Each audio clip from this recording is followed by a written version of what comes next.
They brought us to this country as a labor force. We built the foundation and they hate us for it. They hate us for it. We built a foundation and they ain't pay us for it. They ain't pay us for it, but they gon' pay for it. Already prayed for it. Non-believers and pray for us. Non-believers and pray for us.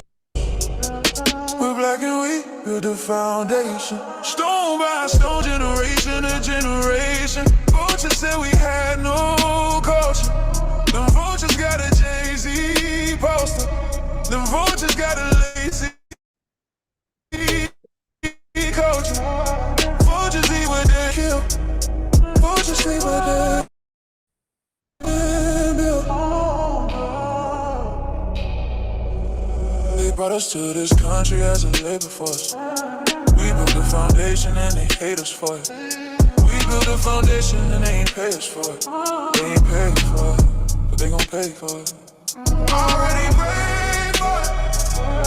Nobody prayed for it. Nobody using pray for us. Nobody using pray for us. We're black and we built the foundation. Stone by stone, generation to generation. Vultures said we had no culture. And vultures got a Jay-Z poster. Them vultures got a lazy poster.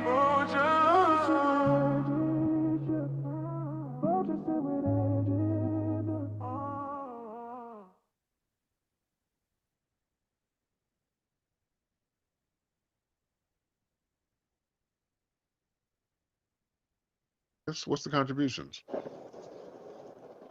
I mean, like, we talk Hubert Harrison, Marcus Garvey. I mean, I can go down the list. I mean, What was the greatest leaders, well, not the greatest, I mean, but a lot of prominent leaders were Garveyites. Nation of Islam. That was Elijah Muhammad was a Garveyite. You know what I mean? The thing is, but Garvey didn't get anything popping. Garvey, listen, Garvey only got things popping because of the foundation of Black Americans. It wasn't the other way around. Garvey didn't get popping in Jamaica. Garvey got nothing popping in Jamaica. Garvey got things popping because of us. We helped Garvey. Garvey was allowed over here. They didn't want to let Jamaicans over here in 1915. They had a policy where they weren't letting Caribbeans and Africans over here. It was Black folks on the grassroots in Tuskegee fighting to get those policies removed. That's how Garvey was able to come here. The foundation of Black American community elevated him because we were on that global Black pride kick. We were on.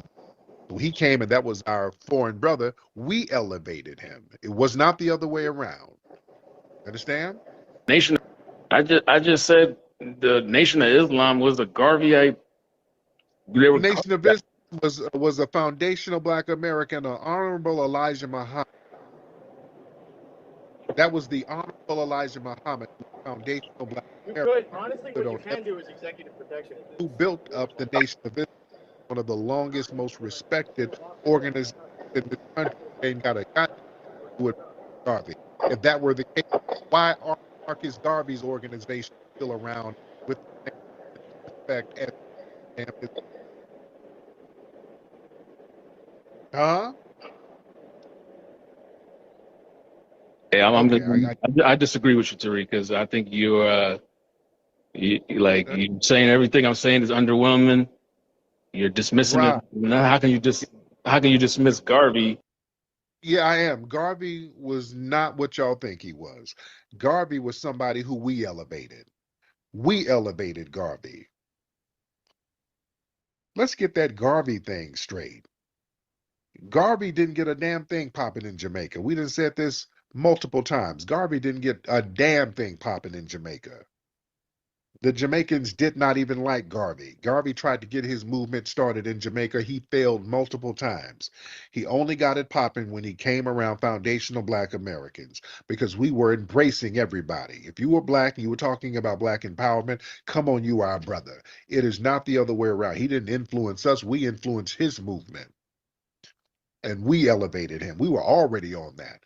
We were already about elevating black people globally. Yeah, Garvey never even went to damn Africa. Garvey failed. No. Garvey failed. Bruh. Let's be real. And then when he went back to Jamaica, because of the whole mail fraud thing, because some of the Caribbean tethers he had around him were undermining him. That's what John Henry Clark said. Some of his men that were undermining him, feeding information to law enforcement, were Caribbeans. His fellow Caribbeans undermined him. And then when he went back to Jamaica, he ran for political office against a white man. The white man won. That's why he left Jamaica. He said he's ridiculous over here. He died in Britain. He was disgusted with Jamaica. Let's get that Garvey thing straight. That didn't do us no damn favor. He didn't do anything for the Honorable Elijah Muhammad. Elijah Muhammad stood on FBA business. No. Elijah Muhammad had the real blueprint. He did things the right way. Yeah! That's why the organization is still strong to this day. The template is still strong. Yeah! Nation building, men standing on business, respecting the women, the women standing on business, respecting the men, black empowerment, investing in land, investing in businesses. Elijah Muhammad was standing on FBA business. Let's get this mother crossed. He influenced so many other people. But yeah, don't tell me about some Garvey influenced some damn body and Garvey failed. Garvey failed. Yeah? We got to get this history straight. People come in here talking about their contributions. Man, please, y'all been getting it in off of what we've created. And I'm not trying to denigrate nobody, but no. We got to speak truth to power. And this dude start talking about some random lawsuits. That's not some major contribution to us collectively. No. Because some people filed a lawsuit. Are we going to get the lawsuit money? No. What happened with the lawsuit? Sound like the lawsuit failed. Yeah, no. I don't like when people do these little non sequiturs and act like that's something to pop your collar to. That wasn't nothing for us. Black Star Line, what problem could you have possibly with Garvey? Well, I thought I'd make a quick video, short video, just to outline that I had with Garvey and his sort of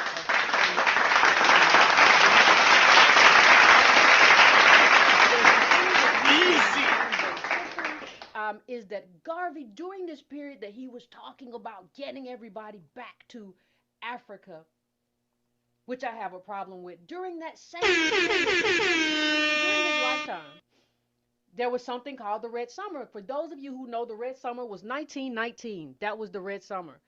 That was an era of bloodshed in America. That was an era where a lot of Adolf's blood was spilled. And instead of focusing on that, Garvey was focusing on this sort of pompousness that I view as egotistical, that put him as a Jamaican American in the center of what ADOS were doing. What?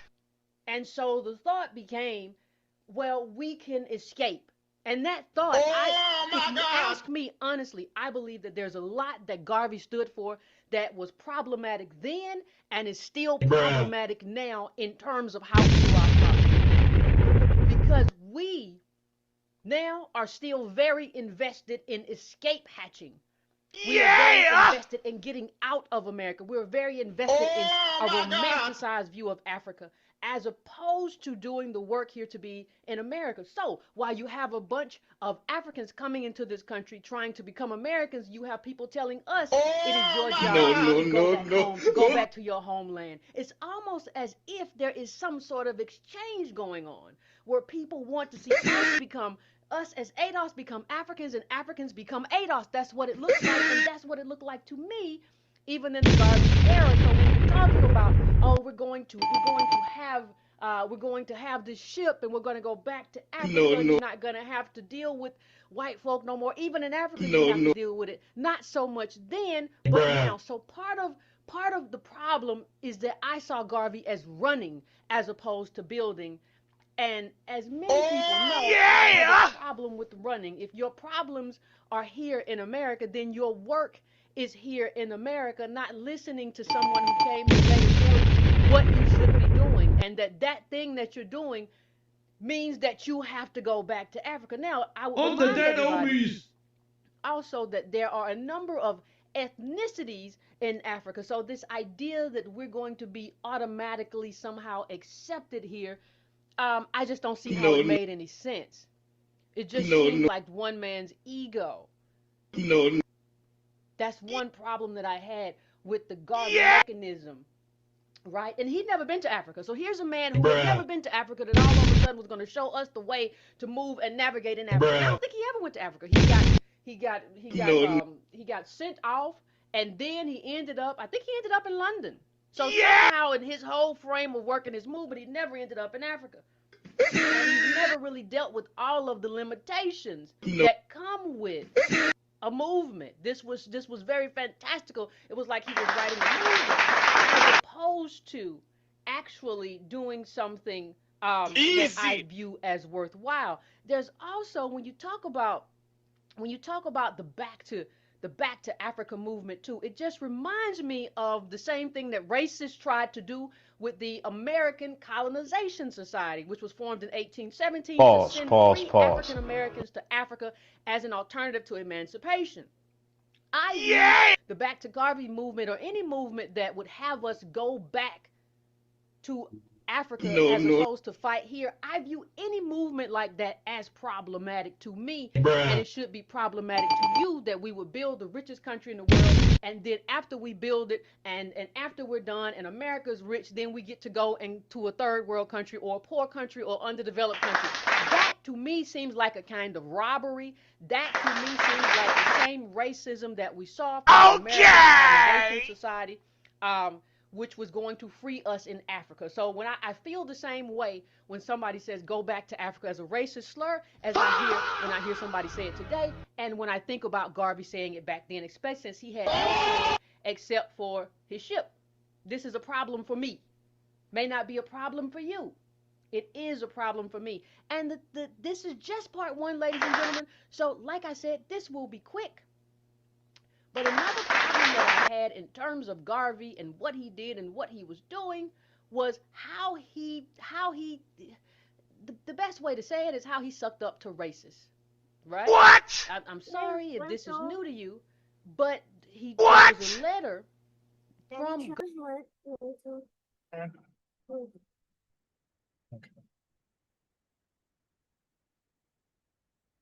Thank you is what you should be saying to foundational Black Americans, right?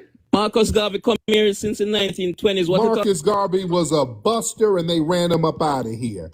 Marcus Garvey didn't get nothing. Marcus Garvey didn't get shit popping over there, and we elevated him and got him up out of here because he was a buster, clicking up with the damn Klan. And Garvey didn't get a damn thing going on in Jamaica. He left it in disgust. That's why he passed away in Britain. Uneducated, man. I'm very educated. Y'all didn't do shit for Garvey. Garvey didn't do a damn thing in the Caribbean, but got the hell out of there and went over to Britain. You're uneducated. That's why you keep muting me. No. You ain't gonna just say stuff. We know what the facts are, sir. You're not just gonna say stuff. That's why you keep muting me, man. No, you doing some damn jerk chicken babble. We don't want to hear it. You don't know what you're talking about. No, sir. You're not gonna talk over me. All right. Oh, Lord. Now let's get some straightening in here. Go ahead. What's on your mind? Let's talk about it. Because you don't like to hear the facts. You're not saying no facts. No, we don't. Sinus issues. Talking about Marcus Garvey. Get out of here. Marcus Garvey failed in Jamaica. Marcus Garvey straight up failed in Jamaica. And the activists over here saw the con game he was doing. He started meeting up with the Klan secretly. That's when they're like, we gotta get this Tether up out of here. This Tether's trying to get us hemmed up. What? Okay, get your water. Yeah? Man. All right. Oh yeah, we're gonna have to do a deep dive on Marcus Garvey so these tethers stop throwing Marcus Garvey's name in there.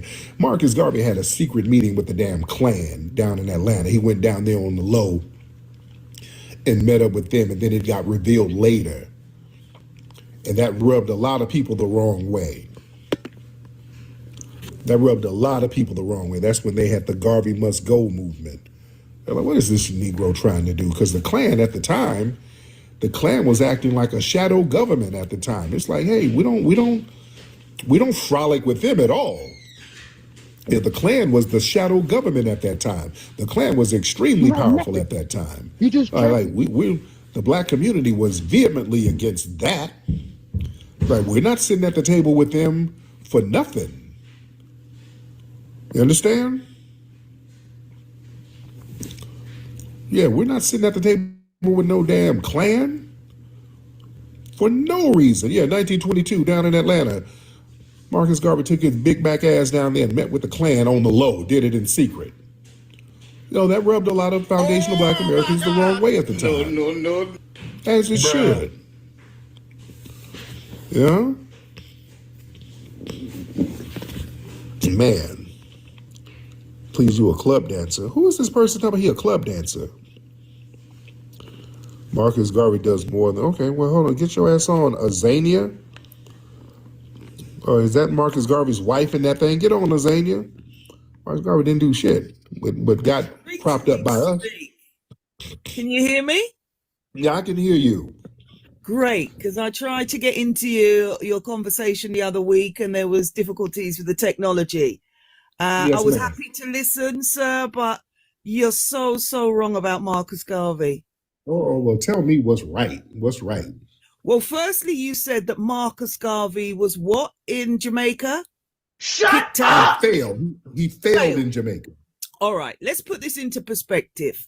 Mm-hmm. Jamaica was a colony under British rule at the time of Marcus Garvey's birth. Marcus Garvey was born roughly 50 years after the end of the enslavement of African people in Jamaica. He was born into a society that was still ruled with color, albeit that the abolition of the slave trade had been made law by the British government. However, the mindset of a people who for hundreds of years had been dehumanized and led to believe that the darker you are, the less you are human. In other words, the color hierarchy was still a major problem. Colorism was okay. What we're going to have to do, ma'am, we can't do village stories. We got to get right to the point because it's not a village story, it's history. So the point is, Marcus Garvey traveled. He was fortunate to have been born into a home where his father had a collection of books. So he had a natural interest in reading, writing, history. His godfather owned a printery. What? So after he left school, he went to work at his godfather's printery, which is why he got his early skills. Ma'am. This is Give us the cliff notes. Give us the cliff notes. Right, so you're saying he failed in Jamaica. He was persecuted in Jamaica when he returned after traveling. He actually left Jamaica. He went to Costa Rica. He saw wherever. Thank you, ma'am. I'm not going to sit here and just let her just do village babbling. This is babbling and splaining, all right? I don't want to hear it. You're trying to make excuses for failure. Okay, you're proving that he failed. Now you're just making excuses as to why. So I'm not wrong. All you're doing is just making excuses as to why he failed. Who gives a damn? He didn't get shit popping in Jamaica or the Caribbean. He failed. He didn't get his movement popping over there. Well, you have to understand it was colonialism, man. There was some jerk chicken on the floor, and he fell and hurt his back. And I don't want to hear all that village story shit. No. I don't want to hear it. Garvey failed over there. Bruh. He could not get anything popping. I don't want to hear about no damn colonialism. Easy. And it was the British running shit. Yeah, the white supremacists, we were dealing with them, and we still got on code over here. Yeah, we still got on code, and we help people in the diaspora.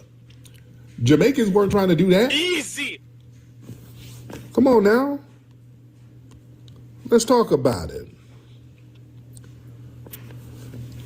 Yeah, we were dealing with white tea supremacists too, and we still knew how to get on go with each other and make things happen.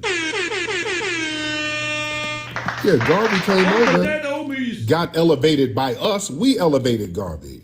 We made Garvey a thing because we had shit popping over here. We had Tuskegee popping. That's how he got over here. The people from Tuskegee was campaigning to get him over here. Easy.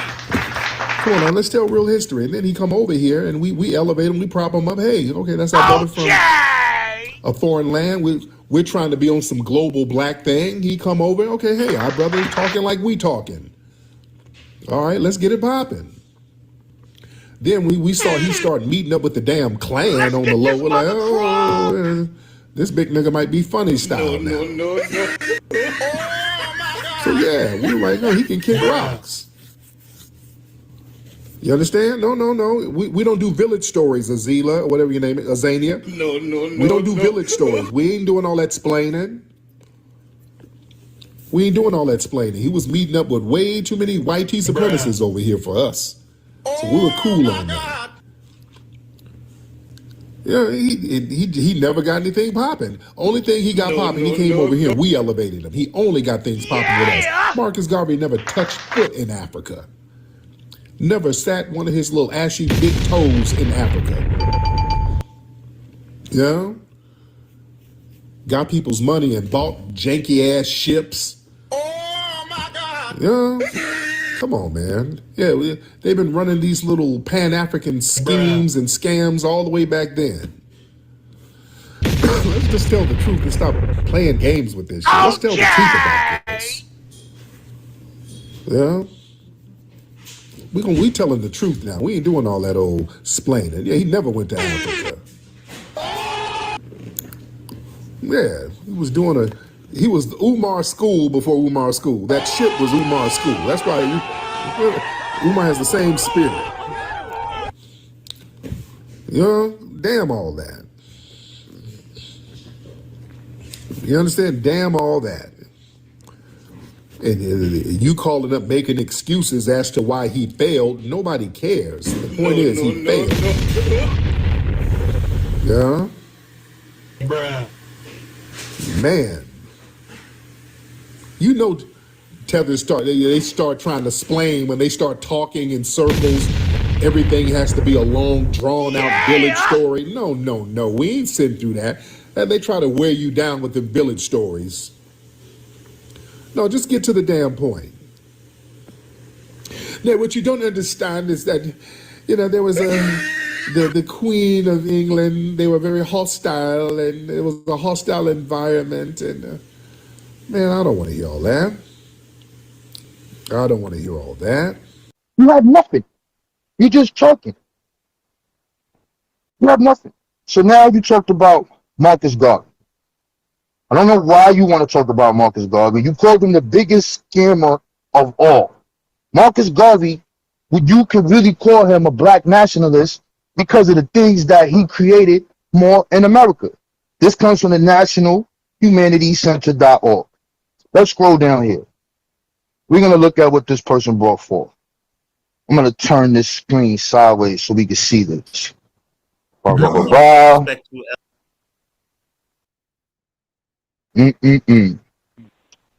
Unbelievable. Tosa. Let's go down. We almost there. Okay. Now we here.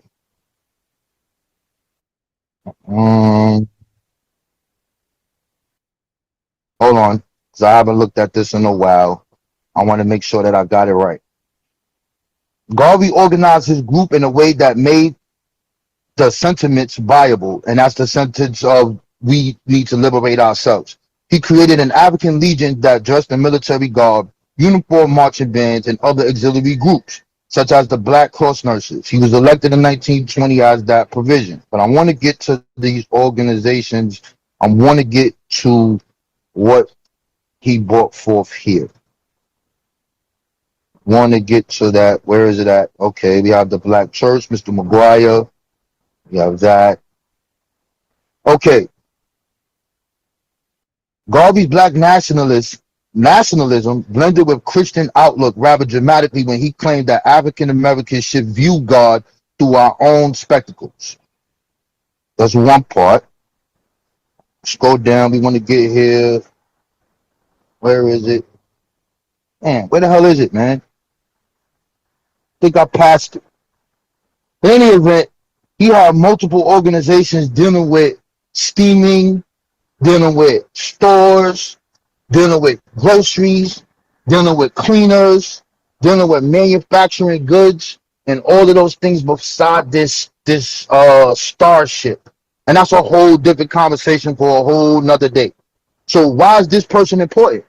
He's important because he was the #1 person who was the enemy of the United States. My guy, Marcus Garvey, first of all, met with the Klan after the Red Summer, the most dangerous, violent acts in Black American history by the Klan. He met with these guys. That was taboo. Black Americans, we don't meet no black activists. Nobody meets with the violent terrorists that have been terrorizing us for 100 years. The reason why Jim Crow is alive and well. Okay? These guys overrid. You think ICE overrides police. The Klan was worse than ICE. All right. So no, you don't meet with the Klan. And this guy, upon meeting them, was praising their works and what they written, all this goofy stuff. Now, why did he meet with the Klan? He seen them as a modern ACS. He thought the Klan can fund these scared, in his mind, these scared Negroes trip to Liberia. But what's the problem with Liberia, Rob Bourne? What's the problem with Liberia? The problem with Liberia is that Garvey had a theory like Henry, like good old Henry. But when it's time to put it in practice, Liberia didn't agree.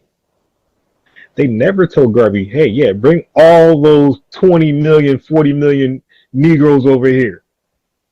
They actually said the opposite.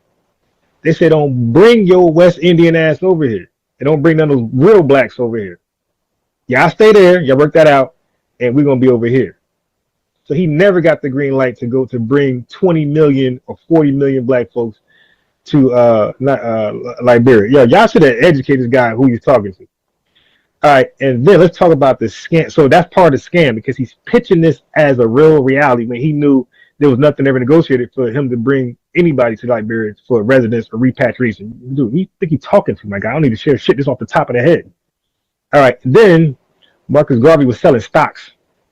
Black people selling stocks for stuff. Booker T. Washington was selling stocks. Who was selling stocks to get shit done? This dude came here with a stock. I'm about to say stock option, but that's a real thing. That's a real term. This dude came with stock certificates because this guy was a scamming printing guy. He had a printing background in Jamaica, okay, and in London. So he knew how to print some stuff. So he printed some stock certificates. And he told Black Americans, let's get on those stores too, my guy. Right. Didn't I cook you on this before the Nation of Islam and you thought they owned some stuff? I said, nah, the members, I got to get you again. Marcus Garvey, my guy, he used the stock money to purchase those stores and all those business, my guy. Now, he didn't disclose that to his investors.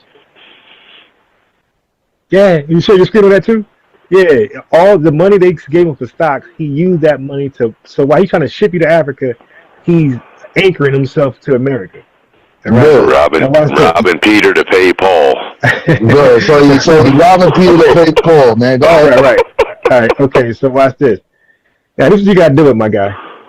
When I say scammer, I mean every goddamn letter. He was selling stocks for a ship that he did not own, did not possess, nothing. Okay? He was selling stock certificates. You can share my screen on this one too? Selling stock certificates to a ship that he did not disclose to his investors that he did not own, did not have in possession, never did have in possession, by the way. He had all these people purchase this stock to a ship he never owned, and he had a picture. Hey, look at this beautiful Titanic type ship I'm gonna have for you guys. We're really gonna go to Africa now. Dude never owned it. That is literally the definition of scamming.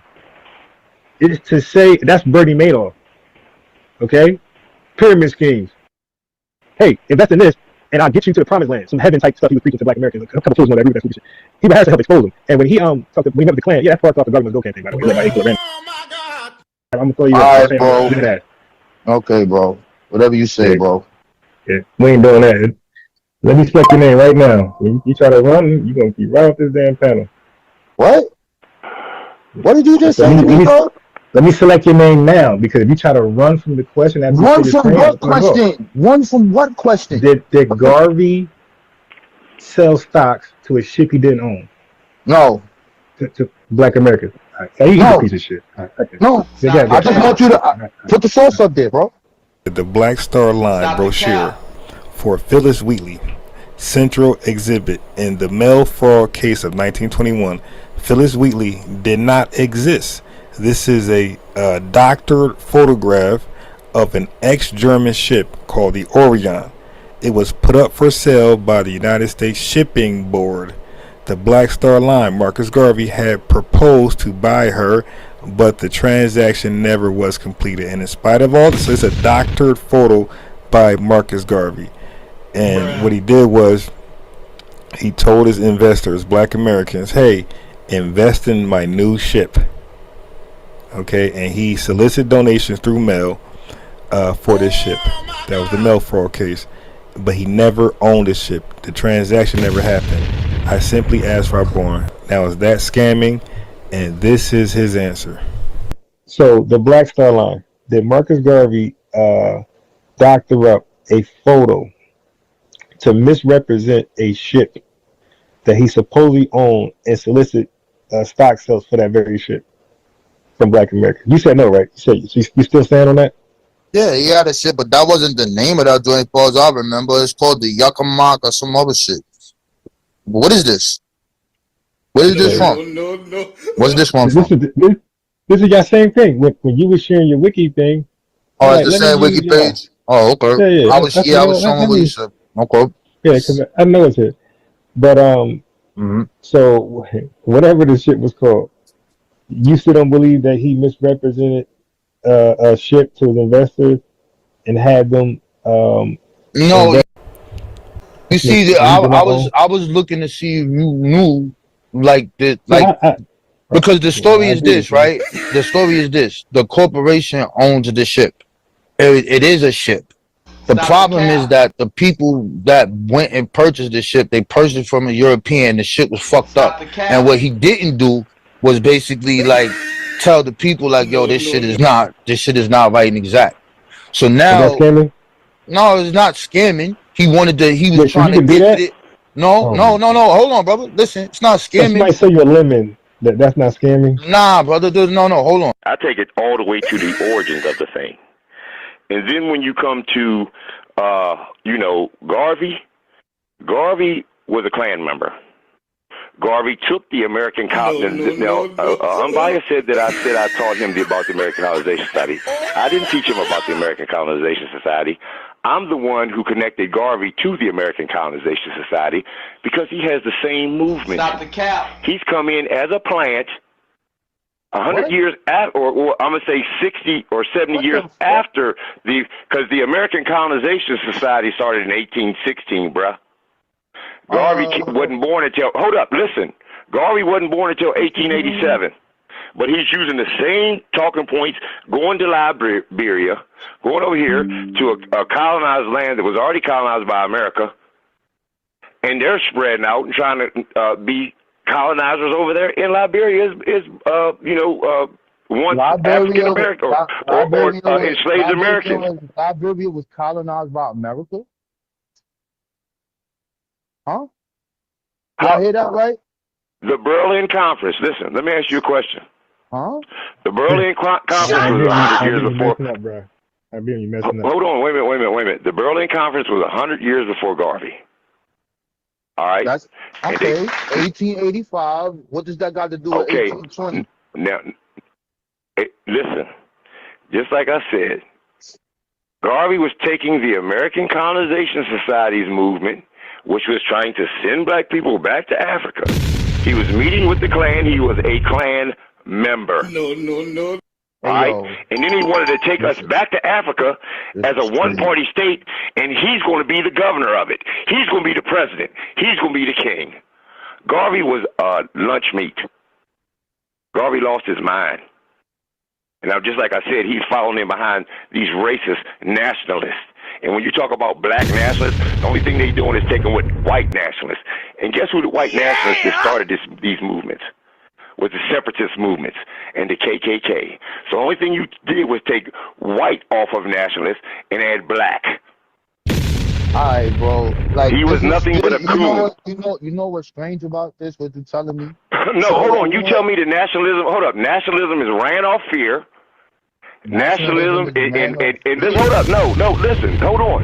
What? And just like I said, we're taking the terms that they use, that they created. Nationalist parties. The nationalist parties were the KKK and the suffrage movements. Which started off with the men, and later they had to let their women become suffragists.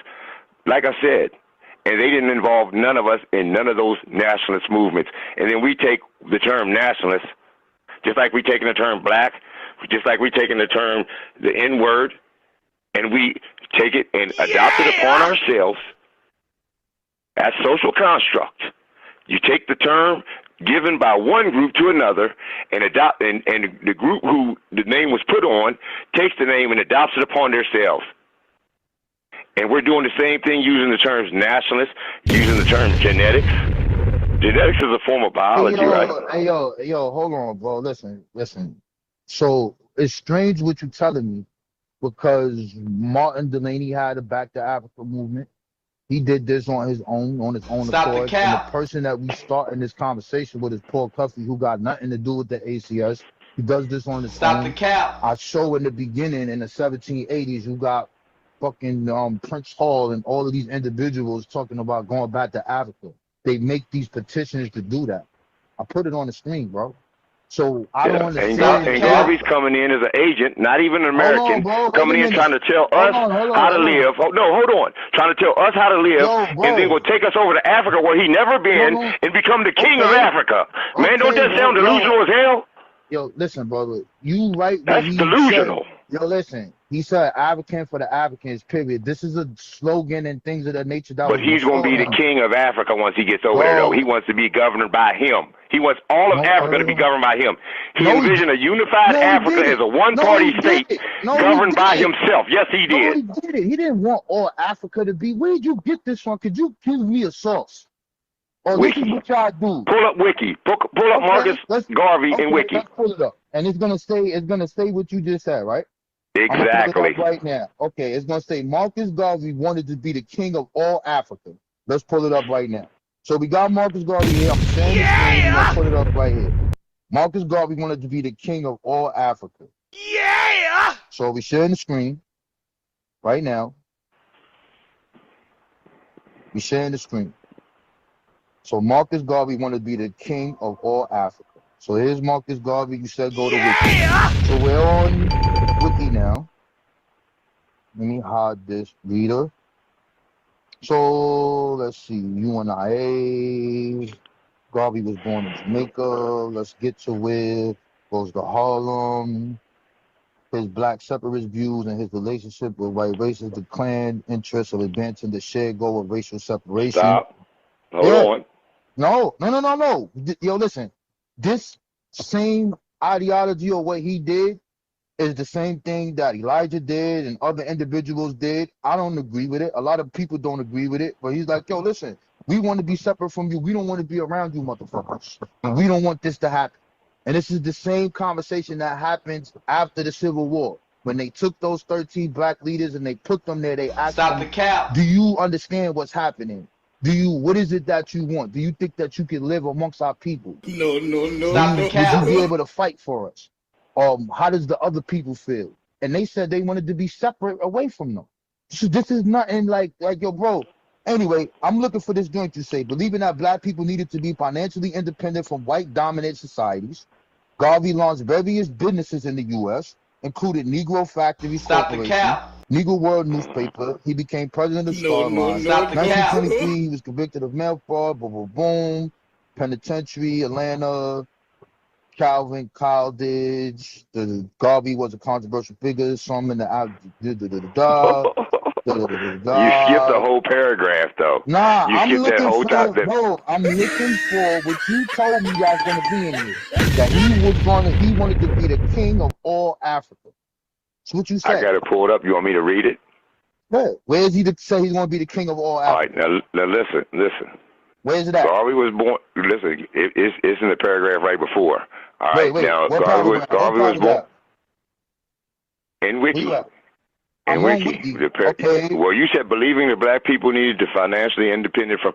You started there. There's one right above that. Wait. It says Garvey was born a modestly prosperous Afro-Jamaican family in St. Anne's Bay. All right, and was apprenticed into the print and trade as a teenager, like Unbiased said.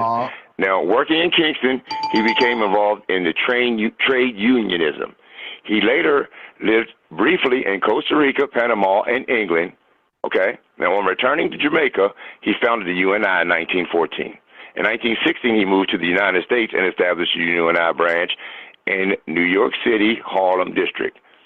Emphasizing unity between Africans in the African diaspora, he campaigned for an end to European colonial rule.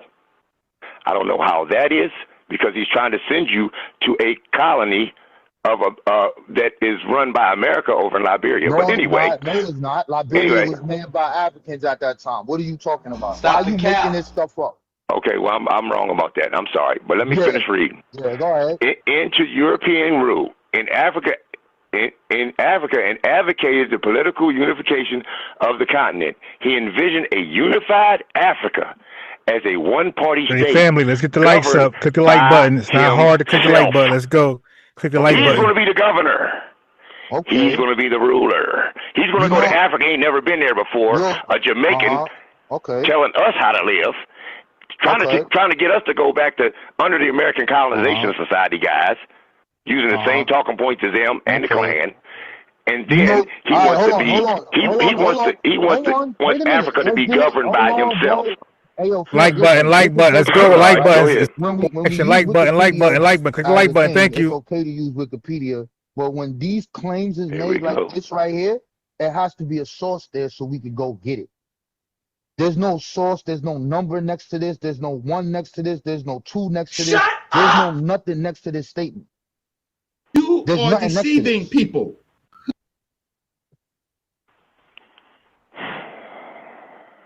I'm just saying, bro, that's how it works. Like, you don't just, like, if we scroll down, right, it says Garvey arrived back in Jamaica in July 1914. Next to it, it says 68. You press 68, shows you where it got it from. Then it says the Gleaner, press 69, press 70. For every statement that's under this now, it's telling us exactly where this came from. So I don't know, bro. I don't know about that. I don't know. So you don't know that he met with the KKK? You saying I'm a lie there?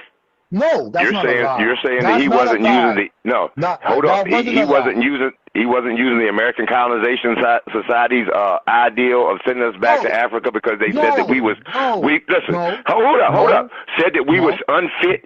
And do you know where these terms come from? Just like I said, I could go down the list for you.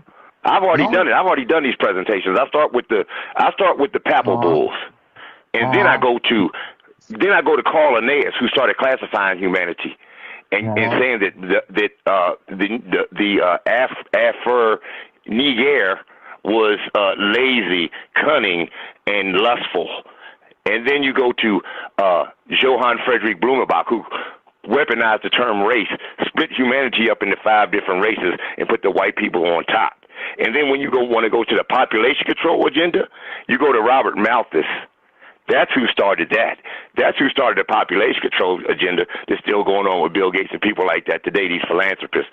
But see, these are the things that I've been talking about for years. And this is easy work. And just like I said, Garvey was a Klan member. A Klan member. Not only that, he's using the American Colonization Society movement 100 years later, still pushing their narrative. In the American Colonization Society didn't end until 1964. All right? So, like I said, all of this was already in place in front of him. Even what y'all said, he took the term Pan-African too from somebody. So he's taking that from the Pan-African movement. He's stealing that from somebody. He's tethering on to that. He's tethered on the American Colonization Society movement with the Klan and trying to be buddy-buddy with them, and he's a member of that. And then he wants to go over and he wants, envision a unified Africa as a one-party state governed by himself. He wants to govern Africa, the whole of Africa. A unified state. No. All of Africa. That means all of Africa governed by himself. Come on, Rob Warren. That's craziness. All that's craziness. Yeah, man. I don't know about Garvey being a Klan member, bro. On the dead homies. Yeah, he was. Yeah, he was. I don't know about that, bro. That's wild, son, for you to say that. You are deceiving people. He's meeting with him, buddy with him. He was a Klan member. I believe he was a Klan member. If I'm not mistaken, I do believe he got the membership. Oh, that's craziness. He was an honorary Klan member. I don't know about in Garvey blackface. being a Klan member, bro. On the dead homies. Yeah, pushing, racist agenda. I don't know about the American that, Colonization Society's agenda to send us back to Africa to Liberia. He's meeting with him, buddy with him. Going over there. He was a Klan member. I believe he was a Klan member. If I'm not going against their neighbors, he's trying to spread out and expand. He was an honorary Klan. They talking bad about them. They moving in their homeland, and they acting like they running stuff now. And Garvey wanted to go over there and be the governor. He wanted everything was ruled by Garvey, the governor. Set your hard-foot having, coconut eating, self-grandizing ass down somewhere, Garvey. That's crazy. Yeah. That's crazy, bro. I mean, it's the truth, though. It's the truth. Hey, bro. Call them what you want, man. I put it on the screen, bro. So I don't understand. And Garvey's coming in as an agent, not even an American, coming in trying to tell us how to live. Hold on. Trying to tell us how to live, and then will take us over to Africa where he never been and become the king of Africa. Man, don't that sound delusional as hell? Yo, listen, brother. You right. That's delusional. Yo, listen. He said African for the Africans, period. This is a slogan and things of that nature. But he's going to be the king of Africa once he gets over there, though. He wants to be governed by him. He wants all of Africa to be governed by him. He envisioned a unified Africa as a one-party state governed by himself. Yes, he did. He did it. He didn't want all Africa to be. Where did you get this from? Could you give me a source? Wiki. This is what y'all do. Pull up Wiki. Pull up Marcus Garvey and Wiki. Let's pull it up. And it's gonna say what you just said, right? Exactly. Right now. Okay, it's gonna say Marcus Garvey wanted to be the king of all Africa. Let's pull it up right now. Wait. It says Garvey was born a modestly prosperous Afro-Jamaican family in St. Anne's Bay. All right, and was apprenticed into the print and trade as a teenager, like Unbiased said. Now, working in Kingston, he became involved in the trade unionism. He later lived briefly in Costa Rica, Panama, and England. Okay. Now, on returning to Jamaica, he founded the UNI in 1914. In 1916, he moved to the United States and established the UNI branch in New York City, Harlem district. Emphasizing unity between Africans in the African diaspora, he campaigned for an end to European colonial rule. I don't know how that is, because he's trying to send you to a colony of that is run by America over in Liberia. But anyway, no, it's not. Liberia was made by Africans at that time. What are you talking about? Why are you making this stuff up? Okay, well, I'm wrong about that. I'm sorry, but let me finish reading. Yeah, go ahead. Into European rule in Africa. In Africa, and advocated the political unification of the continent. He envisioned a unified Africa as a one-party state governed by himself. Okay. He's going to be the governor. Okay. He's going to be the ruler. He's going to go to Africa. He ain't never been there before. A Jamaican telling us how to live, trying to get us to go back to under the American Colonization Society guys, using the same talking points as them and the Klan. And then he wants Africa to be governed by himself. Hey, yo, friend, listen closely to this, all right, go ahead. When we use Wikipedia as a thing, it's okay to use Wikipedia. And this is easy work. And just like I said, Garvey was a Klan member. A Klan member. Not only that, he's using the American Colonization Society movement 100 years later, still pushing their narrative. That in the American Colonization Society didn't end until 1964. All right? So, like I said, all of this was already in place in front of him. Even what y'all said, he took the term Pan-African too from somebody. So he's taking that from the Pan-African movement. He's stealing that from somebody. He's tethering on to that. He's tethering on the American Colonization Society movement with the Klan and trying to be buddy-buddy with them, and he's a member of that. And then he wants to go over and he wants, envision a unified Africa as a one-party state governed by himself. He wants to govern Africa, the whole of Africa, a unified state, all of Africa. That means all of Africa governed by himself. Come on, Rob Warren. That's crazy. Oh, that's crazy. Yeah, man. I don't know about Garvey being a Klan member, bro. Yeah, he was. Yeah, he was. I don't know about that, bro. That's wild, son, for you to say that. He's meeting with him, buddy with him. He was a Klan member. I believe he was a Klan member. If I'm not mistaken, I do believe that he got the membership. He was an honorary Klan member in blackface, pushing racist agenda, the American Colonization Society's agenda, to send us back to Africa, to Liberia, bro. Where they going over there and they setting up and going against their neighbors, even trying to spread out and expand and colonize them. They talking bad about them. They moving in their homeland, and they acting like they running stuff now. And Garvey wanted to go over there and be the governor. No. He wanted, everything was ruled by Garvey, the governor. Set your hard-foot having, coconut eating, self-grandizing ass down somewhere, Garvey. That's crazy. Yeah. That's crazy, bro. I mean, but it's the truth, though. It's the truth. Or whatever the case may be. And here's what he said. He said, I sent you a telegram this morning, which I trust you have received as stated therein.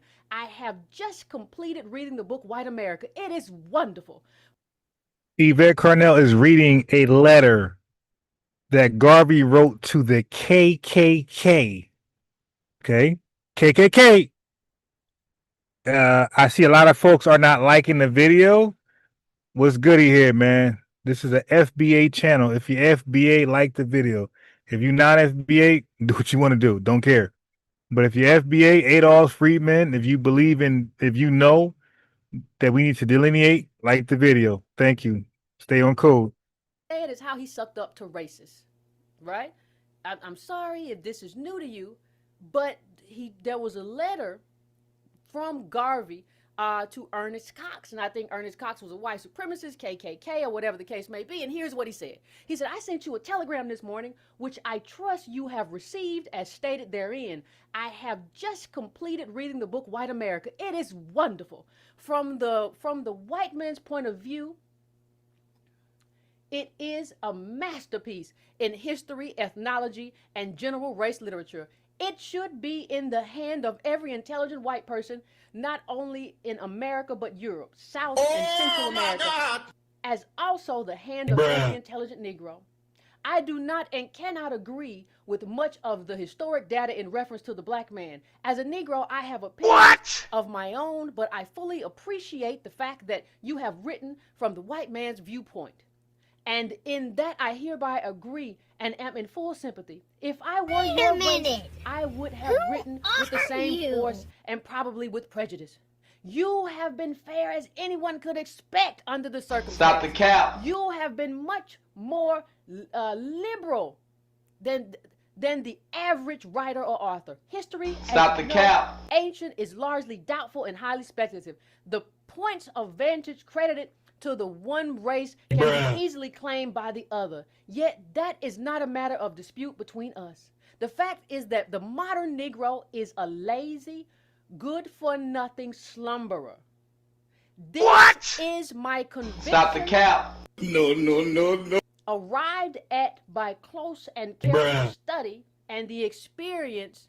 And if something is done for him, if something is not done for him, he will die as other unfit races have died. So you see, Garvey viewed us as an unfit race in his letter to Ernest Cox, and had an issue with that. So this is just some of the things in terms of cozying up with racists, in terms of back to Africa, in terms of escapism. This is just a quick selection of why I have a problem with Garvey. I don't view the movement as serious. I think it still bleeds into the problematic politics that we have today. So, ladies and gentlemen, that is part one of the problem that I have with Marcus.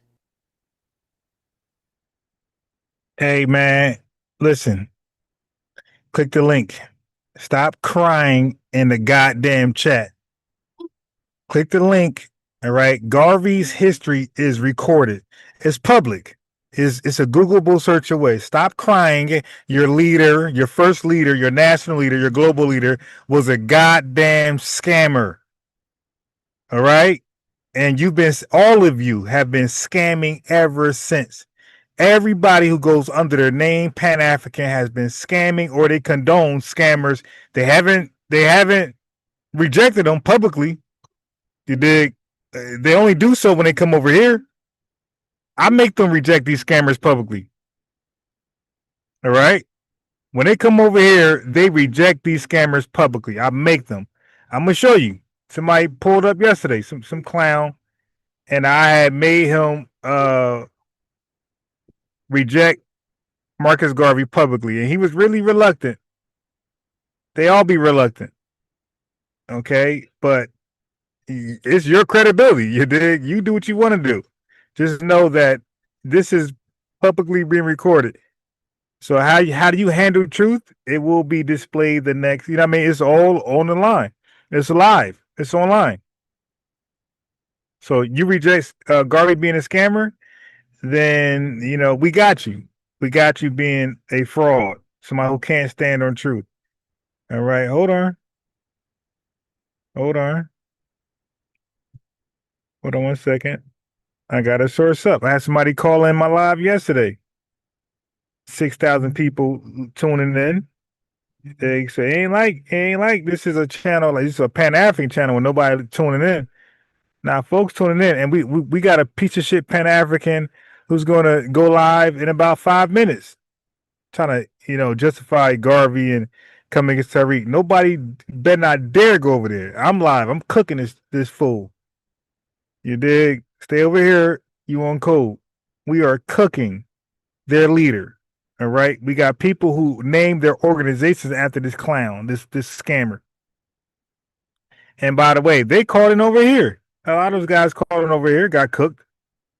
You dig? And when I got time, I will eventually do a series of people confessing Garvey was. I made every Pan-African that called over here. Every last one of them agreed that Marcus Garvey was scamming. Reluctantly, but they did. Okay? Every last scammer or every last Pan-African supporter had called over here. Okay? Watch this. And everybody that's FBA, like the video. I'm going to keep asking, like the video. Marcus Garvey is a scammer. If you don't believe Marcus Garvey is a scammer, hold on. No. I want to get to the guy I actually spoke to who ended up confessing Marcus. This is a Pan-African that he ended up confessing Marcus Garvey is a scammer. Hold on. Okay, here, right here. Listen carefully as you're listening. Like the goddamn video, especially if you're not going to donate financially. Like the video. That's that's equivalent. Let's go. I ain't doing all this work for nothing. I'm over here sacrificing my time. You dig? I could be doing some great shit. Like the video. Did Garvey scam Black Americans? Because we talked about this last time, and I got my Google right here, so we can just look it up. So, according to your research, did Marcus Garvey scam Black Americans? No. Okay. So if he sold stock to a ship that he did not own, and Black folks bought that stock believing he owned the ship, is that scamming? Yes. Okay. Now, did Garvey do that? Yes or no? I don't know, brother. I ain't gonna lie to you. Got it. See. All right. Look, you see me typing in. Did Marcus? So you see me typing in So you can't say I tricked it. You know, the algorithm did Marcus Garvey. And I'm gonna tell you what the ship was called. It was called the Aryan. That was a German old warship. And he had a post. He had like a postcard on it, and he like modified it, changed it to a new ship, and called it the Phyllis Wheaton, something like that. The Marcus Garvey sell stocks to a ship he didn't own.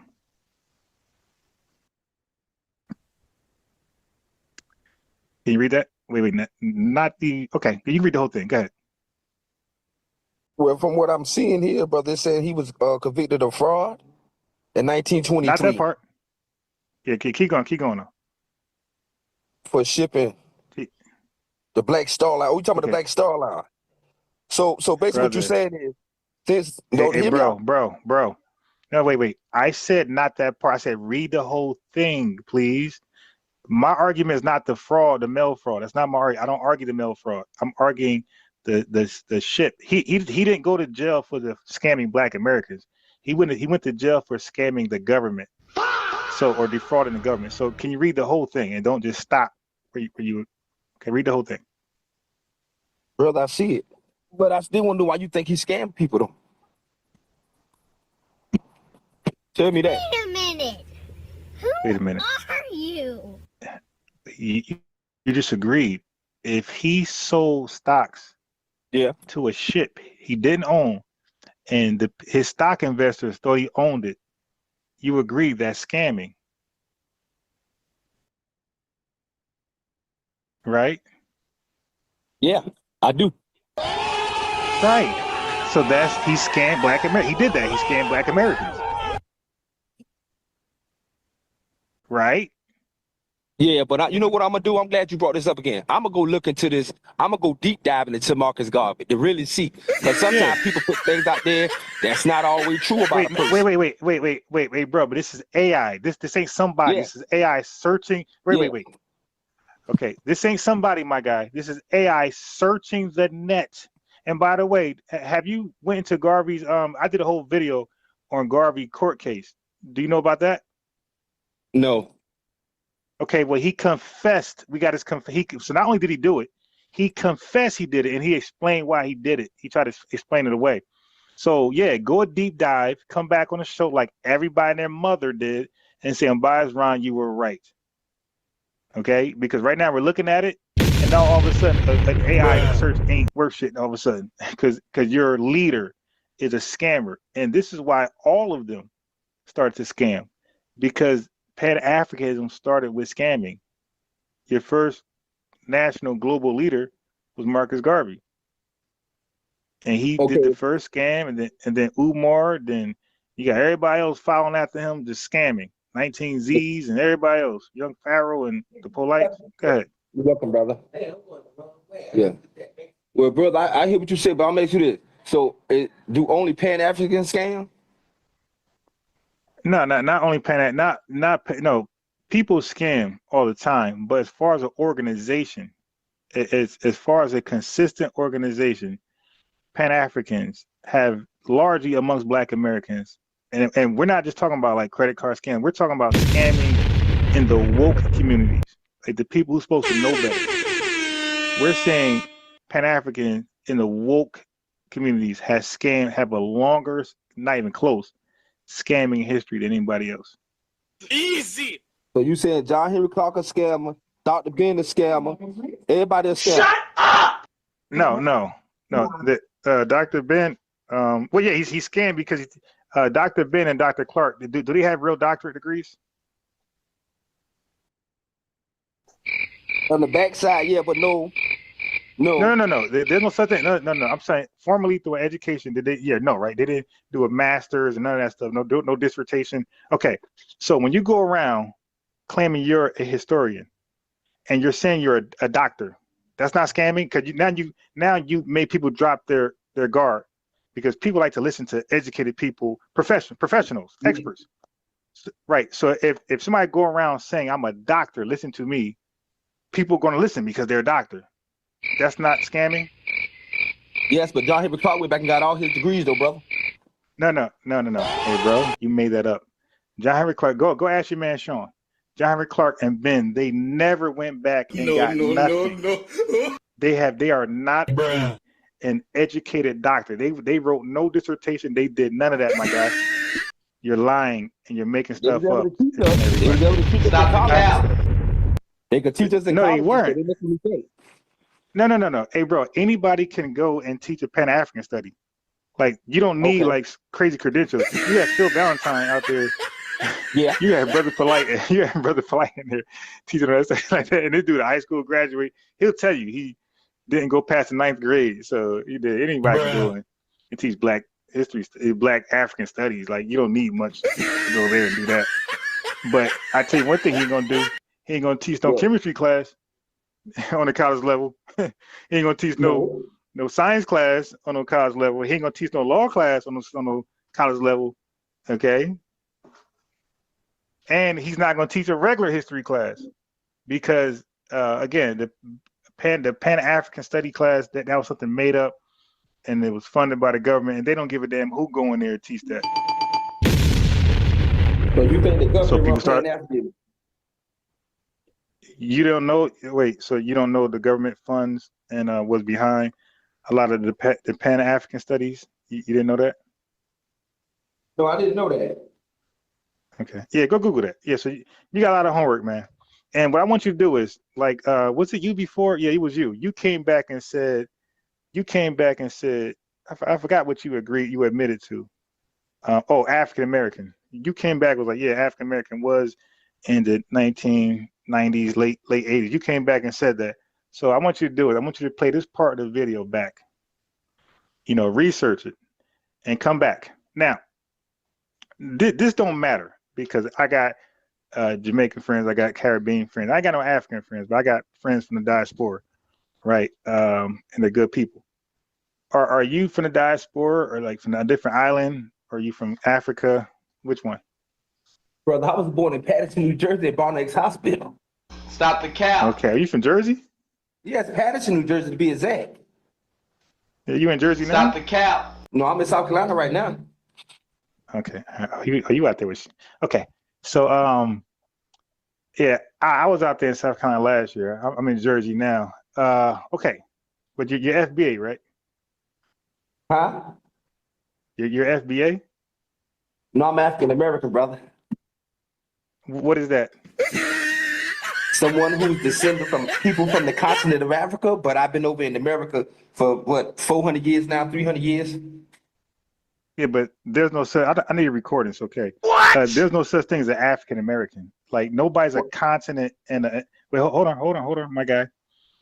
Nobody's Earth is a continent and a country. That's something made up by Jesse Jackson. And matter of fact, that is categorized as a race. What is your ethnicity? I told you I'm an African American. No, that's your race. What is your ethnicity? I live in America. Okay. Right? Do you know the difference between ethnicity and race?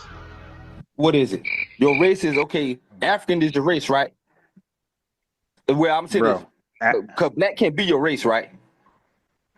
Hey, listen. You asked a lot of questions. African American was introduced by Jesse Jackson. That was thrown as a race in like 1997 to 2000. That was added as a race. That's a race, my guy. Okay. Your ethnicity is the ethnic group you belong to that has a name. Easy. You ever heard of the word BLACK? Yeah, black. Yeah. In the 1960s, that became our ethnic group. That's something we named ourselves, and that was our ethnic group, and it was recognized federally in 1970. Okay. So are you a Black American? Yes, I would be considered a Black American. Do you like to call yourself a Black American? Yeah, I don't mind. Easy. Okay. Are your ancestors foundational to this country? Yes. So what is wrong with putting together foundational Black American? What's so wrong about putting it all? If it's all true, why? Okay, how about this? You said you're African American. Yes. Let's go with that one. Are your ancestors foundational to the country? Yes, my ancestors foundation to this country. Okay. So you'll consider yourself a foundational Is that more to your likings, foundational African American? No, I like what I got. African American. Yeah, but Stop the can't cap. recent immigrants also call themselves African American? You say no, no. I mean, no, I take that back. They can, but are they? No, they're not. They can Stop say the that, but they're cap. not an African American. Yeah, no, but okay, dude. The way you're known in this country is on paper. Yes. So yeah, okay, right. That's how your category. You're everybody's known on what they fill out on the paper. That's how the government works. The OMB. All right, you're categorized by who you are on paper. The way you get help, the way you get benefits, the way you get a job is how you're classified on paper. So on paper, you're classified as African American, and aren't also immigrants classified as African Americans on paper? No, I think they will mark the other box, right? All right, this guy. Wouldn't they mark other? All right, bro. Look, take your recording, put it in ChatGPT, and get back to me. All right.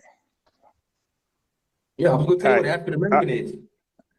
All right, brother. I'm gonna finish out this show. Yeah, you got a lot of research to do. Wait, yeah, like because you're talking about things you don't know what a race is, as opposed from a ethnicity. There's a lot of stuff you don't know, and so you're not ready for the conversation. You're just saying stuff. But I just ask you if you're an African American, Yeah. and then an immigrant that come over from Nigeria, right? Isn't he Nigerian? Yeah, he's Nigerian. He's Nigerian. But he's also African American on paper like you, right? No, he's a Nigerian American. Listen what I'm saying to you. On paper, when he fill out for assistance or a job, does he fill out Black African American like you, or he doesn't? I would think he fill out Black, right? It's the same category. It's Black / African American. It's all the same. That's the race. Racially, all immigrants of African descent, my boy. Let me save you some time. All immigrants that come over this country, they all are classified as a race African American. No different than you. That's the problem. Because when America got to address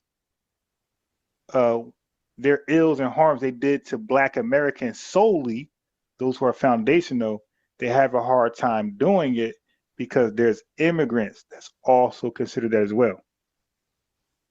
So now they justified not giving you shit because they said, hey, we don't want to give it to the people that don't deserve it. So they say we can't give it to you based on race because your race is inclusive to all people of African descent. It's not specific to a group of people who were harmed. So they say until you fix that, we cannot, give you anything, any reparations, anything. We can't give you anything until you work that out amongst yourselves. Did you know that? You cannot get race-based reparations. Did you know that? Yes. Okay. So wasn't it smart to fix that by saying, okay, we don't want race-based reparations. We want lineage-based reparations. Now we got the targeted specific group. Okay. So that was wise, right? To switch it from race to lineage, right? Okay. Is that wise? Is that a way to get around that or no? Yeah, that's a way to get around it. Right. Did it work before with other people to do lineage-based, not race-based? I don't know because the Japanese got theirs. Good. And what act was it called? I don't remember the name of the act. I know you were talking about it one day. It's called the Civil Liberties Act of 1988. What racial group are they classified in? Well, overall they're Asians, but they're Japanese. No. I asked you, the ethnicity is Japanese. What is their race? They're Asian. Right. And who else is Asian? Isn't East Indians Asian? Yeah, Chinese are Asian, Koreans are Asian. Okay, Yeah. right. Okay, yeah. Are they Japanese? No, they're not Japanese. Japanese are Japanese. Right. So if they had a reparation claims based on race, all those people who are not Japanese would have been considered in that claim, right? Yeah. If it was Asian, right?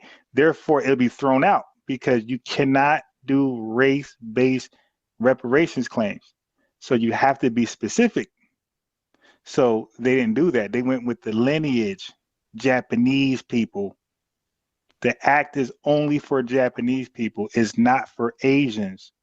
So Yes. African American is a race like Asian. So the rule still applies. So we were forced to say, okay, drop that African American race. We cannot claim reparations based on that. We're going to come up with a new name that's lineage based, whether it's Adolfs, Freedmen, or Black or Founders Black Americans. But it got to be a name separate from African American, or they'll be tied to your case, therefore making it void. It'll lose every time, and it's been losing every time. And Cobra flopped, and a lot of other people flopped because the new African Republic flopped because they all did race based. All right, so now we know better now. We have technology. We're smarter than before. So wasn't that wise to get isn't that the only way to do a lineage based claim and not race based if that's the rule to get reparations, right? Yeah. Okay, so we did that. So you see how it's necessary, right? So if we want to get reparations, you see how it's necessary to go from race-based to lineage-based and then do a claim all over again and say, okay, this is a lineage-based claim. It's no longer race-based, and we're going under the name Foundation Black Americans. So there's no confusion with the immigrants who are documented as African American. You see why that's necessary now? So it don't matter if it's FBA, if it's Adolfs, if it's Freedmen, if it's a blue shoe. Whatever the name is, it has to be separate from the name that's being used as a race, right? To avoid the confusion. Because if you do this, if we say we're African American and we want reparations, and our government, Congress, pass it, and they say, okay, reparations are for African Americans, and then they deny immigrants who are documented as African Americans too, that will be seen as discrimination. That's a violation. They'll say, wait a minute, you said this is for African Americans. We're African Americans too on paper. They are and we are. How come we're not getting some of this reparation money? Oh, nah, you're not a lineage. Oh, that's not what it says here. It don't say that. It says African American. That's who we are. We've been receiving benefits under this name all the time since we've been here. Why no longer now? And now they can sue. Is that a problem, or you don't have a problem with that? But first of all, to tell you the truth, brother, I'm quite sure that they know who's African American in this country and who's immigrants in this country. That's why I said if we was to get reparations, they're gonna ask for DNA, right? I'm asking a question. And they're not gonna ask for DNA. Now I almost kicked you off, right? Hey, bro. What the fuck you talking about, man? I'm saying if they was to act like you said, hey, bro, right? no. Hey, bro, what the fuck you talking about, man? What are you talking? No, wait, DNA don't show. Hey, yo, DNA would put us all back in Africa. What are you talking about, man? But it show that we got different tribes in us, so that will make us African American. Hey, bro. Listen, man. Listen how stupid you are. You mentioned the Japanese people. Yo, the Japanese in America at that time, the Japanese American at that time, were all Japanese people qualified for reparations in 1988? I don't know. Okay, but wouldn't all their DNA go back to Japan? Yeah, if they did it back then, but they didn't do it. Okay, wait, dude. All right, man. All right, have a good night. This guy, he's just being stupid. All right, have a good night. All right. let's get back to this woman. Okay, he's just being stupid. The DNA test. What is that gonna prove? I just told him like, yo, a DNA test would have made all of the Japanese in America eligible for reparations, even though they were not harmed. See, family, when you get them, they start to act stupid and they don't want to answer questions no more, and they start saying dumb stuff. But they didn't do that. Yeah, because you don't do that, and you don't need DNA in reparation claims, man. Fucking crazy guy. All right. All right. So let's get back on this hateful woman. All right. So he was forced to recognize his master brother Sean is a liar. Family, we're live. You did. Click the a lot of you guys still ain't clicking the link. What's up, man? We on code or we not? Click the goddamn link. It don't take much but to click a link. The link, what the link does. I'm shadow banned. I'm FBA. Most FBA channels are shadow banned. You dig? So you click the link, it helps us get around the shadow ban.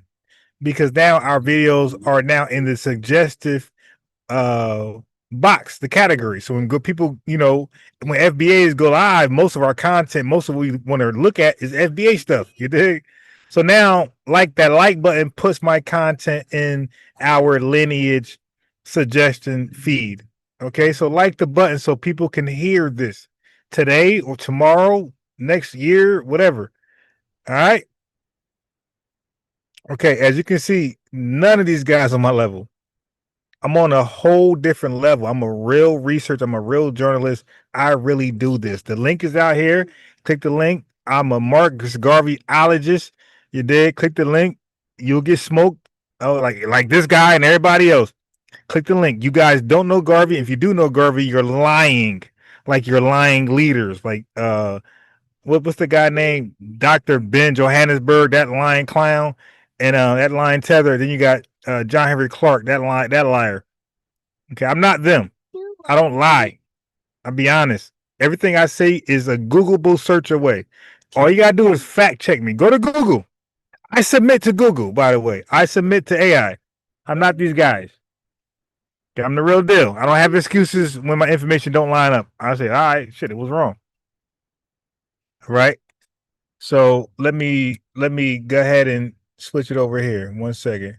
Yeah, but I want also you guys can support the channel. Those who are in that position, support the channel either by super chat or $ unbiased Ron. You can support the channel unbiased Ron. I go live. This is my second time live. I be cooking. I spread good information.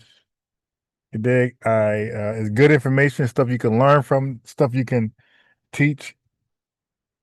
Stuff you can teach amongst your circles. Okay. So give me a second. Hold on. Yes, I'm gonna need y'all to like the video at the very least. Anything more, you can support the channel, support the works, because I'm freely doing this, and I wouldn't mind. Hey, stop! I wouldn't mind. Tariq Radio, take some flight. Tariq Radio. Take some flight. All right, that's the junior singing. One more time. Tariq Radio. Take some flight. Thank you. Thank you. You did good. All right. You dig. So there you go. You dig. So yeah, this information ain't for the internet. This is home. Yeah, I mean, my son is in tune with the jingle. Like it's his. Thank you. Yeah, take a swim fly. You feel me? So fly. Thank you. So we really do this. You dig what I'm saying? We really do this. This ain't it's internet stuff. We practice at home as well. I'm a real scholar. I'm a real researcher. I'm a real journalist, and it's unbiased journalism at the end of the day. You dig? I'm not going to cherry pick information like these clowns, like white supremacists, and like these Pan-African coons. These tethers. We don't do that. All right, give me a second. All right. Here we go, family. There we go. Here we go.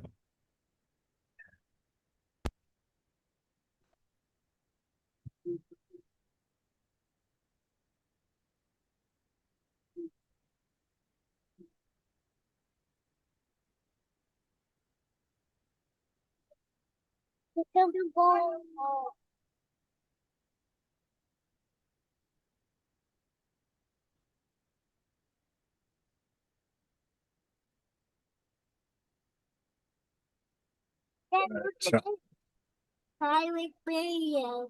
It was so small. It was really meant for children of slaves. This is when it happened. The children of slaves. It was not meant for everyone to come in. Conversation. Garvey didn't have permanent. A foreign national. Let's go here. Citizenship, or we are fighting hard to get birthright citizenship or automatic citizenship for the children of illegal aliens. That's another way. It's automatic citizenship for children of illegal aliens. That's the other term that they use, which is actually more accurate, more understandable. And it's ridiculous. We're the only country that has it, and certainly the only country that has it to that extent. And it wasn't meant, if you look, it was really meant for children of slaves. This is when it happened. The children of slaves. It was not meant for everyone to come into our country by airplane or charging across the borders from all over the world and think they're going to become citizens. It's not meant for that. It wasn't meant for that. And hopefully at some point the courts will understand that without having to go through a whole big deal. This was meant for the children of slaves. And look at the timing of it and you'll see. And I hope judges will understand that. And it has to stop because it's really hurting our country very bad. All right, so who agree with that? Yeah, this is our president right here. Yeah, we haven't heard a president call us out by name for a positive thing since like Abe Lincoln. All right, hey, Stu Pease. I'm here. All right, so let's get to it. So how did Garvey get here? Did he get here legally or illegally to this country? He was invited by by what's his name? The one You talking about W. Du Bois, but this is the question. Not W. Du Bois invited him. What's the other one? But here's the question, right? But just stop interrupting me. Ask my question. No, you answered. You answered already. You Philip Randolph, right? See, I know the names, but anyway. So let's go further. Let's go further. Now he was invited, but the question was, how did he get over here, legally or illegally? It wasn't illegal at the time. At the time, to get over, you need to be invited by a citizen. So he was invited. Yeah, so y'all heard me turn my volume up. And so y'all heard that very clear. Like, yeah, listen, as you guys know by now, Stu P just makes stuff up. Like he told what did he say? He said there's no pictures of Dr. King and Lyndon Baines Johnson shaking hands. And then when the picture was shown, he moved the goalpost to say, what about Robert F. Kennedy? And then when they kept showing Robert F. Kennedy and Dr. King together, like friends, that meant nothing. He needs to see them shaking hands. It's like, what are you trying to prove? But you first said there was no picture of Lyndon Baines Johnson, Dr. King shaking hands. And when that was shown, he started to remix his position. So we're doing a recap, right? This debate already happened. I'm playing it over with a little recap, but he likes to lie a lot. So he said Marcus Garvey was invited over here. And when you get an invitation, you don't need a visa. So one more time. The question was, how did he get over here, legally or illegally? It wasn't illegal at the time. At the time, to get over, you need to be invited by a citizen. So he was invited. So it was not illegal. He was not illegal. He was invited. He got an invitational letter. So he got an invitational letter. Yo, he just made that up. That's why I just want one honest conversation with somebody from the continent of Africa or the Caribbean, or even the white supremacists. I just want one honest conversation about history. Let's just be honest. So he said an invitation alone can get an immigrant over here. So and did he that get a letter visa? allowed him. Did he get a visa? Like how did? Okay, There was no visa requirement at the time. More than all him right, got okay, invitation and letter, and then you okay, came. okay. One more time. He said there was no visa requirement at the time. Okay, There was no visa requirement at the time. More than all him right, got okay, invitation and letter, and then you okay. came. No. Listen, bro. We're talking about Europeans. The northern guy. So let's stop that right now. So let's fact check that lie right now. Okay. So we got no. An American citizen cannot simply invite an immigrant to come to the United States without a visa. Here's why. Visa requirements, he said there wasn't one at the time. The United States requires most foreign nationals to obtain a visa before entering the country, whether for tourism, work, study, or immigration. Purpose of a visa. A visa is a document issued by a U.S. embassy or consulate that allows a foreign national to travel to the U.S. and request entry at a port of entry, airport, border, crossing, etc. It does not guarantee entry, but it's a necessary first step. You need this, and it doesn't even guarantee entry. Immigration laws. U.S. immigration laws are complex and designed to control who can enter and stay in the country. Bypassing these laws can have serious consequences, just as those being arrested by ICE. There's no way around this. What an American citizen can do. While an American citizen can't directly invite someone to come to the U.S. without a visa, they can play a role in the immigration process. They can't directly invite someone to the U.S. What is this guy talking about? Yeah, we're going to fact check today, just making stuff up on the fly. I told you, guys don't want to have a conversation for, to be right. They don't want to have a conversation to be correct or to be right. They want to have a conversation to win. They want to look like they won, whether it's lying or gotcha moments, aha moments, ambush scholarship. They just want to win. They don't want to be correct or right. I don't want to win. I want to be correct and right. That's why sometimes I'll debate or have a conversation with somebody, and let's say I give you vague information. Well, the next live, you best believe I'm going to touch on that. I'm going to research, do a touch up, and come back with more information. That's why whatever the said topic is, every time I come back in front of you guys, I know more and more and more. And you're going to find out later tonight when I go live on FBA Defensive Unit. Southern Europe, Eastern Europe, and Western Europe, all of them came over here. They got checked for diseases. They took a literacy test. They got examined like hell before they was invited to this country. Nobody got in this country without screening. Garvey didn't have permanent residence in the United States. But it doesn't matter. Look, listen, bro. But he was not. He did not come here illegally. He was invited, and at that time you had no limitation on stay. Okay, but listen what I'm saying though, because you're talking over me. You're just talking around what I'm saying. I'm saying anybody get in this country, they went through screening. You cannot bring diseases over here. Are you saying that Garvey got in here illegally? That Garvey came illegally? Look, okay, he's put the question back on me. I'm asking a question. Okay. No, you asked the question, and I told you that he was invited. Okay, So you're implying. Okay. Are you saying that Garvey came here illegally? Look, no, don't flip it back on me. Because I said you don't know more Garvey than me. I'm gonna prove it. So I was asking you a question because you said, hold on. The first thing you do is lie. You lie on Garvey that he came here illegally. No. I asked you the question because I know you don't know Garvey. Okay. I answered it. So just say you don't. So do you? So no, you said he got invited, but he got an invitation. I can't. Okay. Wait. How does W. Du Bois? Whoa. How does W. Du Bois? It wasn't W. Du Bois. No. You talking Booker T. You talking Booker T. Washington, right? Yeah, Booker T. Washington. Okay, cool. Okay, now watch this. Okay, so how does Booker T. Washington got pulled to just invite someone over here and avoid the screening when the American government, when they invited all these Irish people, these Germans, they all got screened? No. Because the problem with you is that as a person who's a citizen of the United States of America, you do not understand the American immigration system. Which I just explained that on the live at the time, and I just sourced up. But now let's kill this narrative that Booker T. Washington invited Marcus Garvey over here. Marcus Garvey was a fan of Booker T. Washington. He was a fan, he's a fan, he's a fan. Okay, listen to what really happened.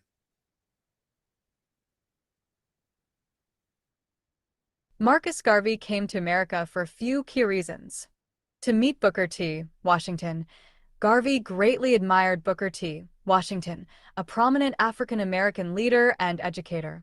He initially intended to visit the United States to meet Washington and learn from his work at the Tuskegee Institute. However, Washington passed away before Garvey arrived. All right, so where in there did you hear something about an invitation? All right, but it wouldn't even matter. Like, he just makes stuff up. How about this? Yeah, so he just makes stuff up. Like, where in there did you read that there was an invitation? So he lied so much, we don't know what's truth or false.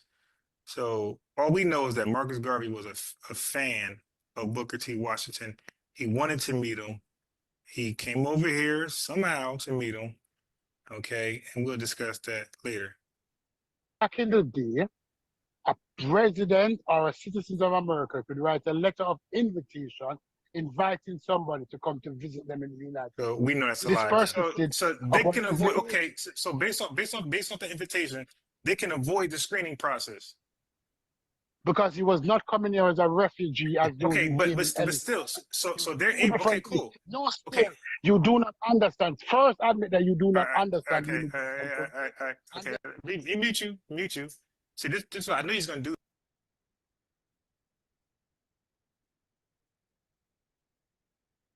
So again, he tried to pull an intimidation act. He tried to hustle me. He tried to act like he knew what he's talking about. I was wrong, and now he want me to admit that I'm wrong when I know I wasn't wrong. So I know I'm not wrong. That's why I was not going to cave into that. Do this, okay? Listen, wealthy Europeans. They call them. That has nothing to do with it. That has no. No. You're not going to talk over me. Okay, because once I drop you, you can't come back to the link. Okay, once I drop you, so I'm trying to have a conversation. So once I drop you from the conversation, okay. So he's purposely this is called bowing out, because he knows if he calls in, he can talk as long as he won't even call back. Okay, just one more time. One more time for the road. While an American citizen can't directly invite someone to come to the U.S. without a visa, they can play a role in the immigration process. There you go. Cannot do it. Stupides, you're lying again. Like, you're being known as a liar across these YouTube spaces. Like, you're killing your credibility, my boy. But if you click the link and I kick you off, you cannot click the link back again until the stream is over. Okay, so first of all, we're not equal here. All right? It's my show and you're a guest. But you're lying. Okay, so now we didn't get to lying yet. Nobody made a claim yet. You didn't answer the question. So you're telling me because Booker T. Washington wrote a letter for Marcus Garvey that this guy was able to avoid the screening process, which every European high status and everything had to be screened. That whole ship from Europe to here, they had first, second, and third class. The first class was rich as shit. And they came over here, they got screened. But Marcus Garvey, he's going to avoid the screening process. All right, but go ahead, finish. I give you 20 seconds. 20 seconds? Not all Europeans came over on Ellis Island. Would you agree or disagree on that? That's 5 seconds. That's the question. The answer to that question is no. That people came here outside of Ellis Island. Ellis Island was for those people who were refugees, who were seeking asylum. No. No, stop talking. I'm 20 seconds. No, you can't tell me stop talking on my damn show. No, everybody come as a refugee. What are you talking about? That's not true. That's not true. I got 20 seconds and you cut me off. Wait, because you're the liar. So you're telling me all the Europeans were refugees? Those who came at Ellis Island. They were all refugees? You're a liar. You don't know history. You're a liar. Okay. You're a liar. You're a liar. How you a refugee coming over here rich as hell? These Europeans came over here rich. Those Okay, persons refugees. didn't come at Ellis Island. Yeah, The they rich did. people didn't Okay. come. Okay. So if I play a video right now, are you gonna say you're dumb? So if I play a video right now on Ellis Island and who came over here, are you gonna say you're dumb when they say wealthy people? Or are you I gonna say am you're dumb? telling you. No. The question is, if I play a video right now and it says, well, let's just read it. Okay. Again, this guy just be lying. This guy be lying. He said they were refugees. Okay. He said all of them. Keep in mind what he said. He said they all were. I'm saying they all weren't. No, not all immigrants who traveled to Ellis Island were refugees. While some were fleeing persecution or hardship, many came to the United States for a variety of reasons, including Economic opportunity, family reunification, escape poverty, and personal reasons. Okay, so you had people, look, curiosity, desire. You had people who had money already. So this dude is just lying. He said they came as refugees, and I'm catching him. Like he's trying to test the waters. He's trying to see what I know and don't know. So he's trying to see what do I let slide. No, none of that stuff gonna slide. As wealthy people were first class because they had first class, second class, and third class. If the video says that there were first class wealthy people on the boat, on the ship, are you going to say you're dumb? Okay, let me ask you a question. That's Did the you British asked me a people? question back. No. No, I can't ask you a question. Let me ask you a question first. You didn't Before you answer answer that mine. question. All immigrants come through Ellis Island. And you said No, that all persons no. migrated Now, from when did I ever? I'm giving you a Ellis time. Island. I'm giving you a Did time Garvey? stamp. Okay. Did So he keeps talking. The reason why I'm giving you Ellis Island because that's around the time Garvey came over here. I'm not talking about what the white boy but talked he about did earlier. not come through Ellis Island. I know he didn't. I'm giving you a time reference. I know he came. He came when they had the restrictive laws. Do you know about the restrictive laws, by the way? You can unmute yourself. Do you know about the restrictive laws? Hello? No, Unmute yourself. No. We're not doing that because you've been Are we doing the 20-second? Okay. Well, we can't because you've been here. Look, I'm gonna put you in the waiting room in a second. Are we doing because you've been here. Because and we got nothing done so you far. are I thought you was gonna come on here because and okay, we put him in the waiting room. I put him in the waiting room. I ain't kick him off. Put him in the waiting room. Okay, I invited him on here to first of all be a guest. You're not a co-host. You're a guest, and he's talking like we're even on my platform. You're a guest. Okay, you're gonna answer my questions, which you didn't do. I asked you simply, did Marcus Garvey get screened? You never answered that because I said you don't know Garvey and you didn't even know it was Booker T. Washington. Okay, you don't know FBA history. So then so now we're like just throwing shit at each other at this point. I want to get back on Garvey. Let me get him back in.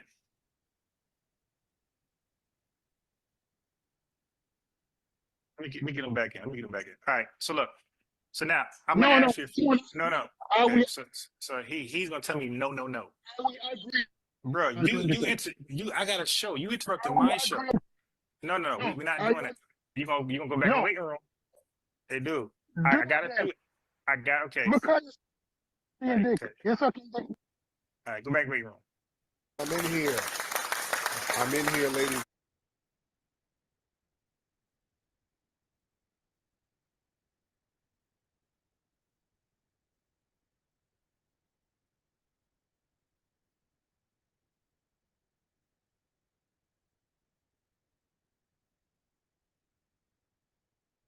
All right, family. He's back in the waiting room. Okay, give me a second. Okay. Right. Give me a second. Yeah. Garvey was a piece of shit. And these guys can fake defend him all they want. And I don't give a damn. I already know it's gonna result in an L, okay? So go ahead and defend this clown all you want. It's gonna result in an L. Okay, I think we are around here somewhere. Give me a second, my family, my lineage folks. Give me a second. Yeah, we do.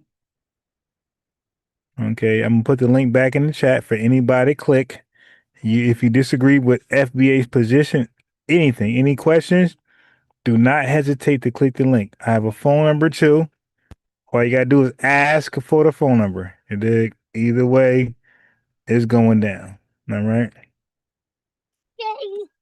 Give me a second to make sure. Okay, cool. We right here. Bro, I got a show. You interrupted my show. Hold on. Let me make sure I click the right buttons to make sure that the audio is okay. The audio is being heard. Okay. All right, family. Hey, yo, make sure you hit the like button. If you're FBA and you're on code, click the like button. I don't care about nobody else. FBAs need to click that like button. You dig? No, we're not doing it. You gonna go back in the waiting room? They do. I gotta do it. I got.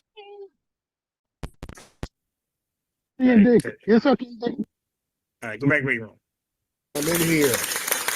I'm in here, ladies and gentlemen. What's going on? I'm in here. What's going on? It is Tariq in the building. Glad everybody. All right, so this Tether does not want to talk about Garvey. And that's why he's doing everything under the sun. Because he knows he doesn't know Garvey. I'm gonna cook him in front of all y'all. I'm not Jamaican. I'm not Tether. He is. And I know more Garvey than he does. Okay, and this is why he won't have a civil conversation. He come over here and try to dictate what we're going to talk about. I ask you a flat-out question. How did he get here? Legally, illegally? Oh. Okay, so let's look at it. Because, see, the thing is, if he came over here with a visa, it would be documented. So we could just ask Google, right? But look what Google says about this guy. Why is this guy a mystery, man? Yo, listen, guys, gals. Never trust somebody who's a mystery. Got a lot of mystery people online right now. Look at this. This guy's a mystery. Marcus Garvey first traveled to the United States in 1916. While the exact mode of transportation isn't widely documented, it's likely he traveled by ship, as this was the most common way to travel long distances at that time. Why there's no record of this guy? Like, where we could just say, hey, this what happened, visa here, this date here. Why is it all speculative? Everybody else has back to the 1100s, everybody else you can document. You know what's funny? Ironically, like an illegal immigrant, he isn't documented. Okay, so that's the one thing about Garvey. Whether he had a visa or not, the fact that he's like nobody really knows because he's undocumented, doesn't he share that with an illegal immigrant? Aren't they undocumented? And Garvey's past is undocumented, how he got here. Like everybody else, you can just say, hey, they had a visa, they came this way, they came that. Everybody else, every other Caribbean immigrant, you can say, hey, he came this way, that way. Marcus Garvey is straight just a mystery. And we love mysterious people. We love people we don't know, like a Brother Polite. Nobody just make up stories. We just love those guys. But people like me who's completely transparent, got real friends in real time, people can vouch for. I don't know about him. But these questionable guys are hilarious, yeah. Booker T. Washington invited him. So he came over here. So did he get screened? The reason I asked that question, because everybody that got screened, there's documentation for them. So I can show you a Caribbean family who found like their great-grandfather that came on Ellis Island because he was documented. So if Marcus Garvey came, he's saying he didn't come on Ellis Island, on the ship. He's saying he came a different way. I would love to know that. Like what? Like, dude, that costs money. What ship did you come over here on? And it got to be documented. And did you get screened? Because part of the screening was not just medical. Part of the screening, you had to be literate. Like they wanted smart folks in this land. They didn't want the burden of society over here. They wanted smart people over here. People got turned around, by the way, for being dumb. Guess what? A lot of Europeans came with prostitutes women. They got turned around. They're going to ask me an occupation. She's going to say prostitution. Get the hell out. Okay, but he's not interested in having a conversation. He's talking over me when I just got a few questions for the dude. Answer my few questions, I got about maybe 5, 6 questions. You answer those, you can talk for 5 minutes. I'm gonna invite him back on, but if he start wolfing again, I gotta get him out of here. In here, what's going on with you guys? If you got Okay, so now I got questions for you. Cause you're interrupting my show. I got a program here, and you're interrupting me to have a conversation. So let's have a conversation the way I want to do it. Okay, so Marcus Garvey. Did he do you know what A. Philip Randolph is? If you don't, it's okay. Do you know what A. Philip Randolph is? 2 P's? No, no. Okay, so Who's so A? A. Philip Randolph is his name is just as big as W. Du Bois. Okay, so he was an immigration restrictionist. Okay, he's FBA restrictionist. That means he didn't want any immigrants over here. He didn't want Germans, Italians, West Indies, and he said it by name.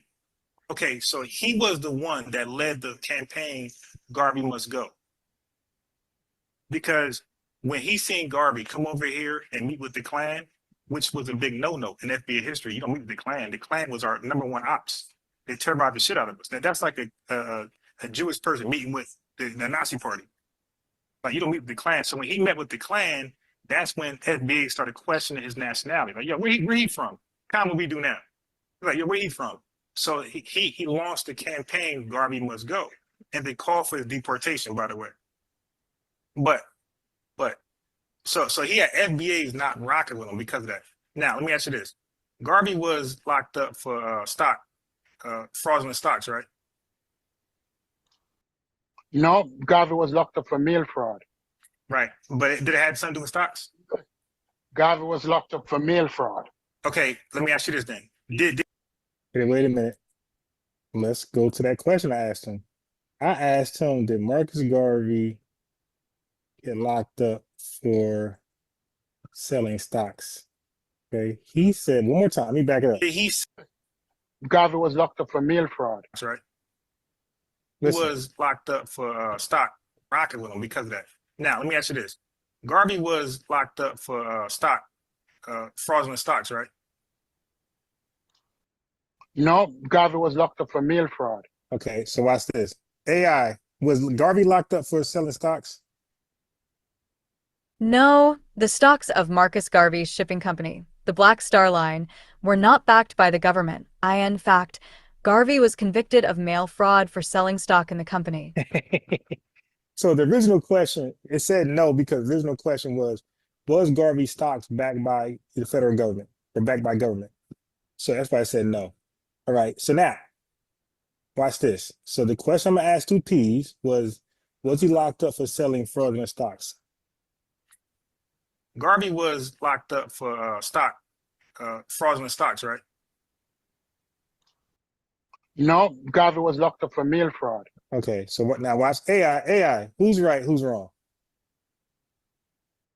Fact, Garvey was convicted of mail fraud for selling stock in the company. Marcus Garvey was a political activist and leader. Okay, but yeah, these guys be trying me. Just because you're Jamaican doesn't mean you know more Garvey than me. Stupees just be Jamaican stuff up. Right, but did it have something to do with stocks? Garvey was locked up for mail fraud. Okay, let me ask you this then. Did he sell stocks? Garvey was locked up for mail fraud. No, okay, pass. Okay, let's not do with the locked up. Did he sell stocks to FBAs? Yes or no? Garvey sells stocks to the Black Star Line now. Okay, now, was his stocks? Okay, cool. He was not locked up for stock. He was locked up for mail fraud. Okay, don't worry. We'll look into that. All right. So now, was his stocks licensed and registered? Oh my God! Look at him. No, I don't want to lie. At that time, I don't remember. I can't answer that question. Okay, no. I don't remember if all stocks were licensed and yes they were. Yes they were because they all. Why? See how much he lies. We talked about Garvey immigration status and visas. All of a sudden, I don't think visas was for all immigrants, and it clearly was. Now, when it comes to Garvey, he's bending all the rules. Like, I don't know if visas were for everybody. Now, all of a sudden, I don't know if all stocks had to be licensed and registered and backed by the government. Part of the No, there exchange were not. market. Okay, this There were guy. not. Listen. Stocks were part of the exchange market. Yeah, the New York Stock Exchange. That was around at that time. Okay, now watch this. Watch this. Now all People at stocks. that time, can I rebut that? Please, That people were selling shares in gold mines at that time were not licensed and registered. So not all stocks during that time was licensed and registered. Okay, now that was the dumbest argument you can make. Stocks are called like stocks. You could say is money. You're supposed to be able to liquidate stocks for some type of value, some type of money system. This guy used gold and silver, which is money itself. Like, how can you liquidate gold? Gold is gold, silver is silver. Like they are. It's currency. Gold and silver. That is actual currency. So his reaching. Oh no, the gold was on. What are you talking about, man? Okay, well you go get that. Okay, you go get that and provide that.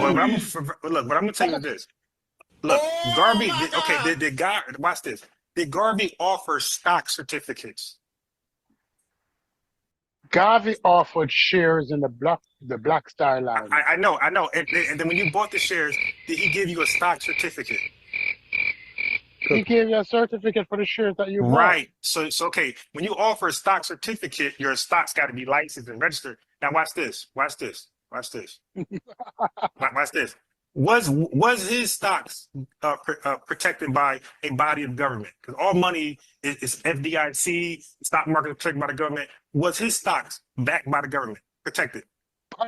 Prior to 1930, when the Great Depression and the Great Crash occurred, most stocks in the United States were never protected by any Stop the cap. organization. Go on with some stocks and okay, cool. I'll go on with the Great Crash of the 1930s. Okay, cool. Now watch this. Now you said he sold stocks for the Black Star Line shit, right? He sells shares in the Black Star Line. It's the same. Stocks and shares the same thing, bro. It's the same thing. You can't call them anything you want to call them. No. Listen, bro. This is financial. This is finances 101. All right. Investopedia. Can you use stocks and shares interchangeably? Units of stock are called shares. Yo, this guy, I'm just the one guy. I'm like Thanos, man. I've researched too much. I know about stocks. I know about this. I know history. I know about science. I know just too much, man. Big Bang, like, you can't really shake me down. Y'all watch that Chinese movie, Shaw Brothers Invincible? They're trying to find his weakness. They're hitting him in all types of parts of his body, trying to find his weakness. They couldn't do it to the end of the movie. That's like me. He's trying to find where I'm weak at, and I'm just killing him. Dude, stocks and shares are used interchangeably, my boy. Security and shares are interchangeable. Okay, no, they're not. Okay, all right. So now watch this. Yes. Okay, so he said no, they're not. So one more time. Stop the cap. Also called Investopedia. This is why I be trying to spare these guys. Like, yo, you're not ready, man. Matter of fact, let me share my screen. You see it yourself. Units of stock are called shares. What is he talking about? People use stocks and shares interchangeably. It's okay. Stop. Okay, whatever. Now watch this. Did he sell shares? Okay, let's use your word. Did he sell shares for the Orion ship?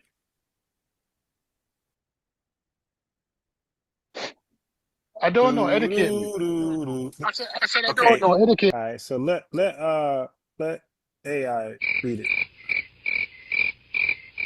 In January 1922, Garvey was arrested and charged with mail fraud for having advertised the sale of stocks in a ship, the Orion, which the Black Star Line did not yet own. So he didn't even own the ship yet. So you clearly heard AI say because he locked up for mail fraud because he advertised the sale of stocks. So this stupid guy keep acting like mail fraud has nothing to do with stocks.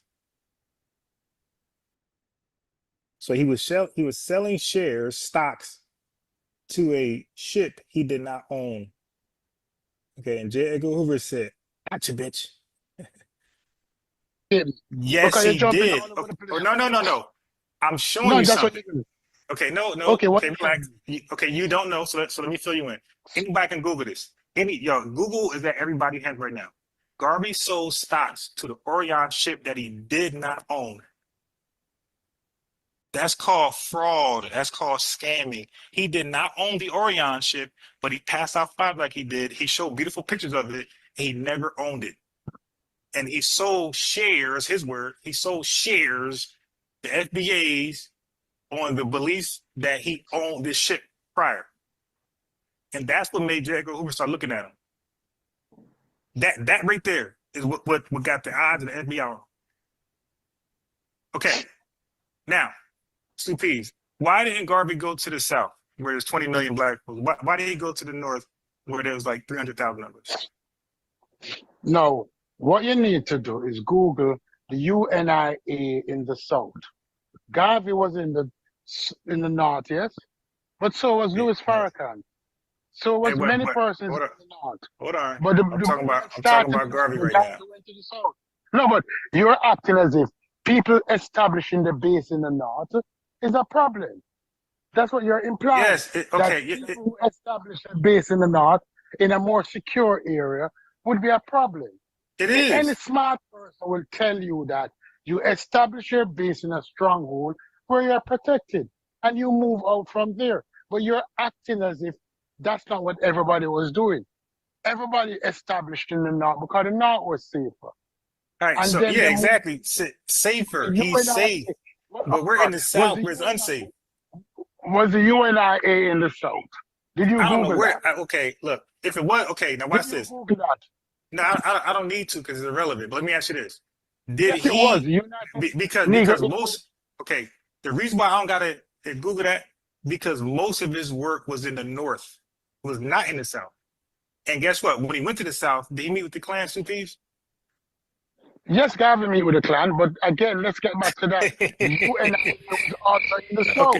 Okay. The UNIA was the organization. So the organization was also in the South. So why did he meet with the Klan? Okay, fine. So why did he meet with the Klan? Because Garvey was about separation. Garvey was about Africa for the Africans. Garvey was about people going back to Africa. And the Klan was also about the same thing. So he met with the Klan because they had similar thinking. Okay, so let's read it. Yeah, AI. Why did he meet with the Klan? Though their ideologies were rooted in hate and oppression, both Garvey and the KKK saw segregation as a way to achieve their respective goals. Garvey likely believed that by meeting with the KKK, he could gain support for his Back to Africa movement and further his cause of Black self-determination.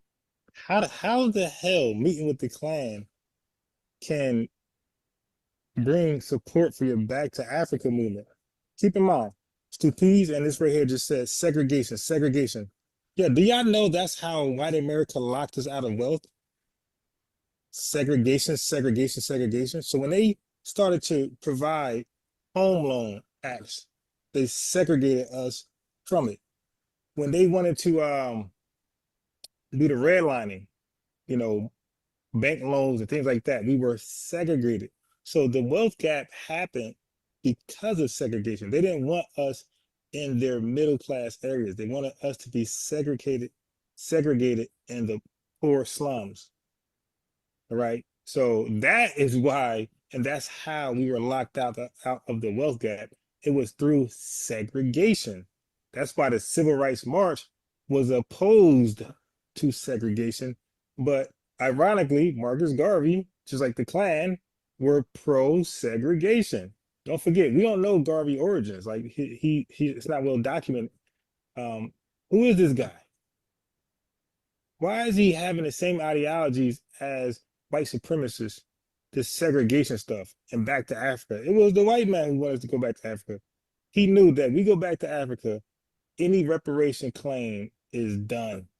So the white man gonna squeeze us for 100 years and more of our wealth and free labor, or pay us little to nothing, and then kick us out the country and say you left.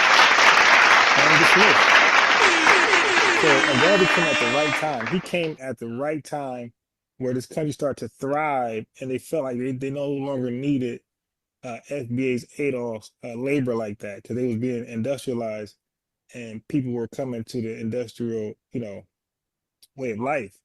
So they're just kind of moving away from like hard, labor, peonage and things like that. And here comes Garvey. All right, Negroes, let's go back to Africa. And that's why I look at Garvey funny. And most FBAs and ADOs look at Garvey funny, but we don't got to look at him funny. It's documented. He's a fraudster. He was selling stock that was useless to FBAs and ADOs, taking our money from us, squeezing us dry, saying we have stock in the company, but none of us ever was able to sell stocks and liquidate and get money. All the money went to him. He bought all the ships. The ships sunk, messed up. He lost all the money. So where was our gain? Garvey gain was he got to buy ships. He got to have his big worldwide name. What about his investors? Where was their win? The goal never got accomplished. The ships sunk, and the leader got deported, and all their money was gone. And now they got a leader that's a scammer, right, and a liar. And he went against the civil rights movement, which was a civil rights activist, which was to get equality here. We were not running. We didn't help build this country to run and flee to Africa. And by the way, did y'all know Liberia's president had told America and Garvey supporters, stop coming over here. You're not wanted. Stay in America. So he didn't even work out a deal with the president of Liberia to say it's cool to come over there. So he was going to tether us over there and have us looking like, illegals over there, being deported by, Liberian ICE. No. And why didn't he instead save Jamaicans? Why did he bring them to Africa? Why did he skip his people and come get us to bring us to Africa? And that's why some people say it's alleged, but some people say informant. Yeah, but the Klan, but the Klan is known as white. That's the white society trash. Like they're the dumbest amongst white society. They have less resources. They have no political pull. Like they are the most barbaric. So why would you not go with the intellectual to get something done? Yeah! Why would you go with the worst people who have no political pull, no strength, no nothing? They're actually the garbage can of white society. Why would you go there to get something done? In the 1920s, the Ku Klux Klan was the biggest white organization in America. Go and research the Ku Klux Klan. No. It had I more don't than need 3 to. million members. Okay, cool. No, you cool. said they had no power. Yeah, they You don't said have no. you just They said they had okay. no power. I And did that's say in that. an I did say that. organization with Okay, so 3 let me million help you out. people So let me tell had you why no I said power. that. Okay, so let me tell you why I said that. In Monroe, North Carolina, the Klan was 7,500 deep. Out of a people who were only 12,000 strong. So that means the entire city was 12,000 strong. 7,500 of them was the Klan. Now, when I say they don't have no power, 7,500 Klans member couldn't defeat Robert F. Williams and 59 other armed black men. They chased the Klan out. And matter of fact, the city had passed an ordinance to never let the Klan back in without police approval. So stupid, they had no power. They were kicked out their own city from 60 armed FBA men. Okay. You said the Klan didn't have no power. No but power and no pull.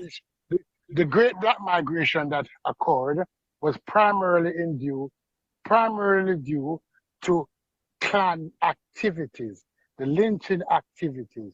They lynched black people out of the South. Okay, you kind of missing what I'm saying. What I'm saying is, you're saying that the Klan had no power.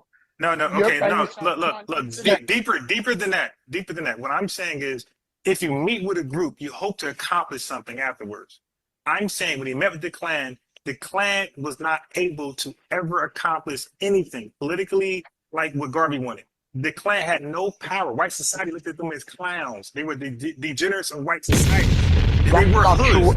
Okay, dude, they were hoods to hide their look. They were so much buffoons. Well, okay, I got you.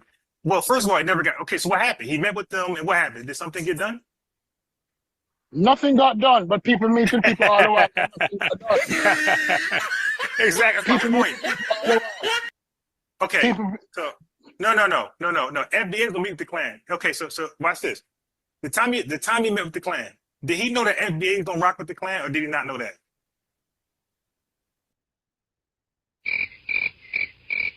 Yo, hello. Who's Hello. FBA? In 1920s, who was FBA? Okay. Foundation of Black Americans. No. Yeah, what's good, man? My God. What's good? Black Superman, what's up? Yo, what's up, man? Hey, man, what's going on, bro? You done switched it up the last couple of days, man. This shit getting really goofy now, bro. First with the John Henry Clark thing, now with the Marcus Garvey thing. What's up with you, bro? All right. I'm open to conversation, right? Okay, That's why well, let me ask you a question. What have you yeah. done to further our movement, to further the people? What Okay. contributions have you made other than being on YouTube just yapping? What have you done to actually Well, further? well, What tangible things have you done? Okay, well, you can't say other than YouTube. You haven't done Because nothing, bro. You doing this shit for clicks and likes, and I'm FBA. This shit getting goofy now, bro. All It's right, sounding wait, like a all grift. right. It's becoming a grift now, bro. All right, Just hey, stop dude. You called in to have a dialogue. I think you asked me what I've done.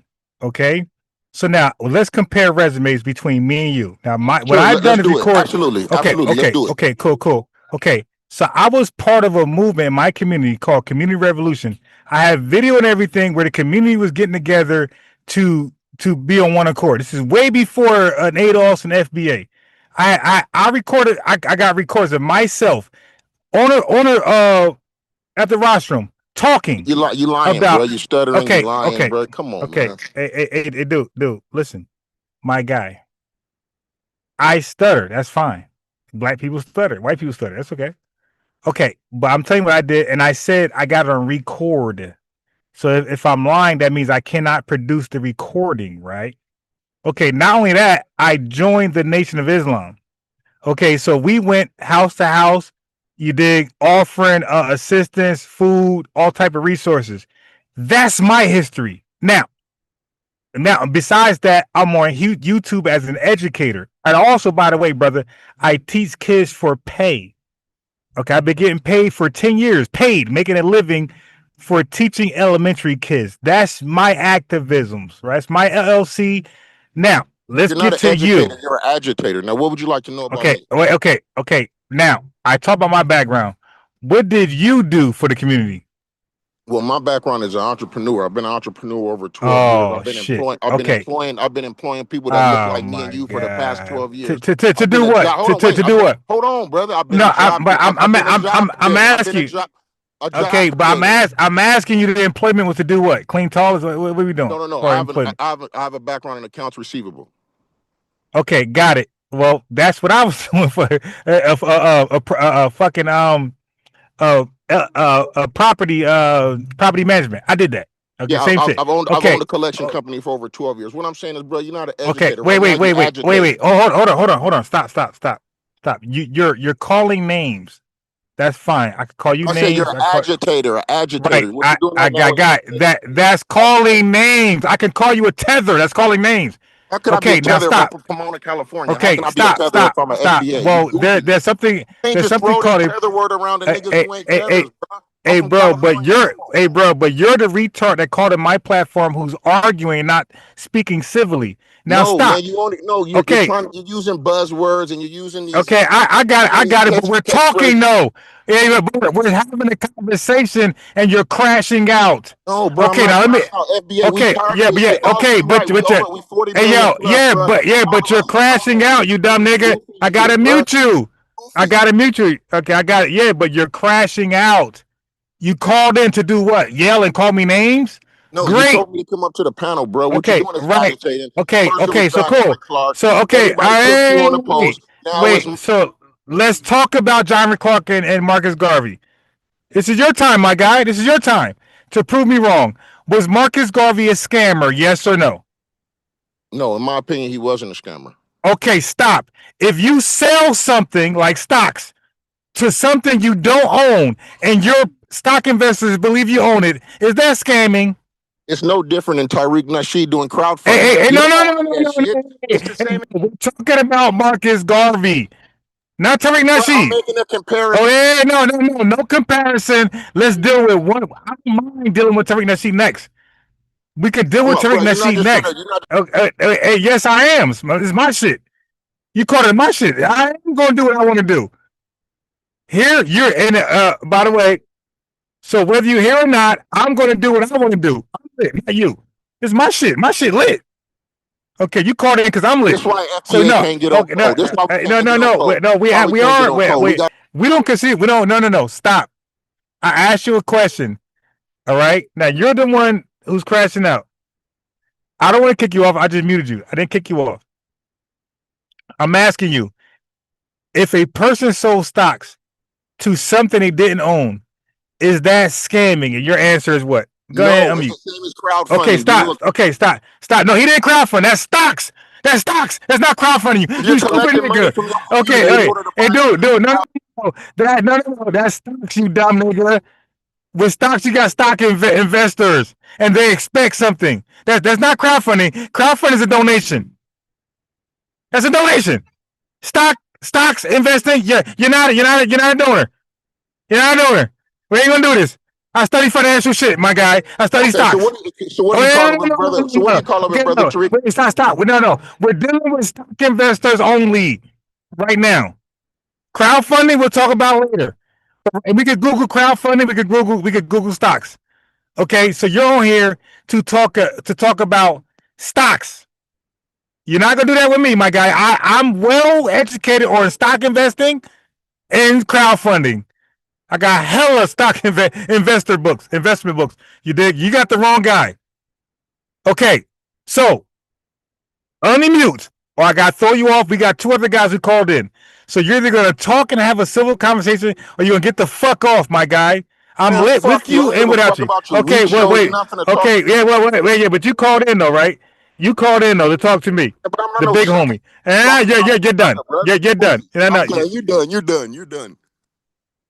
All right. My fault, American Dream. I kicked you off by mistake. I'm going to kick off this fucking stupid clan. All right, so American Dream, I'm going to put the phone number in for you. My fault. I kicked you off by mistake. I went to get this guy off. Chris, unmute. Chris. Unmute. Yeah, man. Marcus Garvey was a scammer, man. Okay, stop. Okay, all right, no problem. You see how I'm a grown man. Like, your opinion doesn't offend me. Okay, wait. Yeah. Okay, so we can talk civilly. We ain't gotta yell like my man right here. We ain't gotta do that. Because at the end of the day, you're gonna believe what you want to believe, and I'm gonna believe what I want to believe. And we ain't gotta be enemies because of difference of belief. You dig? That's the bottom line. Like we can still rock with each other. Yeah, I can still support your business, support mine. We ain't gotta go crazy. Okay, so now go ahead. Go further. All right, man. Like, I compare Marcus Garvey to Dr. Umar. That helps you put it in perspective better, because he's doing the exact same thing. The exact same thing, except he can't get deported and he won't take money from white people. And that's where Marcus Garvey went wrong. He was working with them folks, man. He was working with the KKK. He was working with Walter Plecker. He was behind the whole turning us African thing. It wasn't never like him trying to do something good for us. He was working with them folks, man. I agree. Buddy called in, and Buddy didn't want to have a conversation. You dig? Like, I don't know what it is. Yeah, I don't know what it is about like Africans and Jamaican niggas. Like they can't never understand. They can't never put that together. They look at it in whatever way they want to look at it, but it's not that. It is what it is. It's history. Look, it's history. The history is either true or false. That's it. But the difference is I got Garvey transcripts in court. I know what he agreed to, and I know what he didn't agree to. And he acknowledged that he deceived his stock investors. He acknowledged that he sold stocks to a ship he did not own. He acknowledged that in court. I know that. I know they don't know that. So that's why I say call But in. they look past all that. They don't see that. They don't see at that all. At all. But guess what? But guess what? They don't got to see it. They don't got to see it. But the court transcripts are real. Okay. Yeah. Garvey acknowledged some things, and Garvey said no to other things. And one thing he did acknowledge, he acknowledged that his books were screwed up. He didn't keep record of nothing financially. A fool. Like Umar. Okay. Right. There you go. Yeah. Older fool of Umar, same person. And Mm-hmm. Garvey acknowledged that he doctored up a poster of a German ship called Orion, and he made it Yeah. more fly, and he called Yeah. it the Phyllis Wheatley, and he acted like this was like the new Titanic, and this was the ship that was going to get us to Africa. And he didn't own it.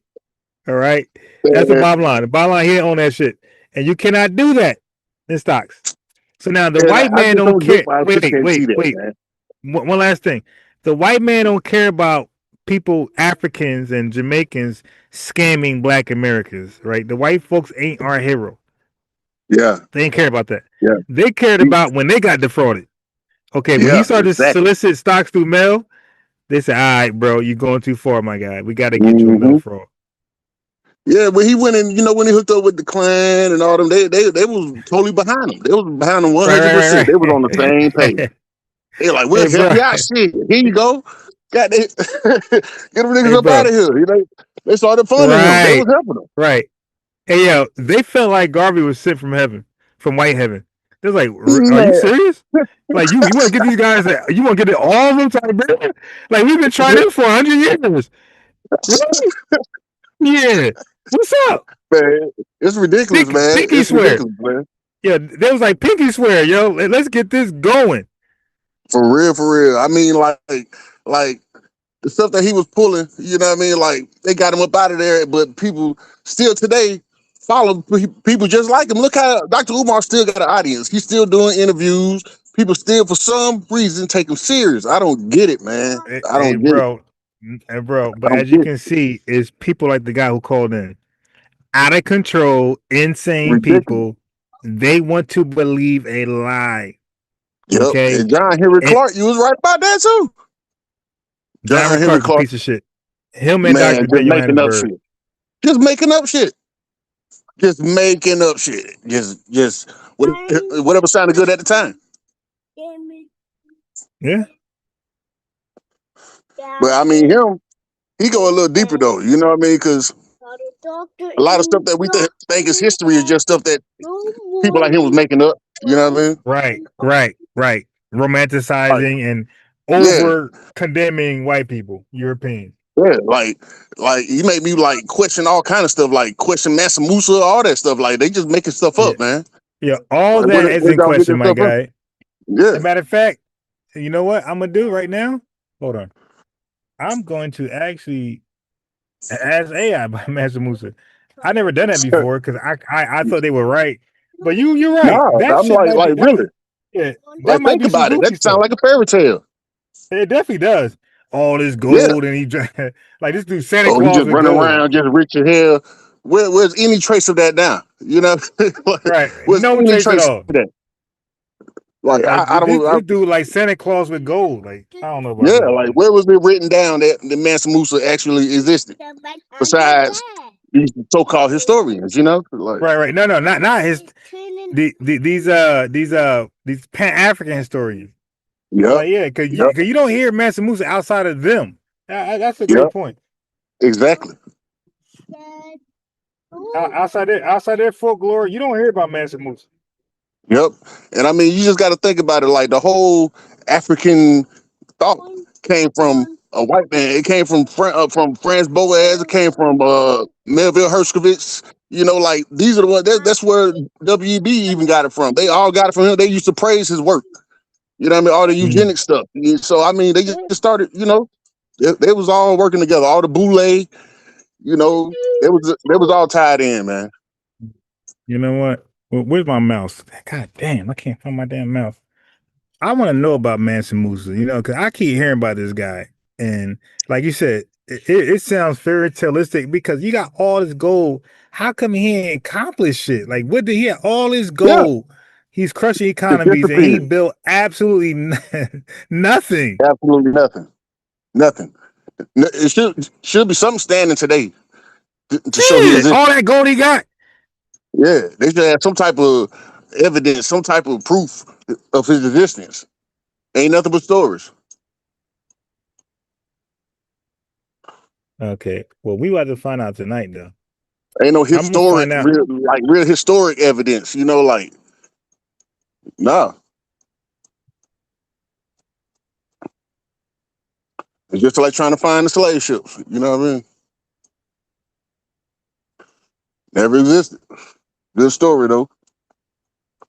Yeah, we're gonna get on this guy, Mansa Musa. Yeah, because that has been some wild stuff. All right, so hold on one second, Chris. So caller who called in, what's up? Is that Dream?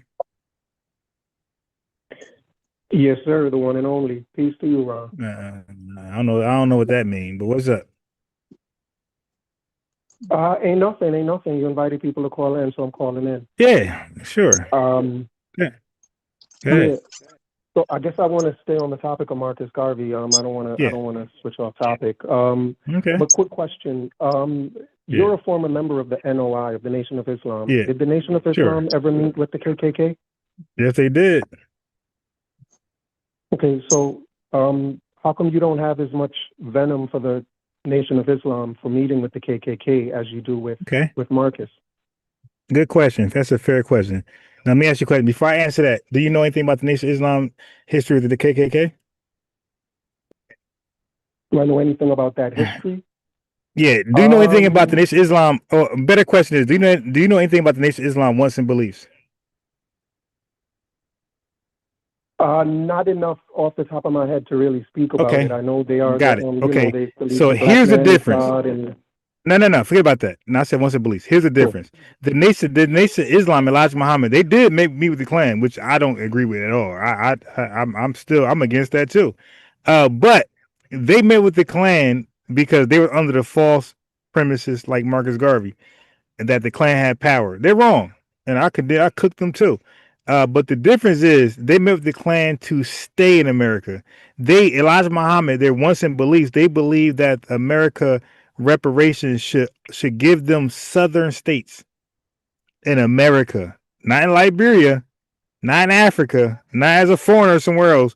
They believe America owed them southern states, and they felt like the nation, because they're weird too, but they felt like the Klan had some power, some clout to help them out with that. Right. So the difference between the two, like I said, I disagree with both approaches. Meeting with the Klan, you're off code. That's some sellout shit.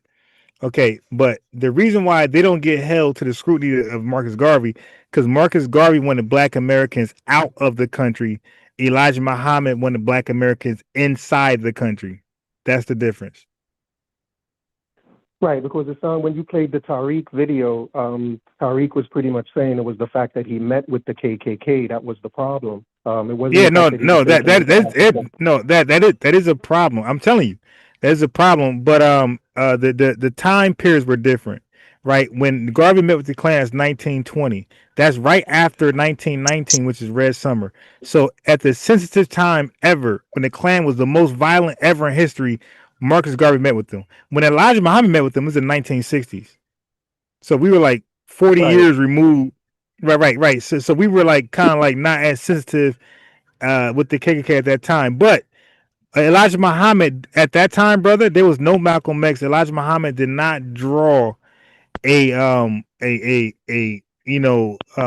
attention Marcus Garvey did. The Nation of Islam was really irrelevant without Malcolm X. Malcolm X is what put them more on the map.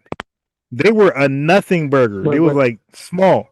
They're a small group without Malcolm X. Go ahead. And that's why we don't know about them. Okay, hold on. Somebody left. Was that him? Okay, yeah, he left. I didn't kick him off. I was talking to him. But he got to understand the Nation of Islam, when they met with the Klan, is wrong. So we're not saying anybody gets a pass. We're saying that's wrong. That's off code. You got to understand that. Now, he hung up because it didn't go the way he thought it was going to go. Okay, we're condemning anybody to meet with the Klan. That's wrong. You're off code. You're in question. But the reason why Elijah Muhammad don't get as much flack as Marcus Garvey, because Elijah Muhammad never scammed Black Americans. Let me put him on. I want him to understand this. Okay, you there, Dream? Hey, sorry, I'm not sure what just happened. I mean, either. I didn't kick you off, but I was talking to you and you went off. But let me say this to you, my guy. And you Yes, sir. ask a question, and I'm believing you want to get a good answer and you want to understand the answer. Okay, so let's look at everything in totality. The Nation of Islam have never scammed Black Americans. Marcus Garvey did. So that plus meeting with the Klan was a big deal at that time. Elijah Muhammad met with the Klan, and I'm sure that raised eyebrows. But the Nation of Islam never had a reputation of selling out Black Americans and selling fake stocks. So, like, far as I know, they used their organization to go into the Black neighborhoods before the Black Panthers and patrol and secure them and make sure there's no drug selling, people getting resources. That's the Nation of Islam history. And that's why, even though they met with the Klan, which is a bad thing, that's something to look down on. Their other works kind of like, smother that, where we don't talk about that. Marcus Garvey, everything he ever did in America was against the codes. Not just meet with the Klan, selling stocks, bro. Who the hell sold stocks to Black Americans ever? He did. Who did that? If I can, He did. Yeah, I think I heard you say that Malcolm X wasn't a part of the NOI at that time, but I do believe Malcolm X was a part. I'm not sure. One of the meetings. I'm not sure. Malcolm X was actually present at a KKK at one of the meetings that they met with the KKK. No problem. But listen, to what I just said. I just said that if the Nation of Islam did that, Malcolm X did that. That was wrong. I said that. I'm saying that was wrong, and that needs to be looked down upon. And it did. It was looked down upon, by the way. I don't even know Black history. Nobody ever said they were cool. People criticize them to this day. Saturday TV and other like Black spaces, they get on about that. They get on Farrakhan talking about the eyebrows, all that type of shit. So now they get their criticism. They don't get passes either. But what I was saying to you is that their activisms superseded, it smothered that Klan meeting. Like their actions didn't go with Garvey. Everything Garvey ever did was off code. Can I ask you a question? Sure, go ahead. If I can ask, why do you think, like, from a Pan-African perspective, like from a Pan-Africanist perspective, why do you think they can't feel the same way about Marcus, where they can say all of his other works kind of overshadows that? And name one. Okay, got it. Name one work he did to overshadow that Klan meeting. Name one thing. Well, his whole movement was about Pan-Africanism. Okay, no. Hey, wait, stop. Hey, bro, wait, stop. Hey, bro, stop. You're just saying words. No, you're saying words. I said the Nation of Islam, they patrol Black communities. They made sure no drug dealing, no mafia, none of that shit was going on. They made sure peace was there. Give me the Garvey activisms that superseded the Klan meeting. Go. It's particular. Okay, tell me things Garvey did bring people that wanted to go to Africa. He did give them the opportunity to go to Africa to Liberia. Hey, bro, nobody. Hey, bro, I don't know if you're stupid as hell or just unaware. Nobody went to Africa and lived there through Marcus Garvey's UNIA. That's not true. Marcus Garvey allowed people to go to Africa. Okay, hey, bro. Hey, you said hundreds. Okay, hey, bro, stop. You're being fucking stupid, my guy. This is my shit. This ain't your shit. It's my shit. Okay, the ACS, is that part of Marcus Garvey movement? Yes or no? Thank you. The ACS. Thank you. I'm not sure. Yes. I'm not sure. Okay. Yeah. Exactly. And you or nobody can fuck with me on this topic. The ACS, when people got no. Hey, no, I'm not gonna calm down. No. It's my shit. I ain't got, because my anger is just stupid ass. Niggas spreading misinformation on my shit. Pressure, bro. No. Okay, no. I'm not. Watch your fucking tetherism. You piece of shit. Okay? Man. Watch it. Hey, the ACS was responsible for all people of African, not African, that shit, Black Americans going to Africa. The ACS influenced most of that shit. Now come off mute, you Tether. Come off mute. You can't fuck with me on my topic. You think you lost your goddamn mind? They've been trying to trick us into self-deporting to Africa ever since we got out of slavery. Right. Hey, yo, unmute. And that should tell you something. So I can embarrass you. Unmute so I can embarrass you, my guy. Right. They've been trying to This get is us to my lane. self-deport ever since we got out of slavery. Yo, did you Okay. just call me a piece of shit? Yeah, you a dumb piece of You shit. doing you doing Man, get the fuck off my line, you dumb nigga. Fuck out of here. You think you got rights over here? I keep telling Tethers, there's no freedom of speech over here. You ain't got no rights. They just want to You accept bound to, reality, man. right, man. You bound to our shit. You in our space. I don't call on your shit. He goes live. He got one person, and that's his filthy grandmother that pull up on his live. That old bitch. That's it. Ain't nobody else come to his Yeah, live besides his filthy ass grandmother. Okay, he yeah, got man. one person to go live. That's why he comes to my space to talk your shit.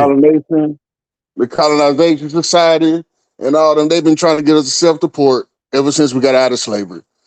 Right. That's And this guy so talking they couldn't about. get that many people to go. They couldn't get that many people to go. So they started trying to, they try other tactics. And that's where Marcus Garvey came in. It's all just trying to get us to really just go there on our own because they can't make us go. And Right. that should tell you something. Right. Hey, yo, listen. 3% of Black Americans out that entire ACS thing, only 3% actually landed in Liberia. That was a utterly failed mission. 3% of Black Americans, yeah, I got the numbers.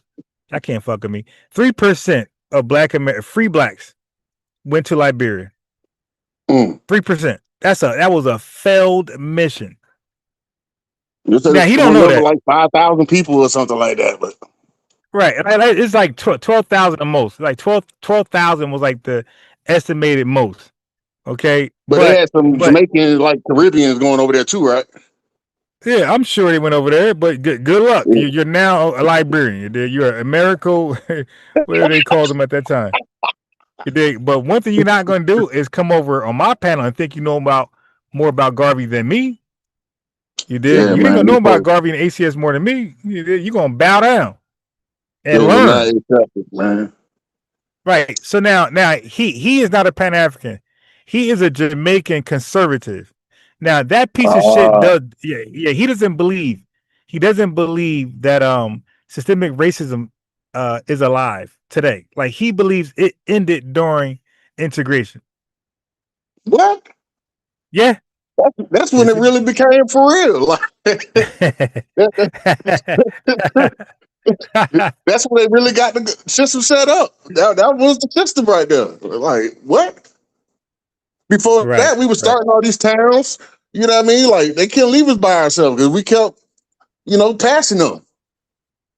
Right. Yeah. So you think I'm gonna take a full? But I'll let them look on my topics. I'll let anybody call in, even ops like him, because all you're gonna do is make me look better than what I'm supposed to look.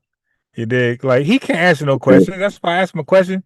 He can't answer shit. Like, dude, you don't know shit about the ACS. You don't know shit about Marcus Garvey. You're calling in because you think you got a gotcha moment. Oh, the Nation of Islam also met the Klan. I know that, and I said it publicly. I admitted it publicly. Yeah, he did. That ain't cool. That's some weird stuff. But they made up for it because most of their activisms were for Black Americans. You dig? And they did a good work. So let's talk about Garvey. He met with the Klan, and I asked that guy, what did he do that was good outside of that? He couldn't name one thing. Exactly, my guy. Don't you call in here.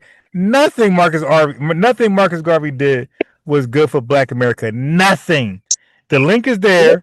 I'll challenge anybody to give me one thing Marcus Garvey did that was good for Black America. Name one thing. That's the challenge. One thing. I can't think of it. I ain't shit. He's a piece of shit Tether. You dig? That's all. The first musty Tether.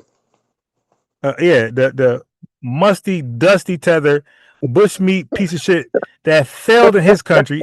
Yeah, he's a 4-time failure, by the way. I'm the first to say that. He failed in Jamaica. He came with the UNIA. He started in Jamaica. He failed. He came to America to pitch it over here. He got a little bit of motion, then he failed. He ultimately failed. He got deported back to Jamaica. He tried to pitch it over there, failed. His dumb, dusty ass went to London and failed over there and died of failure. Okay, man, nobody was he the first deportee? Yo, I told was he you. the first deportee? Yo, as far as like melanated. Yeah, I think he was. I think he was the Hey first yo, deportation. hey yo, J. Edgar Hoover was the first ICE. Yo, I The think it's first called one to get deported. yeah, this. Yo, J. I think Edgar he was the Hoover. first Oh my god. deportation. Hey yo, they authorized ICE to get that Oh dusty, musty, shit! fat. They said, "Get this nigga up out of here."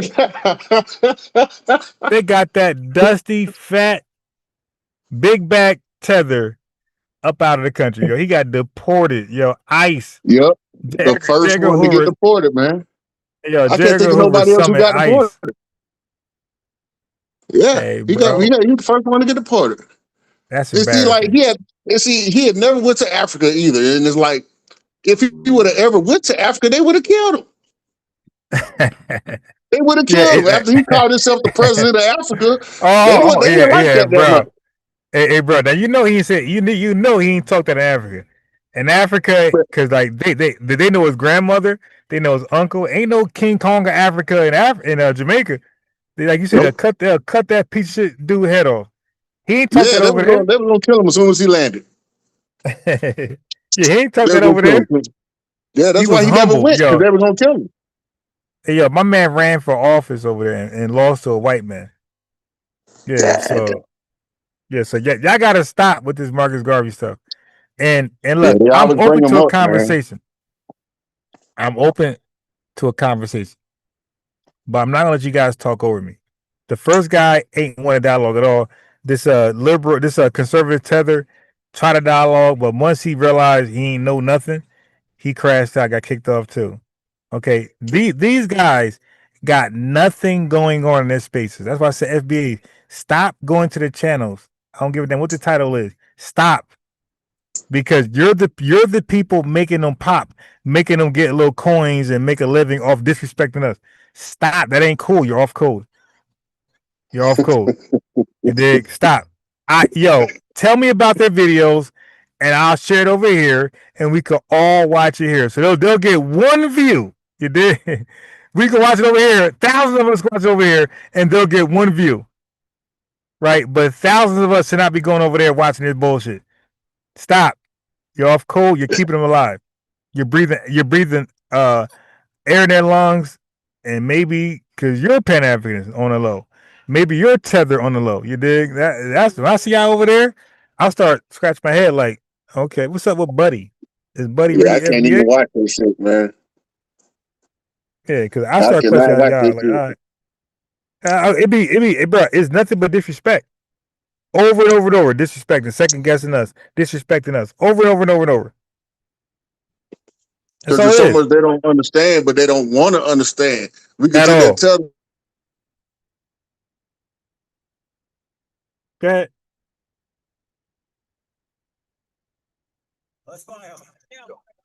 Now, good. You got cut off. Yeah. You know, like, Yeah. what's the point? Yeah. So anybody can call in, but you gotta willing to have a dialogue. You're not gonna overtalk me. Okay, just be reminded you are calling in a podcast. That means there's a host that has authority. You don't have authority. You're calling in at my mercy. Okay? And I'm granting you sovereignty, autonomy. I'm granting you go talk. You dig? I'm not trying to suppress what you got to say. Talk. You know what I'm saying? They just But need if to I really do some more research, man. Because, I mean, what do they think about the pictures that he had with, what's his name, Walter Plecker? oh my God. Why Yeah, does he, so why? You think that was nothing? right. That's a coincidence. That's a conspiracy. Walter Plecker in a picture back in them days, that's a big deal. This racist ass white man taking a picture with your mustache. Come on, man. It was something going on. With your musty ass and not having no damn root work. You dig? You think he wasn't like discomforted? You dig? Like straight up. I'm like, but he's standing there, I mean, right by him. Shit. It is what it is, man. They just deny all the shit that's in their face. You know what I mean? Like, man, he was a part of a conspiracy, really, man, when you think about it. Because, I mean, all the stuff that was going on during that time, 1924, you had the Racial Integrity Act. The Native Americans got recognized as citizens.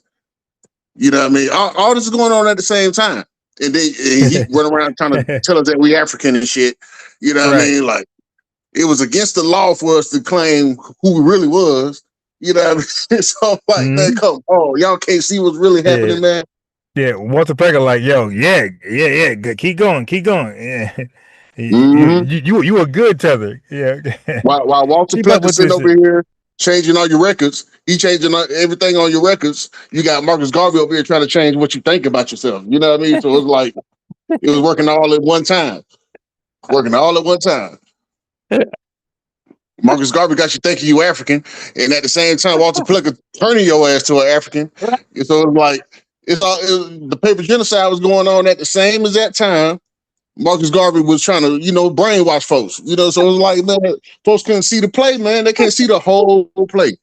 They just don't worry about Pan-Africanism, and that was really created by white supremacy. Right. Hey, yo, listen. Hey, bro, I'm the first person that I know of to ever make that connection.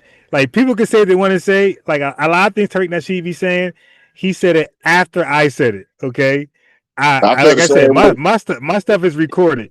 I made that connection earlier. I said, I got videos entitled "The White Supremacy is the author of Pan-Africanism," right? Yep, exactly. I've been saying that for a long time. Because I'm like, it just hit me. I'm like, man, hold on. Because you got to know all the different factors around it. You know what I mean? Because it was bigger than Garvey. He was just a piece of the way puzzle. bigger. So it was like, it was way bigger than just him. Tether. So he was just, you know what I mean? You could focus on Marcus Garvey, you won't see what everything else that was around him. You know what I mean? Marcus Garvey wasn't working by himself. You know what I mean? But not at all. he messed up though. He messed up with them folks' money, man. He had to go. Oh yeah, when he messed up. Yeah, when he dropped the ball, like now, like all these Pan Africans, the Dr. Queen of Zingas, Dr. Maya, all these folks who in contracts with Africa, and based on a promise that they could sell us to Africa, this idea to be African. When that's coming to like close, where they're not confident they're doing the job, they're dismissing them. They're dropping them one by one. You see, and that's why they be so angry on their lives. You Foundation Black America, y'all ain't shit. Y'all in the cult. Y'all African. Y'all believe in white supremacy. All these folks are trying to sell us out. You know what I mean? Like it messed up. You got your own really trying to sell you out, but then you got to worry about foreign Tether's trying to sell you out. So like, God damn, you know what I mean? It's too much, man. Do you see how upset they are that they got smashed at the UN? Oh yeah! Oh my God, bro! Man. Yo, did you see Dr. Maya? When I played her video, that woman was so mad because she probably was promised percentages, all type of stocks and all type of shit, and she ain't getting none of it. I hate y'all leader. Fuck HC. That bitch said, "Fuck HC6. Take me out. I hate y'all niggas." That chick, she was wilding, yo. Well, she said it without saying it. Having Pan-Africans in there, man. I ain't watching none Hey, bro, none of us know why, and basically that's it. We're like, yo, Tariq, bro, we really can't see ourselves watch some shit with Dr. Maya in it because she's so disrespectful. It's like, dude, I can't. And look, wait, one last thing. Yo, look how they thinking. Y'all FBAs, y'all ain't shit. Y'all can say what y'all want to say, but I was in y'all documentary. You wasn't there. I was there. You did. That's what she can say. Look, she can say whatever you got to say about me. So what? I was in your documentary. You wasn't in there. Screw you. You're nobody. And she ain't wrong. Yeah, well, damn. That's why I have no idea why he has so much ties with these Pan-Africans. You know what I mean? Like, I'm like, Tariq kind of like a diet Pan-African, like Pan-African without the African. But I don't know. I don't get it, man. You're wrong. Yeah, me either. That's still not a flex. Because I would come back and just say, no, you had to be in somebody's because Pan-Africans don't produce nothing. You know what Yeah. I'm saying? Yeah, I don't Nah, produce you're nothing. right. You're right. But Hell but guess nah. what, brother? Like, no, you're right. But think about this. Can you imagine watching this dog on a Hidden Colors documentary, knowing all the slick she said up to date? Like, we're talking about just yesterday Yeah. or the day Yeah. before. It's like, yo, I really don't want to see you. I'm gonna definitely mute that part. That shit gonna be on mute. Yeah. Fast Yeah. forward, mute. Like, I can't listen to that Yo, dog. Like, that's a disgusting yo. dog of a woman, yo. I think it was a Yeah, and that's play. gonna happen. You had a playback playing earlier today or something like that. I think it was, and she was he was playing her, and I just seen something yesterday with this doctor, this historian African lady. She went through all through Ghana. She went through the UK. She came to America and studied the transatlantic slave trade. Right. Okay. She went to Ghana to the families who were Mm. the slave raiding families. Oh, hell no. Really? I put it in the chat. I put her name in the chat. I'm gonna put it again. Let me see. Let me look at that. Put it in the chat. You gotta look her up. It's Okosua. Oh yeah, I'm gonna definitely play that. Let me see Yo, that. Put that bro, back in the chat. she gives it up. She Dang. gives it up. She gives it up in detail on how there was an internal slave trade and an external slave trade. You see how they you see how listen, do you see, bro? She talks about how it wasn't only selling to the Europeans, they would go to the market to get slaves for themselves, for their household. Mm. And this is how deep she said it gets. It gets deep. Nobody wants to talk about it because if they get into genealogy, they're going to come to find out that all those people, mad at those people they talk about, is come from this tribe and that tribe. No, they come from tribes that were destroyed by slave raids because their families go back to slaves in that tribe. Wow. I was trying. I was like, I need to talk to Ron. I said, I need to talk to Ron, bro. Oh, I got her. She gets deep with it, bro. She went and looked up. She said when she came to America, right? She didn't because they didn't know. They don't know, and this is her story. She said because there was a difference in the slavery in Africa and over here. Yes, it was a major Right. difference. Okay. However, Obviously. a slave is a slave. You took people Yes. against their will and held them Right. hostage against their will. She also gets into this.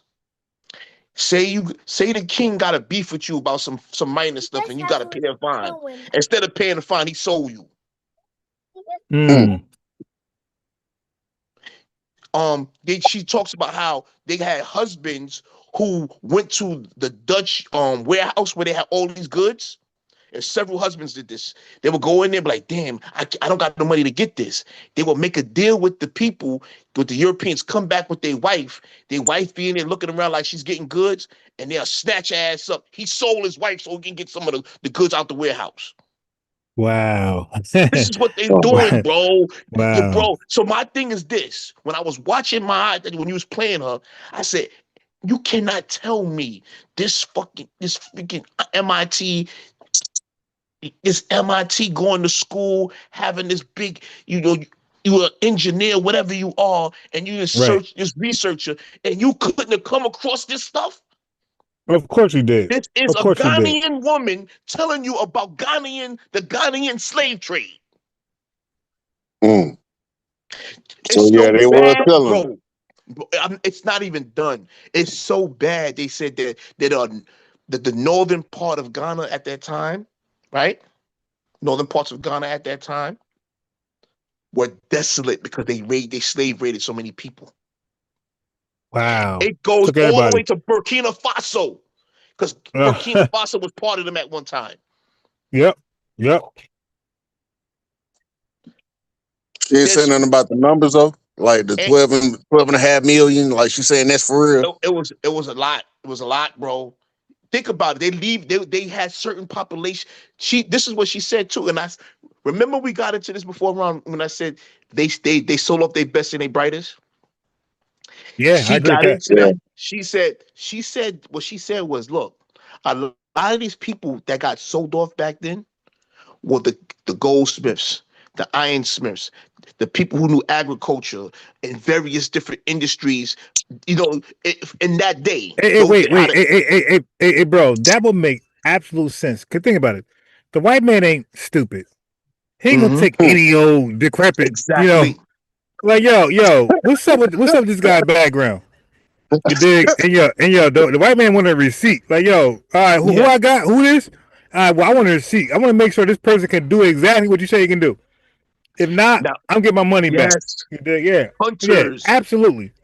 hunters, all of that. And he said it created, and mostly they were young, right? They Yep. were young boys, young girls who had skill sets. And this is why they said today they see these places in Africa who lack infrastructure and the ability to get things off the ground because historically they moved off all the people who had the skill sets and they didn't pass them on.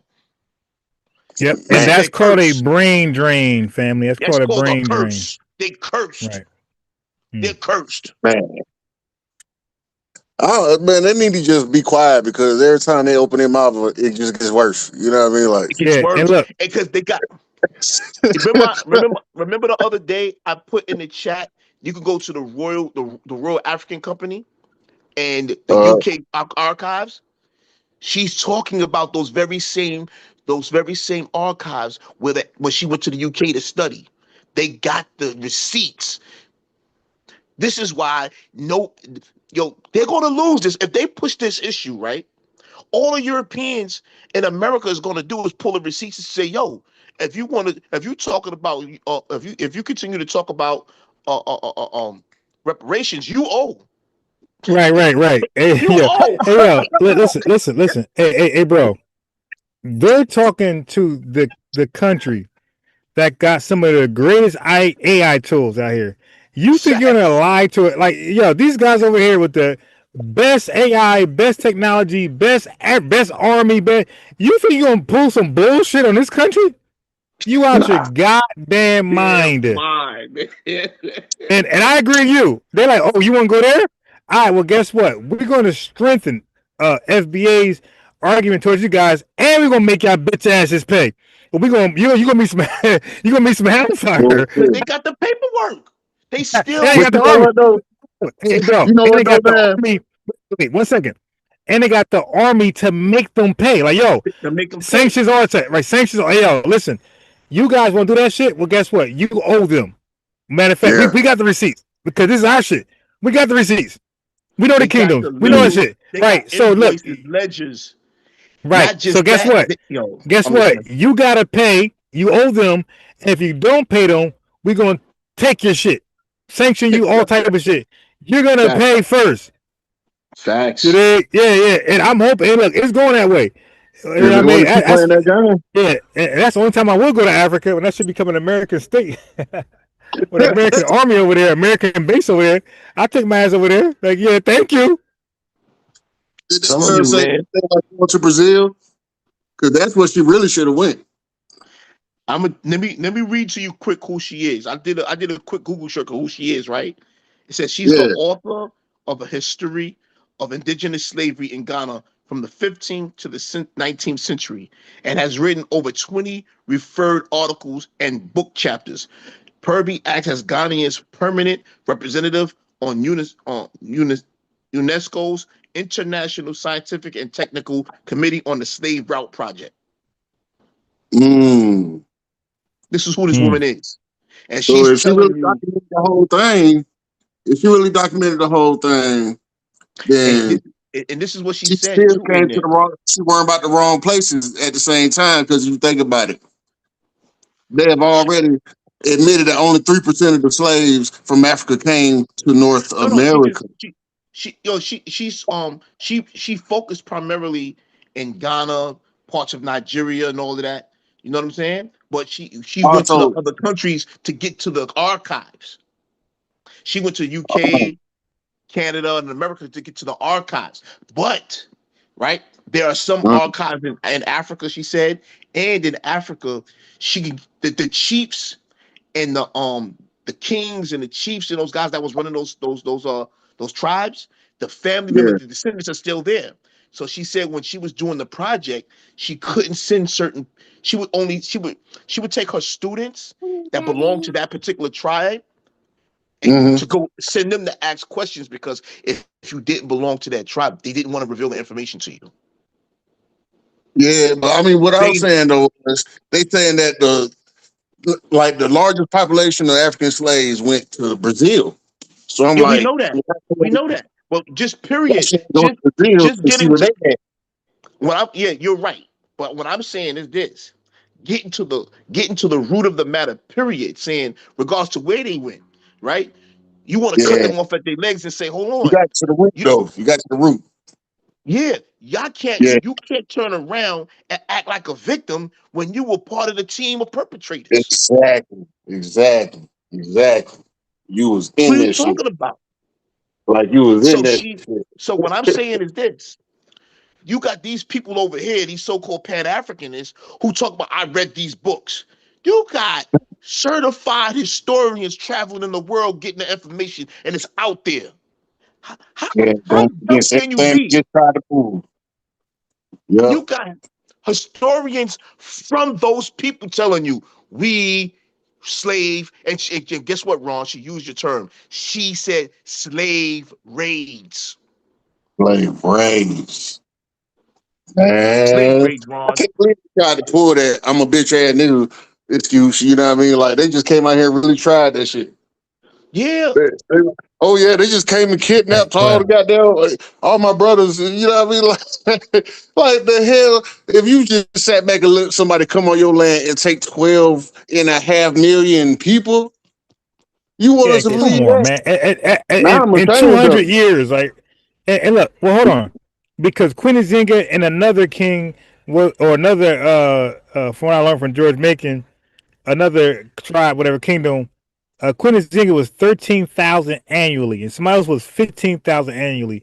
And we're talking about Yes. over Yes. 200 years. Don't forget, it started in like Oh, the 1500s and it ended in 1808. So we're talking about now, centuries. you know why it was that why it was that many annually? Yeah, go ahead. Because she was saying tribes like Ghana, the Akan, the Ashanti. They were major perpetrators, the Ashanti and other tribes, the larger tribes. When they had smaller tribes that paid them tribute, they would make them bring them 1,000 slaves annually. That's a tribute. That's the tax you got to pay to be under our foot. So they forced tribes a little smaller than them to go raid on tribes smaller than themselves. Man. And looking at how they moving on each other today, I can believe this shit. Right. You gotta Man, watch. No Yo, unity. I'm talking about I they over there implore the slaughtering each chat, other. everybody in the chat to go watch this lady because once you watch this lady, she has several videos. Once you get in depth with Yeah, her, I had bro, downloaded a couple of them. I'm gonna watch them tonight. you'll be going, Ron, you're gonna turn into the DC sniper on him with this information, bro. Hey y'all, do y'all know? Hey yo, there's some magical, there's some evil spells. Because look, before I crushed Dr. Maya and exposed her dusty ass, I had downloaded her video, and I went to bed pretty late that night. Hey yo, check this out, family. This is 100% accurate. I'm not lying. Truth. I listened to her video right as I went to sleep and woke up. I don't know what this was, but when I woke up, I almost didn't want to expose her. I had a dream that like she became buddy with me, and she was like brown nose me to win me over. Bro, I woke up like, yeah, I ain't gonna expose her. I'm like, yo, what the hell was that about? I had this dream like where she was just buddy with me. You dig? Like trying to get me to relax. I was like a weird feeling, man. I was like, what the fuck was that? I woke up like, yeah, I ain't gonna expose her. Then I had to get my thoughts together. Like, oh, no, hell no, I'm gonna get that woman. Them Pan Africans be Yeah, knowing that they bullshitting, man. They know they're full of shit. It's like you don't even believe the shit you saying. You getting the bag out of this shit. right. Hey, yeah, and look, and the fact is, listen when they called in. The other guy claimed to be FBA. Hey, bro, so what? You're FBA. So is 19 Keys. 19 Z's. So is Dr. Maya, and so is Brother Reggie, and so is the other clowns. Like, what does that mean? I'm FBA. That don't mean you neutral, you dumb nigga. You're FBA Pan-Africanist. FBA is your lineage, your bloodline, and Pan-African is your religion. Like, what? You could be both. Like he was saying it like it's either or. Like, dude, what do you think you're talking to, my guy? But listen, he didn't want no dialogue. I said, yo, was Garvey a scammer? Nah. And I tried to like follow up, and he didn't want to hear nothing else. He started crashing out, and I kicked him off. But bro, you're weak. Now check this out. When I call into their platforms, I don't do that. When they ask me a question, I answer it. I don't crash out. And guess what? When I feel like I'm not being treated equally, I just hang up. I don't overtalk them. I don't be rude. I don't cuss them out. I just click. That's it. Yeah, because they just crashing out. You know what that is? I don't know. They can't even really stand behind the shit they be saying, man. It don't make sense. Because at the beginning of this, they felt they had the high ground of superiority, and knowledge, information, and they've been out there long in position. But this happens when you see the old fella in any sport or anything when he's trying to fight to keep his space on the top of the hill, but the young bucks is kicking his ass. Right. That's what this looks like. This is what this looks like. And then, and then reality finally set in for that guy. Like, damn, I lost a step. Like, yeah, I'm not the guy no more. And it's funny because when you watch Jordan history, you'll see Magic Johnson and Magic Bird. Like when they tell the story, it's like a dope ass story. They'll be like, yeah, like he look he's a rookie that didn't play one game, and they already crowned him the best in the NBA. It's like, yo, exhibition, we can't do nothing with this guy. Like, this is Larry Bird, who could not be stopped. He's the best in the NBA. This is Magic Johnson, the other great. Man. Right. And these guys said, yo, we could do nothing with this guy. He's the best. And he even played one professional game yet. He took it as an exhibition. They're like, yo, he got it, yo. They conceded. And that's like us. It's like, yo, that's us, man. All this Pan-African and Tether and white supremacy stuff. Like a lot of these guys conceded, like, yo, they got it, yo. We can't do nothing with those guys. Facts. Yo, I watched them slow down and tap out, slowly concede, slowly try to come on this side of the game. Right? Yeah. Yo, they tapping out. But then you got to be able to do that, man. Like Dr. Bod, who's holding on for dear life. Yeah, she you got to be able to do that, though, man. You got to realize when you're wrong and be able to admit it. You know what I mean? Ain't nobody going, you know what I mean? Like, shit. Like, you got to grow, man. You know what I mean? They be trying to put some shit that's dead. You know what I mean? Like, ain't nobody on that shit, man. And they thought they were the only researchers. They thought they were the only researchers. I said, we're dumb. We don't research. Africa first. Yeah, we don't read and we don't research. If we don't read and research, why do we got direct? Why are we getting to direct information that contradict your what you call, what's that word you use when you believe in something you believe in rather than facts? Shit, religion, dogma. Cognitive dissonance. Dogma, right? They're dogma, facts. You know, they can't question it. And they only read books that each other wrote. 100%. 100%. They only read what each other. Nope. It gotta be from another Pan-African scholar, a fake scholar, a self-proclaimed scholar. That's it. Yeah, something with a fake African name. Right. But they didn't change their name. Here's the rifle shot, brothers. The Pan-Africans that write all these books, you don't never see or get information that they went over and researched and got their hands on any of the actual files, the facts. They only going to write a book about their opinion of what they read about somebody else. Yep. 100%. Correct. 100% correct. Yeah. So okay, if they're talking about the slave trade, they don't say they took a trip to England to go and get to look at the UK. Get primary first-hand evidence. Nah, they ain't happening.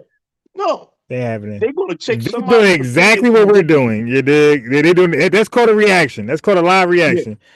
They doing what we doing. Right. A live Mm-hmm. reaction. Mm-hmm. They ain't take a trip. And they went to Africa. They went to Africa and they did that dumbass view from the castle and cried. That's what they did. Oh my God. That's what they did. They ain't gonna talk to the locals and try to figure out, hey, did you sell people off? You know what I'm saying? Right. Oh, Right. Yeah. Yeah. Nothing. Ron, Yeah. I wanted to tell you this. That part when that lady says they don't get into the genealogy part of it is proof that they don't even know who they are substantially. Hmm. They don't know. They don't. It's mixed up. It's a pile. It's a pile of rubbish, bro.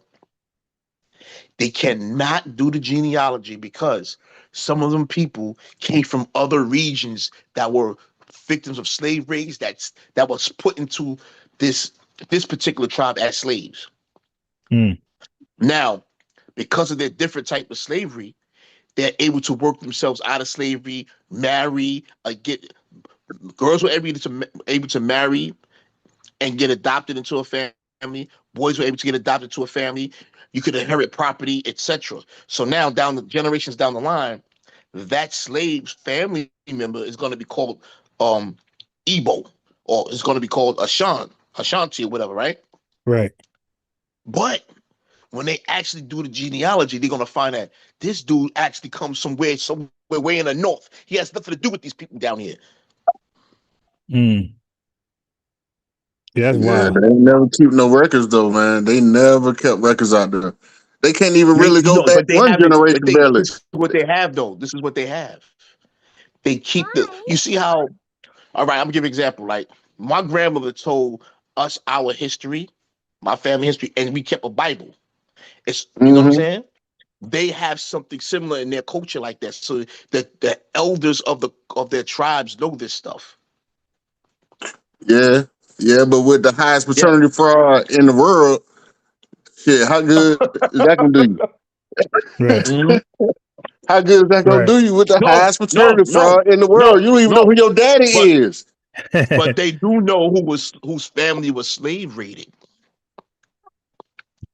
I mean, you got certain families, yeah, you got certain They families, know but families were slave raided. for the most part, that shit in disarray, man. Shit, man. For the most part, we be teaching them about their history. They don't know, but come on. Yeah. Yeah. Yeah. A lot of them don't know their history. Yeah, Yeah. they don't know their Yeah. history. When they come out here, this is when they learn the history. That's why we can't tell them the truth, because they so brainwashed by what they learned in school. You know what I mean? Like, Right. there's no stories of this shit going on in Africa. They be coming out here like, Yeah. what? Y'all from Africa? Yeah. Like, Right. shit. Right. Yeah. They were surprised to learn that we were sold and kidnapped by them.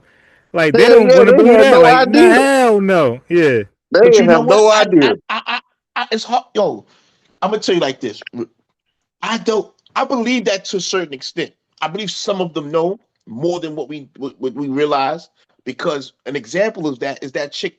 What was her name? Wenger, something Wenger. Yeah, the Carolyn Wanger. Yeah. Yeah, When she yeah. got on, I she was remember on the her. radio talking about her father told her that her father. She said her father kept it from her for years, but her father told her that the tribe they came from over by around Kenya or whatever she's from, they participated in slave raids. They had to do what they had to do. He told her. Yeah, yeah. And I mean, you could tell she plugged in, you know what I mean? So whoever her family is, shit, they got to be on something, you know? So it's like, yeah, you got They certain families sold. out there. They were slave raiders. Yeah, you got Her certain families family Mm. was out there that slave still raiders. got it. Now, Yeah, you got. whenever how old she was when she found out, the point is her father knew. If her father knew, his father knew, his father knew, etc. Yeah. I mean, the slave trade stories didn't really even start until like what, like 60s, 70s. They start And they man, the first numbers they was coming with was so crazy. They used to was say it was like crazy. 80 million. Yeah, because they was freestyling. They was trying to sell it for Yeah, the story.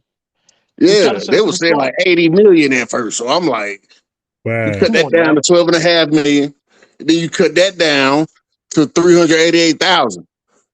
See, here's the thing I know about my people, right? You get these formats like you get those broadcasts like this and several others, and you got all the people in the chat. All it takes, it's gonna be one of us who's gonna go digging and hey y'all, look what I found. You know what I'm saying? Yeah, And then put it yeah, out there. And then there's gonna be another person who's gonna start digging. Hey y'all, look what I found. And yeah. then from there, when you get FBA with a damn be like a dog with a bone when it comes to getting this information, it's over.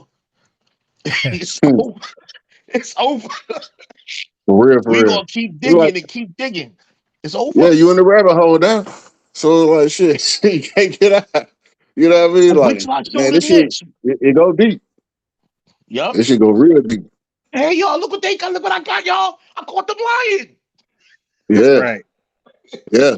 I mean, the truth is there, man. Like, man, the truth is there, but folks just don't want to see it. Like, that's the part that get me. Like, why don't you want to hear the truth? You know what I mean? Why Right. is it so hard to believe? If Yeah, you ain't and learn to put some white folks in school, it just ain't the truth. You know, yeah, come on, but you man. know what? But that's why we say it's just agenda driven. Like that's why a lot of us quick to say, you gotta be getting something out of this. There's no way Facts. you're gonna Got be to. because you know what? When you purposely be stupid, everybody I ever known to like don't want to know knowledge and want to just go their own life.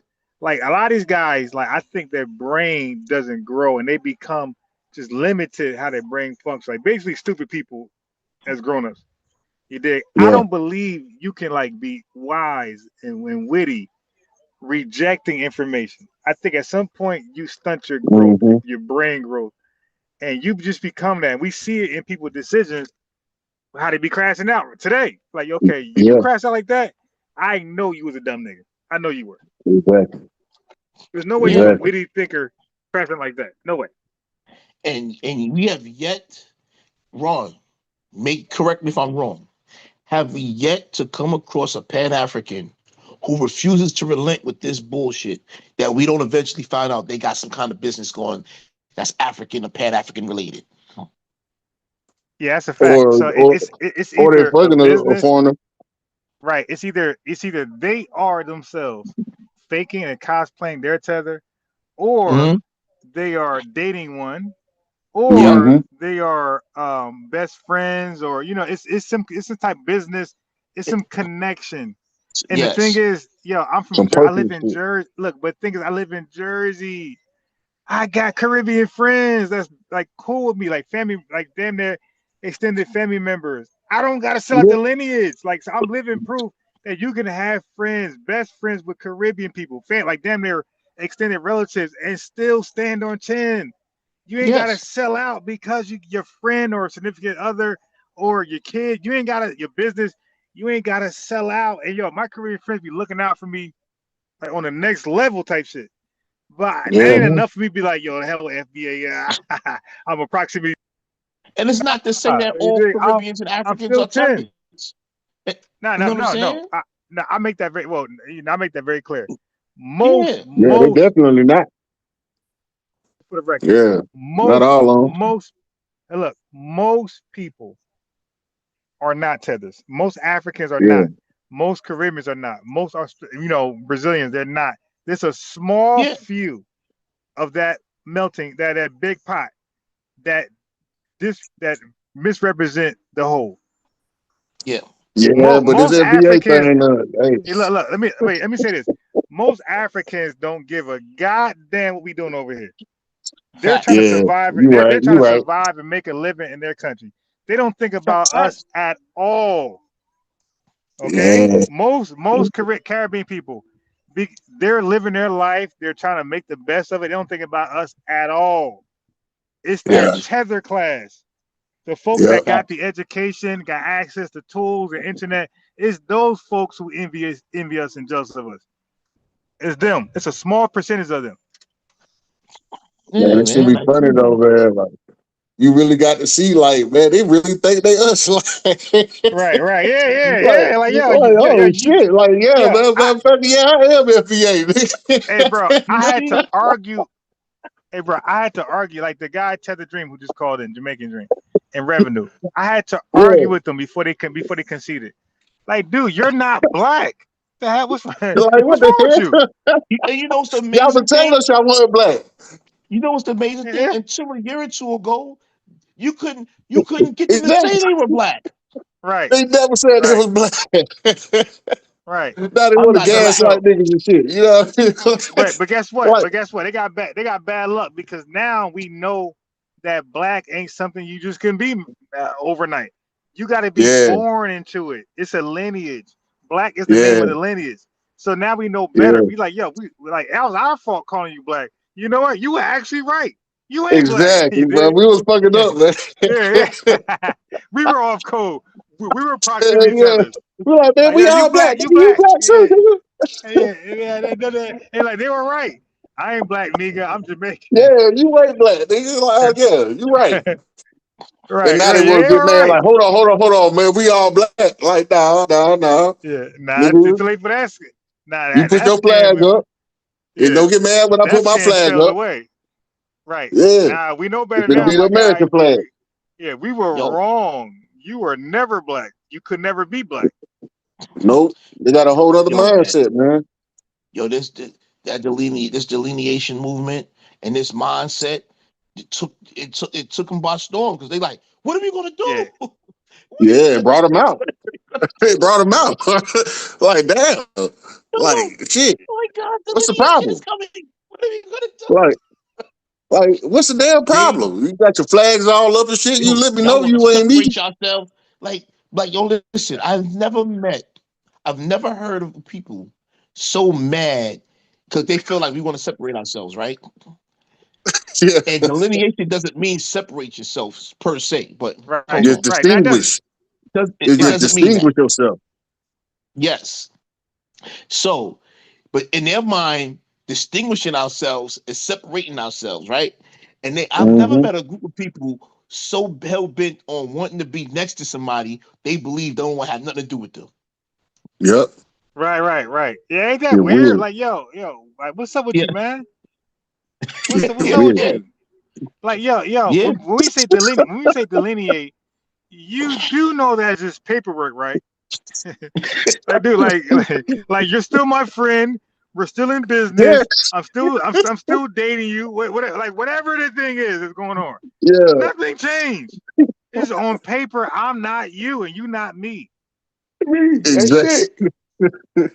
Yeah. That's all Man, I this mean. African American shit fucked us up, man. Like for real, the African Oh, American big time, name big fucked time, us up.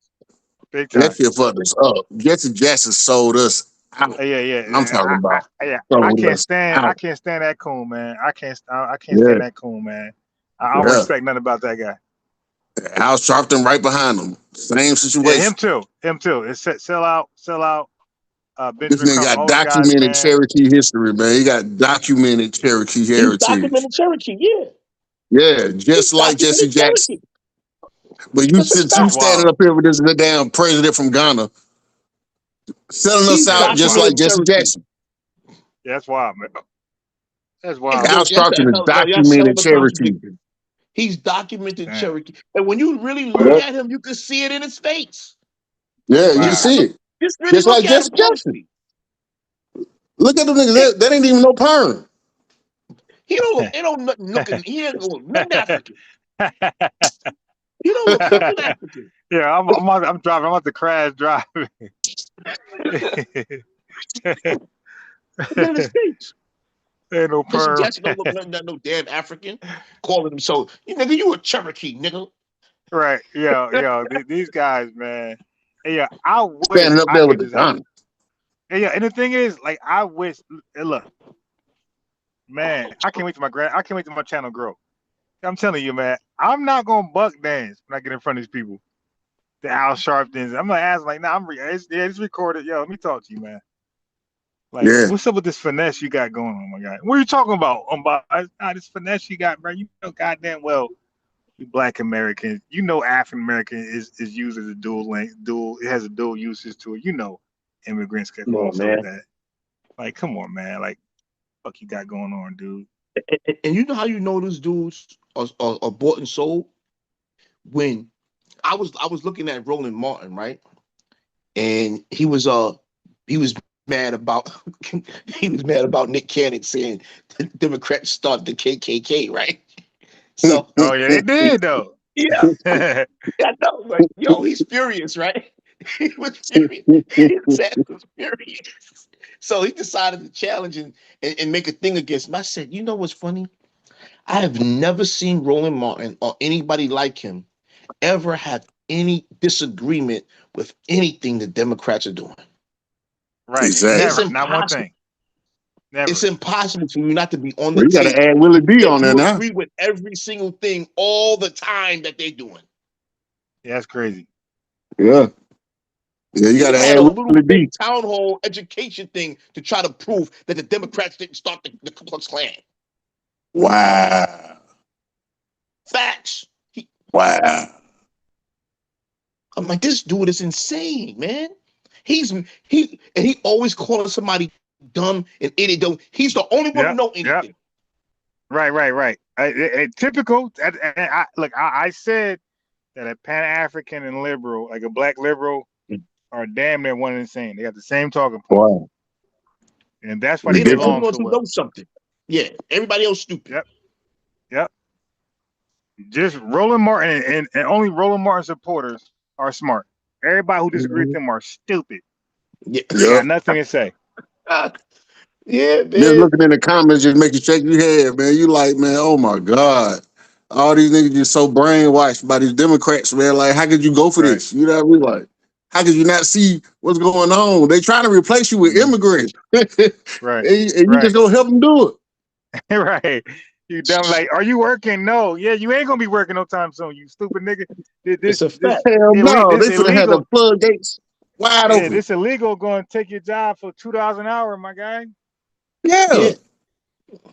Man, Did you I'm see how like, man, y'all don't see did you this see how the shit? Democrats? Did you see how the Democrats got mad when Trump sent out the when Trump sent out the ICE to help the TSA situation in the airports? Okay. Yeah, And yeah. all the FBAs pulled up as ICE agents. Yeah. Mad as a motherfucker. Yeah. I don't. And they call them sellouts and coons. Yeah. Yep. I support ICE. Period. And Yep. any FBA that join ICE, I salute you, man. Like you doing your country a great service, man. My sister is in the form of law enforcement and she wants to change over. I say, go fill out the ICE application. Hell yeah, man. Go ahead. Go fill out the I ICE tried to, application. by the way. I definitely Shit. tried that shit. Man, listen. We go get me an ICE application. I'm running down. Yeah, man. Yeah, don't think about it now. The only reason why I stopped my ICE shit because I see that the liberals were supporting and gaslighting the public to like harm them, like threaten them and abuse them. I said, all right, nah, because I be one of those ICE agents who catch a body. So I said, I'm letting it go. Yeah. I'm letting it go. Cause guess what? I'm sorry to say, although he ain't my man like that or nothing, but good old Trump gonna stand right behind me.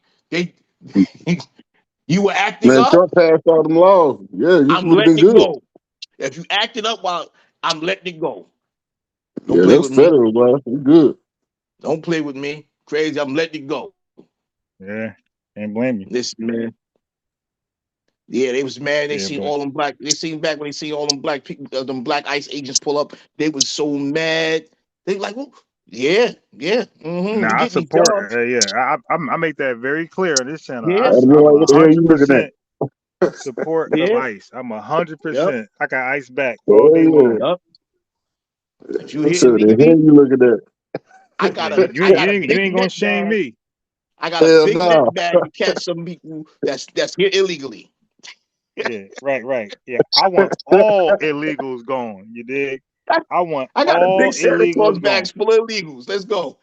Yeah, man. Yeah, I'm 100% anti-illegal folks in this country, and I ain't gonna Crazy. change. Yeah, I know because I know how it personally affects people. I was once Hell in yeah. construction trade, and I seen how in New York City, how illegal immigration eroded the ability to sustain a healthy way to earn a living in New York City. Yeah, at one time in New York City, in construction, you was getting money, man. You was getting Yeah, money.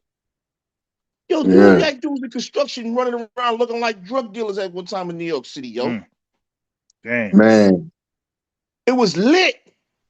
And then if But you you got in the see, union, oh man, bro. yeah, Now, bro, man, they got it on lock now.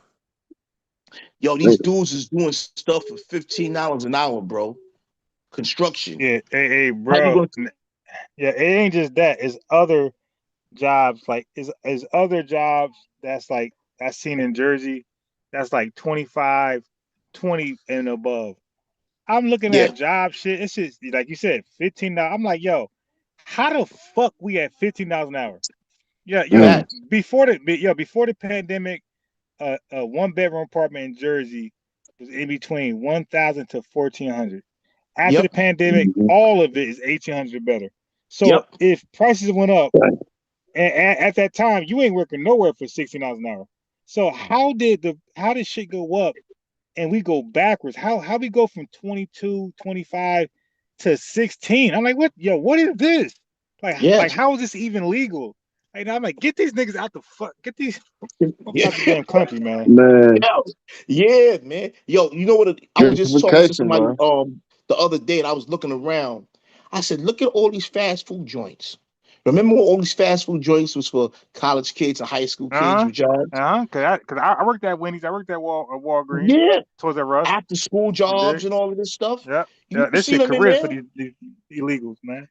Yeah. I'm Y'all get I'm good with them. you was able you turned 14, you was able to get your working papers, and then by the time you finished high school, you had a resume.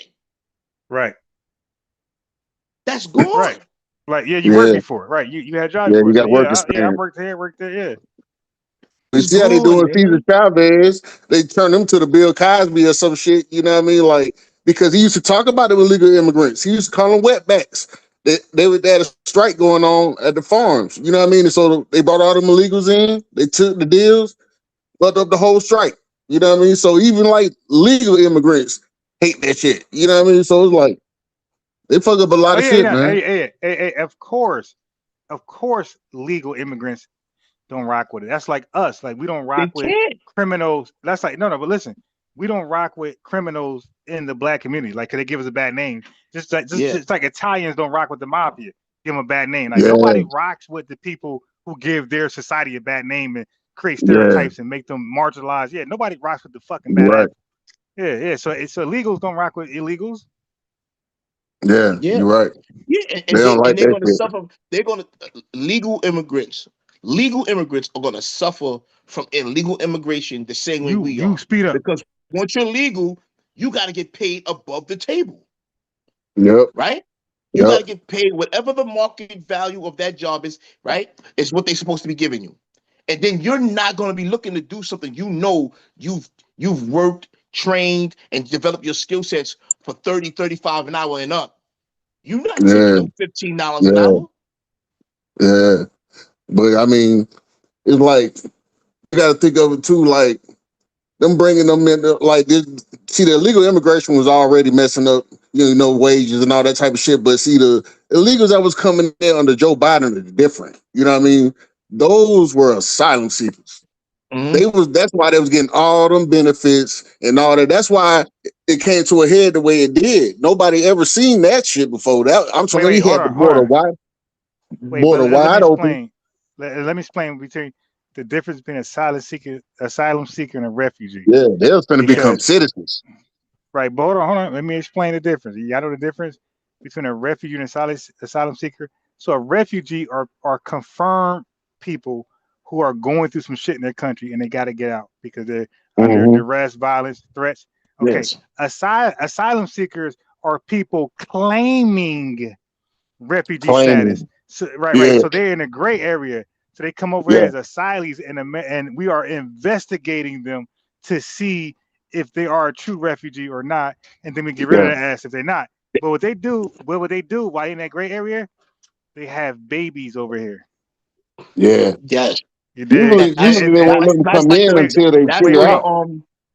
you Wait, kind of, if I'm let not me mistaken, that's how you let me just describe the land this. Oh, okay. Let me just land this. Yeah, so as in a gray area, they would have babies over here.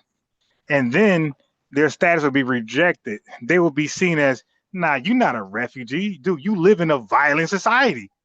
Why? You know what I mean? You got shot at. They ain't target you.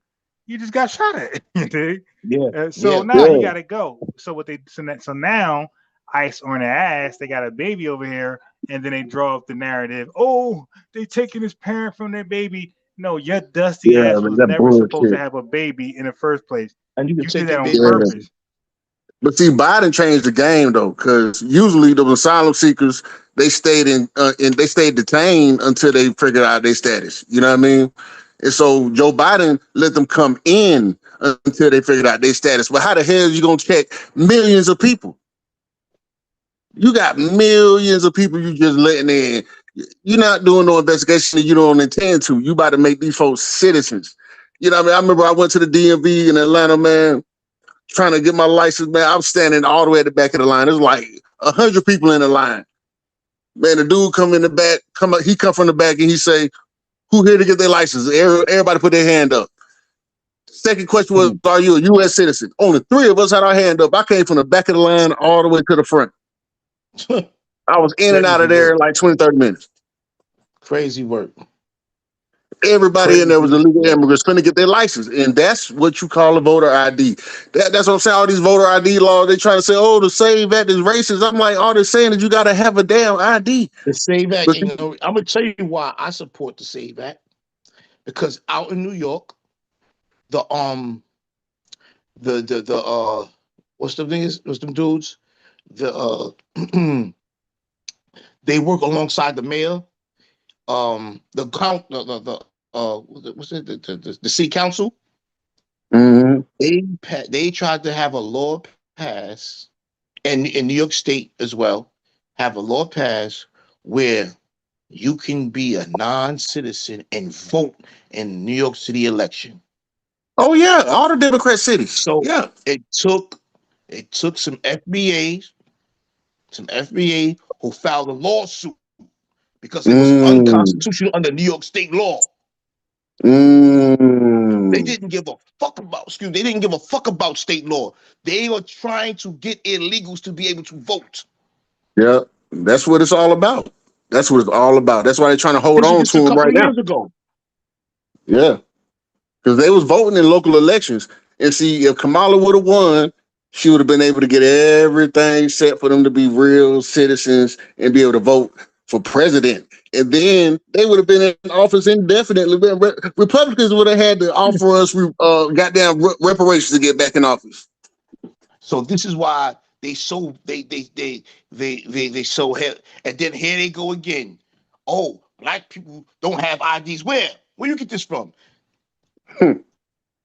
This Democrats racist talking point. I'm like, that is crazy. What you listen, everybody black got an ID. We can't afford to walk around without ID. I don't know not one nigga without an ID. I don't know nobody. They forgot. The Democrats forgot. They used to get us locked up for not having ID. Yeah, bro. First of all, they make it very clear. I mean, like I said, I'm in New Jersey. The cops make it very clear. If you don't have ID, that's an arrestable offense. You're going through the system. Right. That's okay. So the only people who don't have ID up north are people who are like got addiction and like problems. They're the only people without ID. Yeah. Okay, they're the only people I know for a fact that's a big thing out here. The addicts, people like that, the homeless, they don't have IDs. They're the only people. If you're in the tri-state area, you got ID. You can't do nothing without ID in the tri-state area. You got to. bruh, you're not doing nothing. You're not doing nothing. You can't get and you're not doing nothing. You can't get nothing with an ID. You can't get Can't do nothing. can't do Okay. nothing. Like who don't You have an can't Yeah, even ID? get in some buildings. so Can't even get in some everybody, like I buildings. said, the only people that ID are homeless people and people with some substance issues. They're the only people that ID, man. An illegal Yep. immigrant. Goddamn. Yo, bro, and illegal, in the and illegal tri-state immigrant. area, you come home from jail, Yeah. you getting your jail ID gets you enough points to get your straight ID. Right. It definitely You does. come Hell home yeah. from jail, get the ID, yo. Let me talk about Man, I'm talking about, man. It shit don't make no sense. And seeing so many black people just fall for this shit. I'm like, you can't see that they using you to fight for some. You know what I mean? Like they fight for illegal immigrants, but using your face, just like they did with food stamps, just like they did with Section 8. They let you be the face of it while everybody else uses more than you did. You Yo, know what who's I this mean? in the chat? Not Tito's. It's divide and conquer while y'all punching down, arguing like you part of the team. The wealthy run it off to the bank. Who is this? What? No. Not Tito? Hey, yo, hold on. Wait, I need him to click the link. Let's hear him out fairly. You dig? Hold on. Let me send Tito the link, or anybody that think like Tito. Okay, He said, not because one time have y'all called out the Oh, people they who not hired cool them. either, Get the F man. out of wait, here hold with on. fake Wait, outrage because I didn't hear it. I didn't hear it. Let me. What did he say? I'm reading to you right now. He's saying, not one time have y'all called out the people who hire them. Get the F out of here with fake outrage because you're not truly seeing who's causing the problem. Because a lot of you ninjas love massa. Okay, now look. Nahtedos. Not Okay, Tito. now first of all, I was going to say that. I was actually going to say, like, yeah, I swear, I was before we got to the whole what we talking about right now. I was going to say, yo, business owners love illegals. I was definitely going to say that. Oh yeah. All right, Hold on. so Yeah. We don't all have right, to talk so look, about them because it's a business decision they're making. wait, hold on. But I want to let them know, like, we're not naive to that. Like, we're not going to act like that doesn't happen. Like, we understand that business owners, yeah, they want low paying people. You dig? Why they want to pay me at 80 grand a year? They can pay this guy at 25 a year. So yeah, so now we're not naive to that, my guy. We know that people people benefit from illegals. We're not stupid. Like they wouldn't be in the country if people didn't benefit from them being here. Like we know people are cashing out. But I want you to break it down. You dig? So we're Yeah. not naive. And how we We know punching that down. possibility. Right. Yeah. So now that part. So we agree with you there. But when you say punching down, now that's Yeah. your biased opinion. So Yeah. now I'm gonna put the link in the chat because I want you to prove that. Now you got to prove that. Now the other part we agree with. We're on one accord with you. But the punching down part, I disagree, and that's for you to prove. So let me give you the link, okay? Because you got to prove that part, and we're gonna give you 5 minutes without any interruption, okay, to Can I explain say how something we're real quick, pushing. Tim? Wait, hold on. Let me just talk to the guy. All right. We're gonna give you 5. I'm trying to encourage him to call in. My guy, All right. we're gonna give you 5 minutes of explaining how we're punching down. Now, if you want, you could be a coward and hang up after the 5 minutes, or you could be a thoroughbred and talk to us afterwards. So that's the link for you. Yeah. Okay. So we There's want you to nothing we click the said. link, click the link, call in, and explain how we're punching down. Because the other part we agree with already, so we gotta do that. But the And punching I down want to part say about is where I disagree with. what I want to get across with the business thing is I know and understand what a business is going to do if the government is allowing illegals to come in here and they can hire them and charge astronomical pricing for the services of the goods they're selling. Meanwhile, lowering wages so they can keep more. They can make more of a profit. Right. That goes without saying, right? And calling out illegal immigration, it's not punching down. Nope. Every country is sovereign, has its sovereignty, and has a right to its sovereignty and to border control. Simple as that. So calling out illegal immigration is not punching down. Hell no, because they bring them in our neighborhood. They don't bring them to, you know what I mean? The white folks always talking about, oh, it's a melting pot. No, the melting pot is the hood. Out there where Yeah, you at, it ain't no damn melting pot. Like, yeah, you yeah, talking about we got to deal with this shit. Yeah, hell no. So I'm yeah. with it, man. I'm like, these folks up out of here, man. I'm like, shit. You know what I get upset about, especially in this country, is you have too many people who who like to be fake. They're fake activists, right?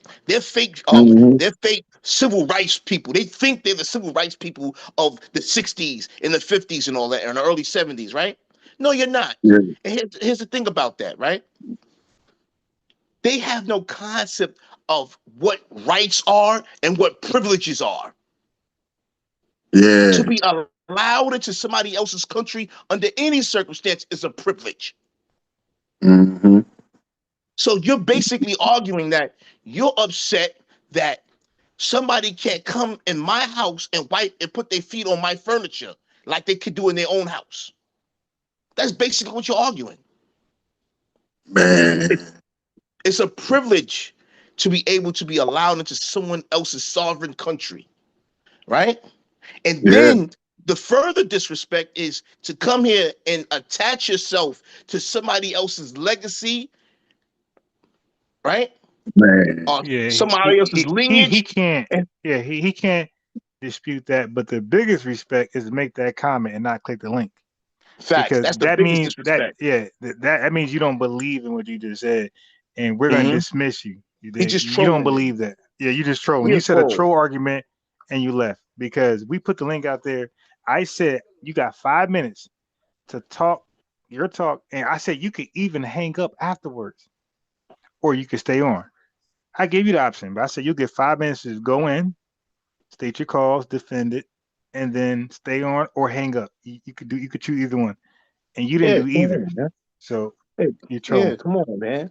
Talk about punching down. Nobody punching Oh down yeah, on them. birthright citizenship. Yeah, man. Man, hey, they need to get that right, man.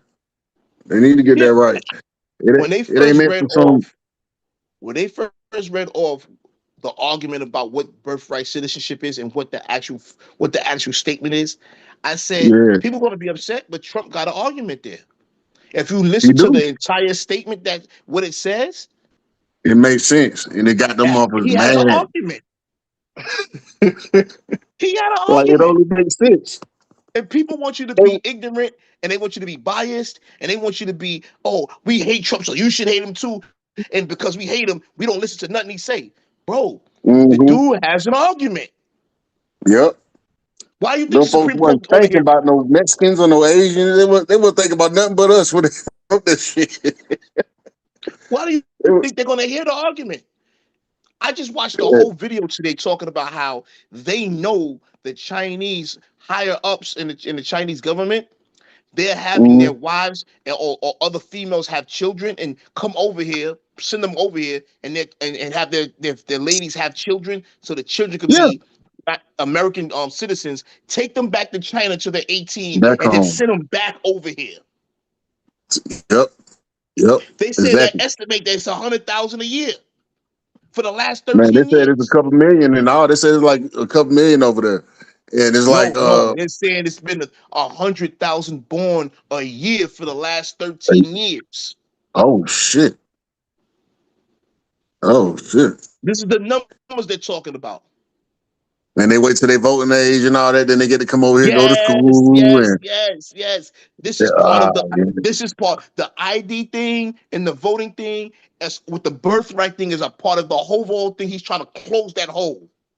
Yeah. Yeah. Them and the Mexicans bad with that shit, but yeah, This the is why I say Mexicans he took has an over in certain argument. places, man, just from that shit right there. He They has come an in here argument, illegal and man. have a baby and now they citizens? What how does that make sense? I'm like, how does that make sense? Like who said that made sense?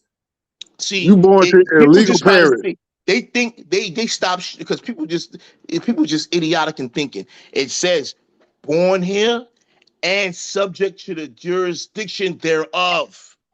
Just Yep. because you were born here doesn't mean you were subject to the jurisdiction thereof. Yep. Yep. Your parents is not goddamn. If your status was not legal, parent status is not legal. Your parents' this is the thing. If your parents are, this is why he has an argument. If your parents are illegals, right? They are subject to the jurisdiction of their or country of origin. By Yep. you being the child, his argument is through the parents, you are subject to the origin of the country your parents come from. You were born, your parents weren't here under legal status. You born with your parent status. That's his argument. And It he only has an makes sense. argument. Whether it's gonna It win or makes not, perfect I sense. don't know. But he has a legitimate argument. Yeah. But you hear so many like immigrants use that as like a gotcha. You know what I mean? Like the 14th Amendment, I'm a citizen. Like, but are you sure about that, man? Like, I was like, these motherfuckers get real goddamn. Hey, I was like, damn, man.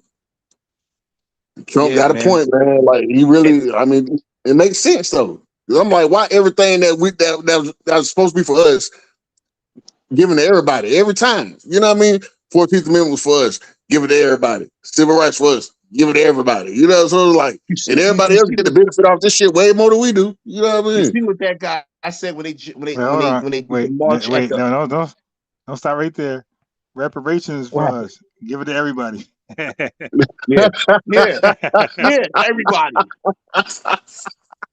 And then you hear the Pan Africans come in. Yeah, give the whole world reparations. What are you talking about, you moron? Everybody set them niggas.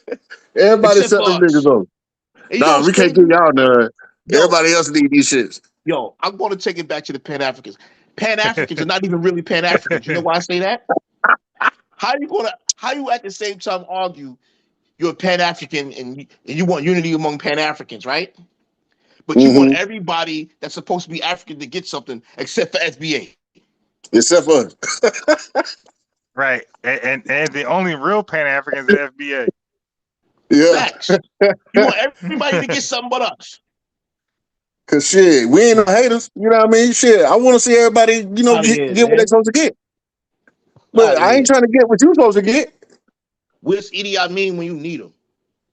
Man. You need him, God damn it. You want everybody to get something but us, huh? Like, man, that be the fucked up part about it, man. They ain't got no problem saying this shit too. They be saying it out loud. I'm Yeah. talking Yo, about when Ron was going back and forth with his name is Uncle Ankh. Ron. His name is Uncle Ruckus. Okay. Okay.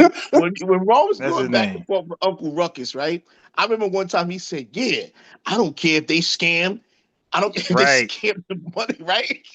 Oh yeah, So I'm yeah, saying, he said that. this dude is an idiot. You're sitting here making the argument that you don't care that Africans scam FBA's birthright. Yo. That's He literally said what that. you just said. You don't care that it's the white man's money. You moron, every day you get online and you go to work and you do business, you're trying to capture some of that white No. man's money.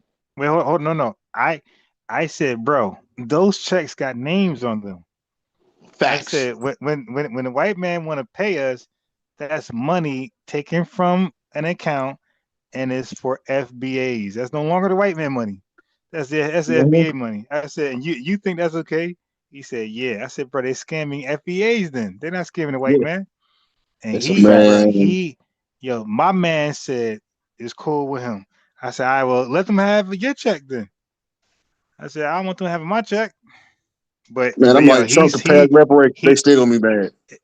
Hey, he was cool with them. And when we say them, it could be a million. It could be quadrillion. He was cool with whoever when it comes and steal our reparation money. He was okay with that. And like you're saying, everybody can benefit from FBA money but us. Like he wouldn't have cared. He wouldn't care if enough of them attached themselves to it and siphoned it and we got zero. He was okay with that. And that's why everybody says he's an agent. He gotta be. He gotta be. Because I would have said this to him. I'd have said, take the Bruce family, whose families who kind of built Manhattan Beach, and their family just now got reparations for that beach. You think everybody else should have had a hand in getting that some of that $30 million just for being here? Man, for real. So what happens to the Bruce family? They get raped again through Pan-Africanism? He's gonna ask you, are they FBA? Yeah, they FBA. Okay, Goddamn and right. he gonna say, They were yeah, ex-slaves. Charles and William Bruce were ex-slaves. Okay, and guess what he's gonna say? Yeah, what? Africans deserve a piece of that.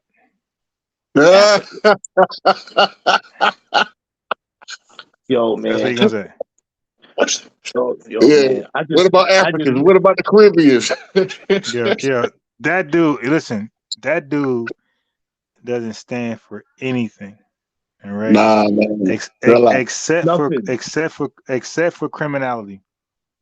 That's all he stands for is criminality. He don't stand for nothing legit. Nah. Yeah, man. We supposed to be ready to sell their own people out, man. Yeah, because every time he talk, he give you give you street drug analogies. It's like, hey, look, I'm from the streets, right? So selling drugs, like, yo, dude, we ain't, bro. You represent a small percentage of FBA. Most of us don't know nothing what you're talking about, my guy. Right? Most FBAs did not sell drugs or smoke crack, my guy. You're on an island by yourself. He said what? No. You try to say most FBA smoke crack? No. The way he gives his personal stories of his personal life as an ex-crackhead, ex-crack dealer. He was like, that. Man. Yeah. So he would try to act like. So he'll give analogies that he'll make believe we all, like a white supremacist analogy, like white supremacists think we all can relate to crack selling and crack smoking. It's like, nah, the average FBA know nothing about that, my guy. Yeah. Okay. So that analogy really didn't hit home, man. It didn't hit, and a lot of rappers, was faking, never sold drugs. Like 50 Cent will talk about smoking, drinking, never did it.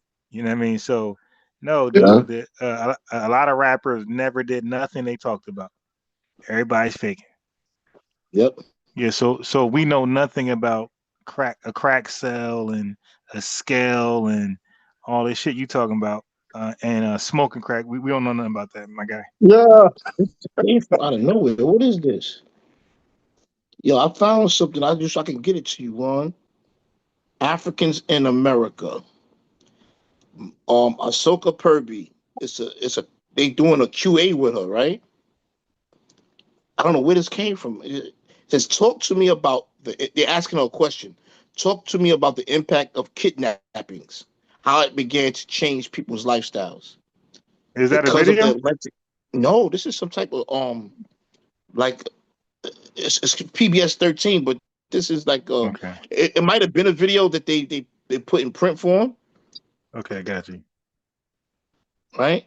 Says because of the Atlantic demand for slaves, there was a lot of kidnapping also going on in Africa, especially in Ghana. And kidnapping could be any time of the day. It could be daytime, it could be night. You could be on your way to trade or to farm, and you could be kidnapped because some people would lay ambush and to kidnap. Damn. And because of that, there were times when many people were afraid to go out in the night because it was worse during the night. You wouldn't know who was laying to ambush there and kidnap you. As you read some of these documents, you find a lot of fear expressed in people's lives during the period of Atlantic enslavement. You find comments like, nobody dares go out during the night in this part of the coast because of fear that they may be kidnapped into slavery. And kidnapping went on in almost every part of Ghana, especially in the coast and in the northern part. Hold on. 3 years ago, during my research, I was talking to somebody in one of the archives in Brong Ahafo called Sunyani. And I mentioned kidnapping and so on. And then he said, my grandmother was kidnapped into enslavement. And I was surprised. And I said, and he said to me, wait, he said his grandmother, these liars his grandmother will say, Wait, hold on. I want because I played this earlier. I don't know if he was around, but Hmm. Dr. Mayat lied and said, "I'm 40. They didn't want us. They wanted the kids and the 20-year-olds." So his grandmother got kidnapped. So she's a lying piece of shit. Go ahead. And I was surprised. And I said, "Tell me more." And he said, "My grandmother said, remembers very well that they were in the rice fields in the northern part of the country, and they were working on the rice farms when Samorisi men, so I guess some clan, some other clan named Samorisi, came and kidnapped them. Now Samori Turi was one of these people who tried to build a large African state in the northern part of Ghana, in the parts of what today is Burkina Faso. So basically, this tribe was trying to become a large tribe, and they was trying to build their economy up through kidnapping. Damn. In modern day Burkina Faso. So, and by doing that, you also got involved in a lot of slave raiding and slave kidnapping. And she said she remembers very well Samorisi men kidnapping a number of them when they were busy on their farm and bringing them to Ghana. And it happened that somebody took the grandmother into the household, married her, and so these people are now part of the family in Brong Ahafo region. So she's a part of the Ghanaian family in this region, but she's not that. She comes from a whole nother part. Wow. They marry her into it. Yes. Oh, hold on. So it happened both internally and externally. You know it, but it increased because of the external demand. And you find that effects as you go through the documents. And if you look from the 16th to the 19th century, especially the 17th and 18th, when the trade is at its peak, you find a lot of kidnapping going on because of the Atlantic demands. She said the documents. She was looking at the documents, bro. So everybody's running around saying, "Yeah, from Burkina Faso." Slave raiders, kidnappers. Wow. Damn. Taken, like that movie, Taken. Facts. Man, she said 24/7. It's on go. It was on site 24/7. Come on, like man. these YNs. That shit still sound crazy, man. They was spinning the bush. They was spinning the bush, not the block. Yeah, dude be knocked out. Like, did you get her? Nah, I fell asleep. My fault. Bro. I just don't understand what you're gonna do with a bunch of Africans. Like what are you gonna do with a bunch of Africans? You don't speak this damn language. They don't know English. What is y'all gonna do? What is you gonna do with all these Africans that don't know English? You got how you gonna get anything done? Then you got Africans from all different tribes. They can't even talk to each other, and you can't talk to them either. Yeah, like that's the type of shit I be thinking about. It don't make sense. But guess what? You put me with a Mexican and a there's one language everybody know. You know what that is? Pointing. Money. If I point at that, no point. If I point at that log, you know to go pick it up. You don't speak my language, but if I point at that log, that means go get it. That shit only gonna take you so far. I'm like, I'm just thinking about it like, put it over there. Yeah, like just trying to talk to some Mexican that can't speak English. I'm like, we ain't getting nowhere, man. Nah, nowhere. He's a waste of time, man. Yeah, it's a waste of damn time. And imagine having a whole bunch of Africans. I'm talking, you got hundreds of Africans that you can't talk to. What is you doing with these folks? Like, what are you gonna do when you get back? How long is it gonna take you to teach them enough English for you to put them to work? Man, they gonna learn. You point at something, and you're like, yo, you point and give him that look, and he know that look mean to go get it and put it over here. Okay, I mean, I think about he did. I'm gonna point again, and I'm gonna say an English word, and y'all gonna associate the English word with "go get it." Oh, this is crazy, bro. These dudes, Kyle, they it's like they were bloodthirsty for fucking slaves, Yeah. yo. Hey Hill, call back in. Hey Hill. Yeah, but They're I thirsty, know, like man. in North America, most of the slaves was Indian slavery. You know what I mean? Like, and they had over 200 documented wars with the Indians Yo, here hold in on. America. Who's this So, fresh always? He huh? said at V somebody fresh always at V4. I know you see what I said at True Justice and True Justice wants the link. I didn't see what you said because I was reading something. So I don't know what fresh always. Okay, I don't. Okay, so he said, "You just said I don't know your number. I'm new at the social media. Please provide the number." Okay, so let me put the phone number. So I put the link there for True Justice. I'm gonna put the phone number as well. But you guys, the mod should remember the phone number Yeah. when I put in there earlier. That's the mod's job. So maybe they Okay. mad at what I just read or something. Don't be Well, mad at we me got for to what I find out. read. We're about to find out. Be mad at me for what I I'm gonna read. put the. Well, not. Let's not speculate. Let's just find out. I'm gonna put the phone number in the chat. I'm gonna give him what he wants. Yeah. You dig? Yeah. Yeah, we Mm-hmm. encourage people to call in. Mm-hmm. Don't come up here with no plebiscite babble, neither.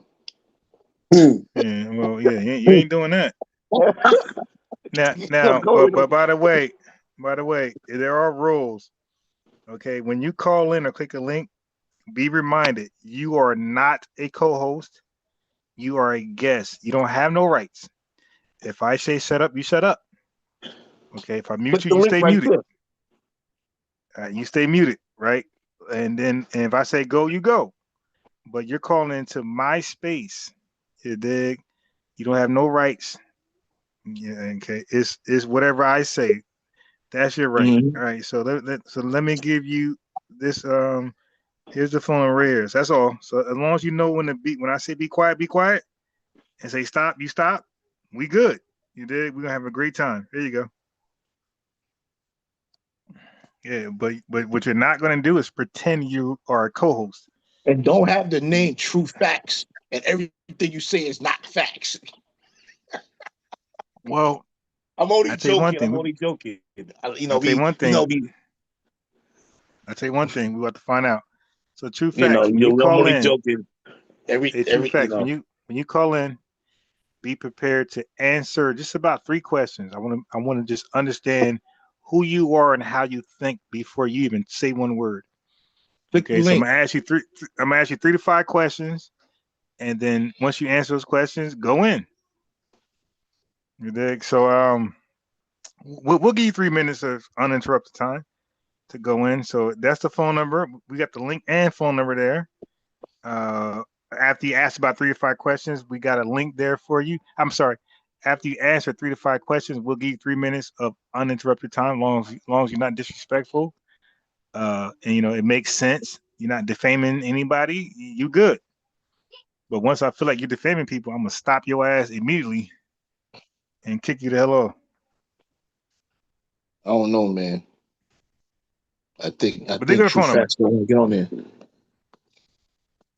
Well, a name like True Facts, he got to call in because he got the facts. He got the facts, true facts. Yeah, he got the true facts.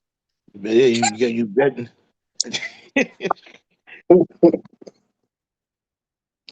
Yeah. He ain't got just any old facts. He got the true facts. So, all right, brother. There you go. Hey, by the way, don't believe those other platforms are you know what I mean? Nah, they be lying. Those other platforms, no. Over here is lit. Over here is the standard, not those other platforms. Because he might come from those woke platforms and believe like that's the standard. Like, nah, those guys are a little above us. I mean, a little below us, not above. They're a little below us, or a lot of below us. You about to find out. Call it. Click that link. Call that phone number, my guy.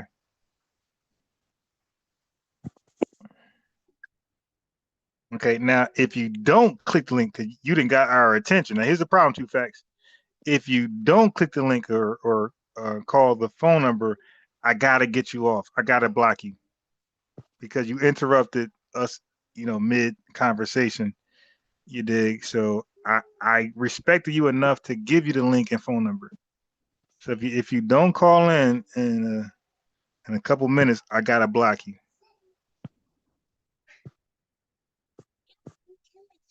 Thank you. Okay, it's okay. Yeah, so true facts, man. Listen, it's 10:07. I'm gonna give you 3 minutes. I'm gonna give you 10:10.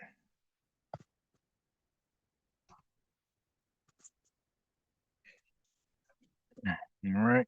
Let me see something. Let me see. Okay, so Vendetta hopped off unabruptly. All right, so what I'm gonna do is until True Facts call in, I'm gonna play the rest of the video. You dig? So here we are. Hold on.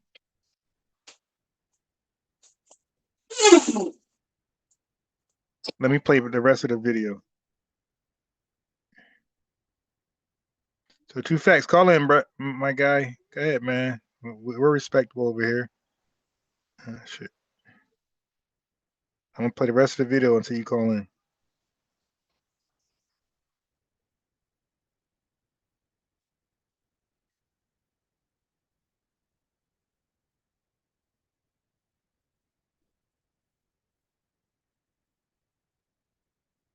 No. And why didn't he instead save Jamaicans? Why did he bring them to Africa? Why did he skip his people and come get us to bring us to Africa? And that's why some people say it's alleged, but some people say informant. Yeah, but Garvey the was Klan, African. but the Klan is known as white. That's the white society tribes. Like they're the dumbest amongst white society. They have less resources. They have no political pull. Like they are the most barbaric. So why would you not go with the intellectual to get something done? Why would you go with the worst people who have no political pull, no strength, no nothing? They're actually the garbage can of white society. Why would you go there to get something done? In the 1920s. Okay, he will call him while I play the video. All right, hold on. I got you.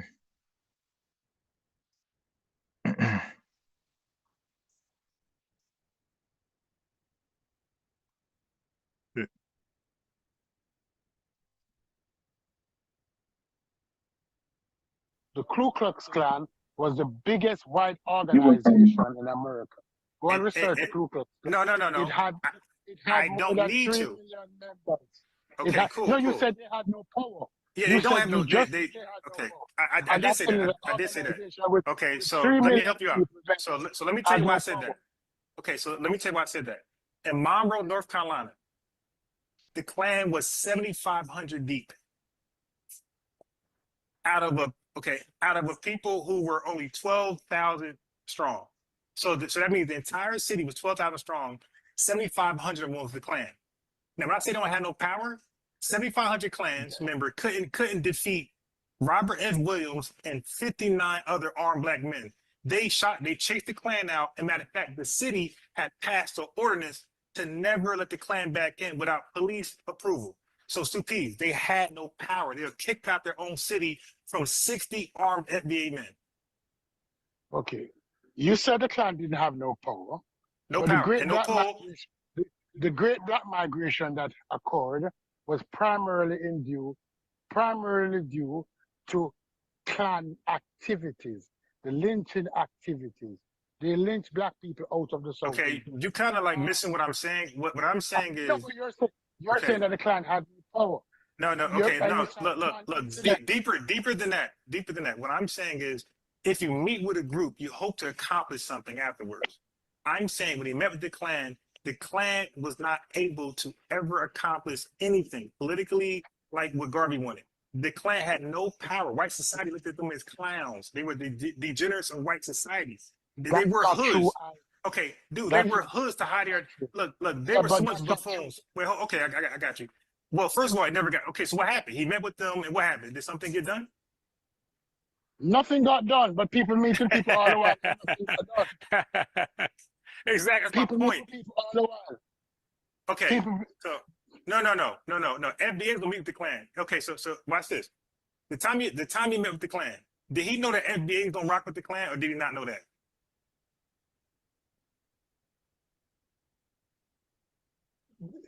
who's Hello. FBA? In 1920s, who's FBA?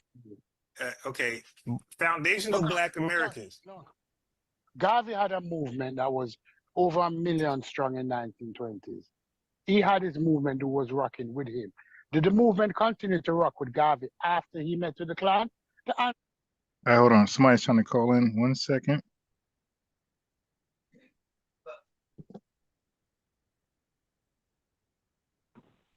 Okay, so we got a Georgia. Hello? We got a Georgia number. Yeah, hi. How you doing? You calling from Georgia? Yes, I'm the true justice. I didn't want y'all to think I was no spy or anything. I'm new at all of this. All right, so this is who? The true justice. You told me to stop typing and calling. Okay, all right. I wasn't expecting you to be assistant. Okay, yeah. How you doing? Oh, wonderful. Don't be harsh on me. I don't know how to do all this social media stuff. I said, Lord, let me call because I don't want them to think I'm no spy or anything. Okay. Tag, you finished the Zoom, didn't you? Because I see it went off my TV. Are you FBA? Oh, okay. I hear it now. I didn't know I was on the phone. Yeah, you got to mute your background. Oh. Okay. Sounds better. Hello? You told me to mute. No. I said mute your background. Oh, that's my TV. Like, sorry. Are you playing a video? Yeah, I'm watching you all on the YouTube. No. Okay, you got to mute your. You got to pause your YouTube. Oh, okay. Okay, it's paused. Okay, now I can hear you. Okay, so right, how you doing, and how do you want to enter the conversation? Well, I was sending chat, and you said I had to call, so I was just giving my little opinion. So, what was your opinion? Well, me going to college here recently, graduated. I learned that the Atlantic trade slave, the largest one, was actually in America. They traded us from up north to down south. It wasn't from Africa. And my professor also made us aware that the largest group of slaves that were sold were out of the country, out of Benin, now today Republic of Benin, but it was called the Dahomey tribe back in the day. Yeah. They may still sell them. The Woman King movie, right? Right, Queen Nzinga. Yeah, so I've been knowing how immigrants Queen felt Nzinga, a.k.a. Dr. Maya. Yeah. Yes. So I was just stressing that I know everybody want to get reparations from America, but technically, the only Africans came was in the early 1500s with the French and the Spanish, and it was about 300 to 350,000. But we were already here as natives before anybody came. People seem to have forgotten that for some odd reason. And I discovered so now they will argue with you over the term indigenous and native, and I know the difference now. So the proper terminology would be indigenous, not natives. And that's what I would say as well. We were tribal members before they switched it. And when you start so look, hold on. Yeah. Wait, so let me just tell you why. Okay, so native means during the colonial era. Indigenous means before the colonial era, right? So if people were here before the colonizers, then they are indigenous.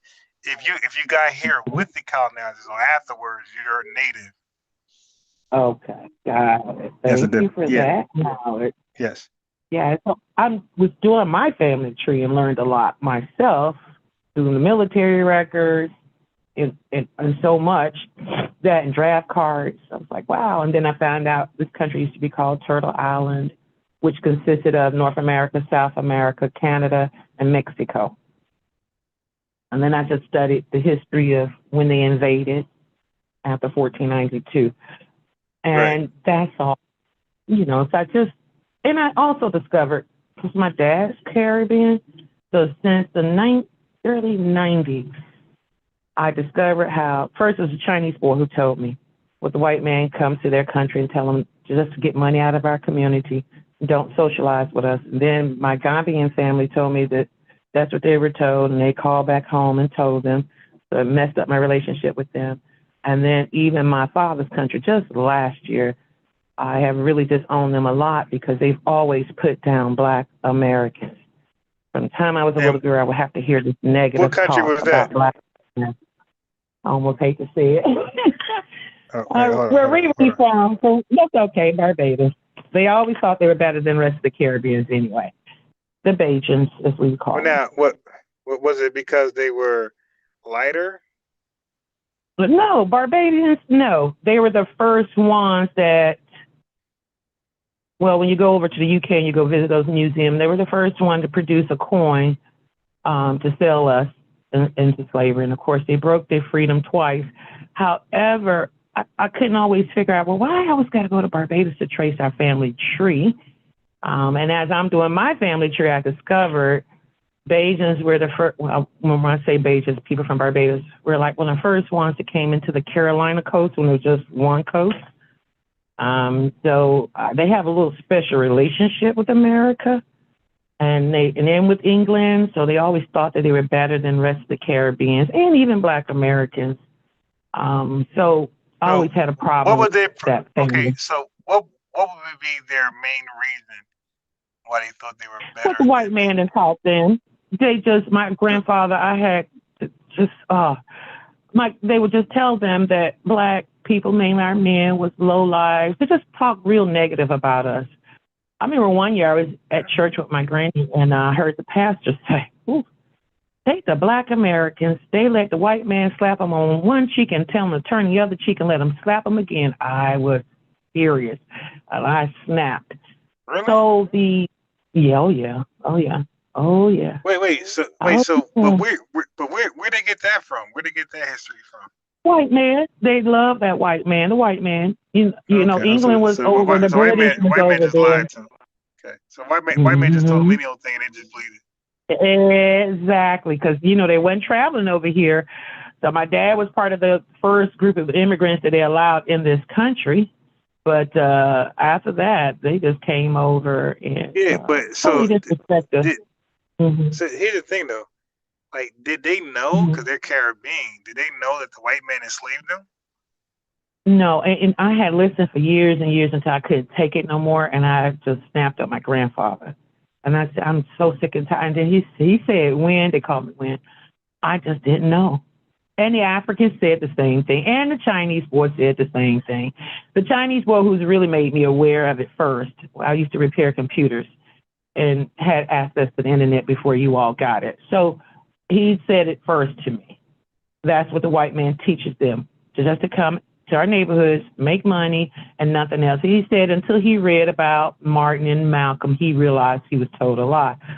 I came back because I would eat Sunday dinners with my Gambian family and mention it to them, and then they stopped eating and looked at me crazy and says, "Oh, wow, we actually called back home and told them it was true. We didn't realize we was tricked until you said something just now." It was very hurtful. So the white man just teaches them all around the world to be negative towards us. So honestly, I know that they've been over here for since the 60s. They came because this is what they were taught. And they did come to bring them in to replace them. They definitely brought them here to replace us. 100%. But here's my thing, though. How can everybody's, whether you're Black, white, Indian, Malay, whatever you want to be, right? You're human, correct? Okay, Right. so how can a human being believe that another human being is inherently just stupid or savage or primitive? Like that's not even a human. Let me tell you this. That's not even a human being trait to even believe that. Like human beings organically just cannot believe another human being from somewhere else is just inherently inferior. That's not a human being trait, attribute, belief, nothing. That's something people want to believe, I agree. even though they know it's false. Like you got like the Right. white supremacists over here. Like some of them Right. live in the worst conditions on earth in America. I seen it. Correct. Mm-hmm. I seen it down south. Okay. Right. I seen Right. how they live. Okay. Now, Correct. for them to believe a person like let's say LeBron James.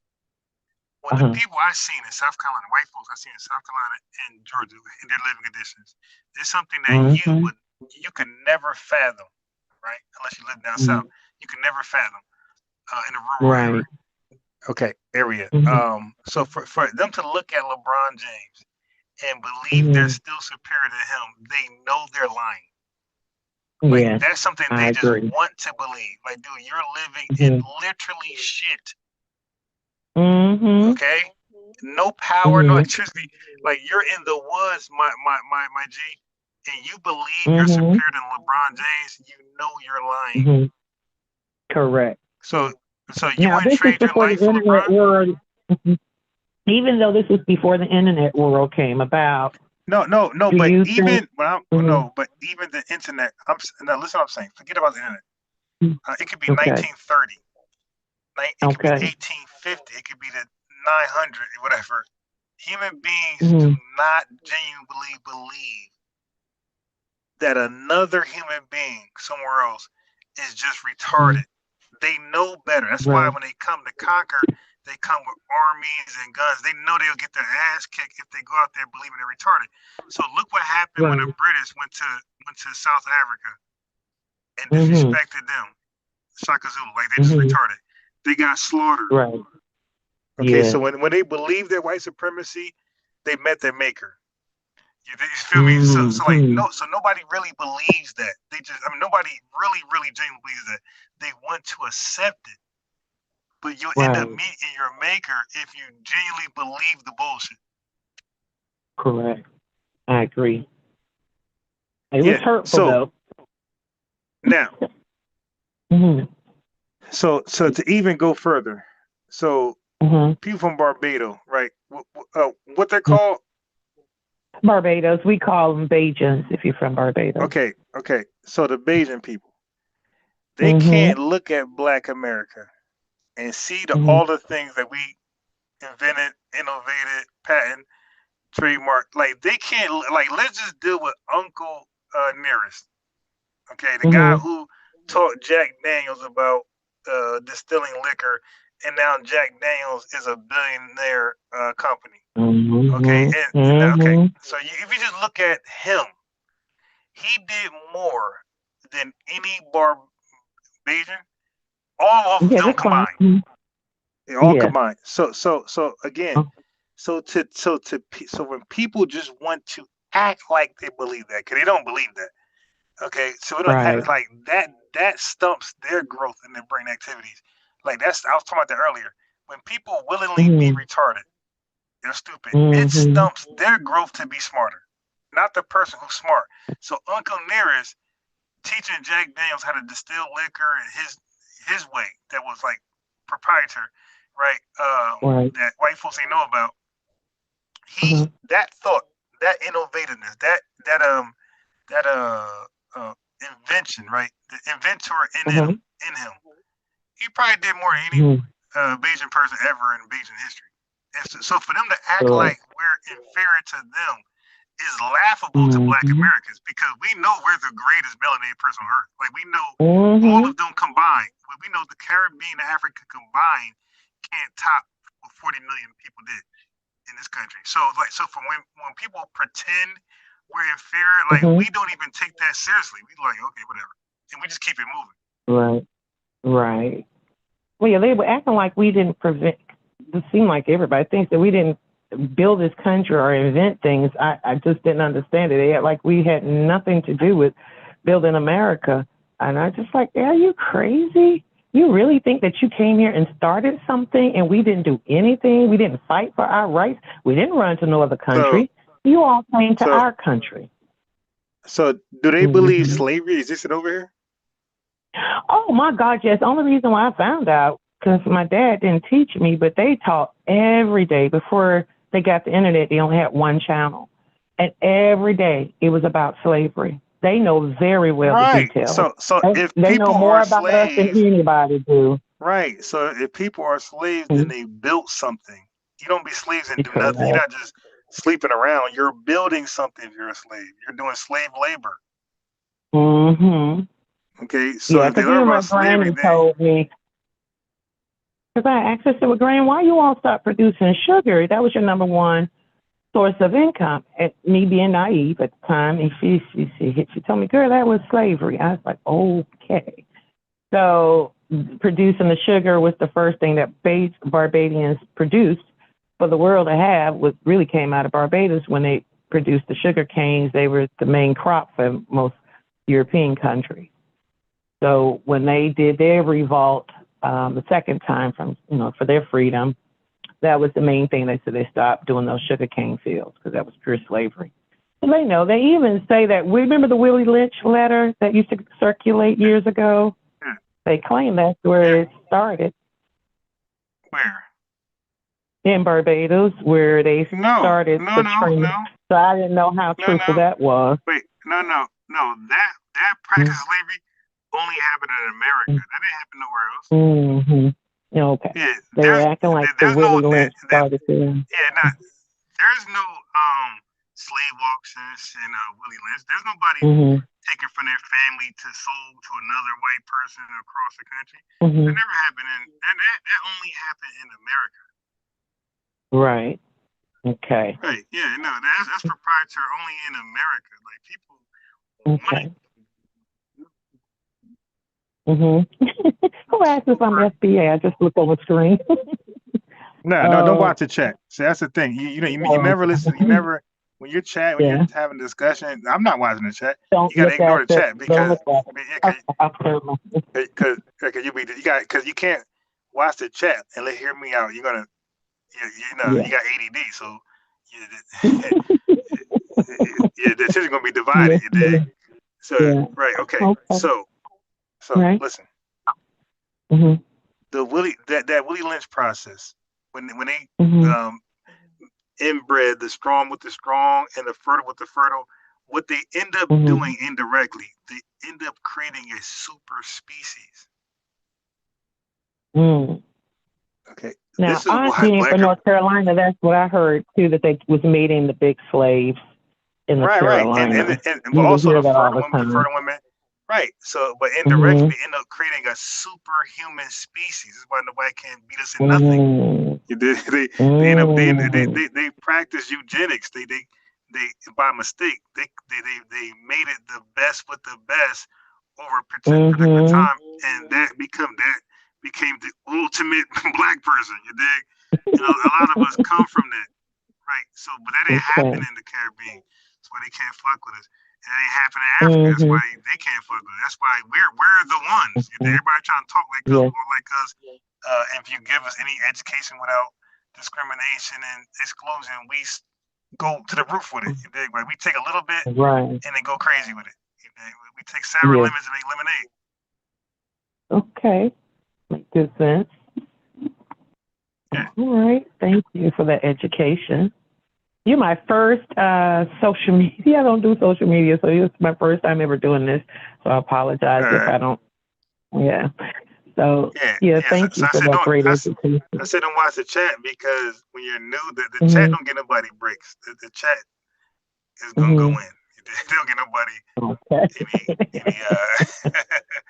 but I had just got off of work and I was just I do taxes. I was trying to relax my brain, and you are the first thing that popped up on YouTube. I was like, I want them to stop asking us for, and I'm being a little annoyed because other people are asking for reparations.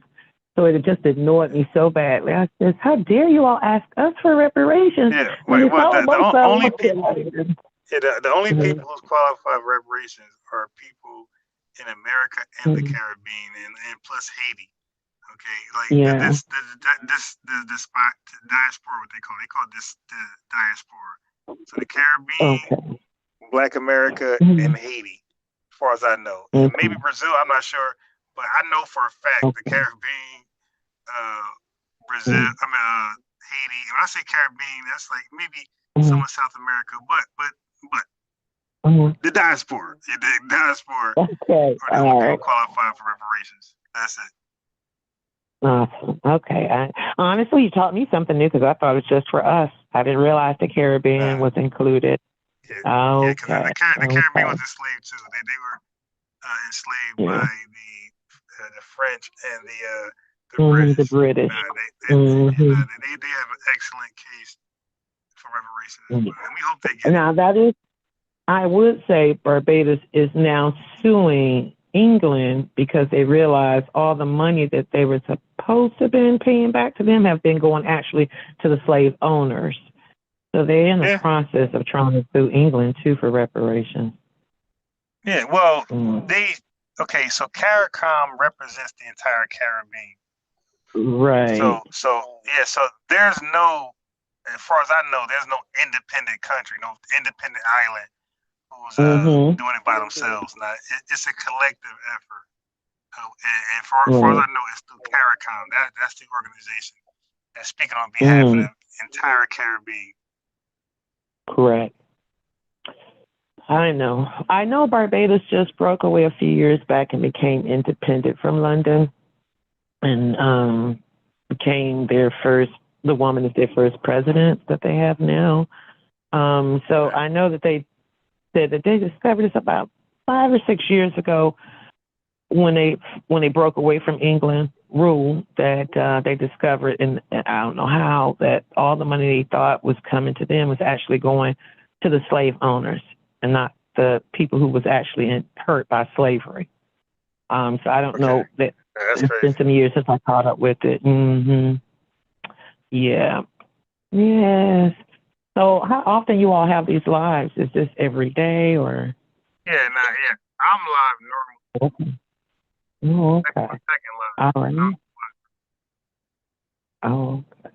All right. And so in the future, I should always call in on this number when you all live? Yeah, no. The number always changes. So you would have to. So we have a link. Okay. There's a link, a Zoom link. You can click in. There's a Zoom link, and there's a phone number. So the phone number and the link will always change because they had an issue during COVID-19 where people was where it was the same phone number, same link, and it was being hacked. Like people was hacking the links and phone numbers. So they said, never again. Zoom said we're gonna be tight with security. Cause think about it. You got elementary school, high schools doing Zoom links, and weirdos are popping in like, "Hey, what's up? What's popping?"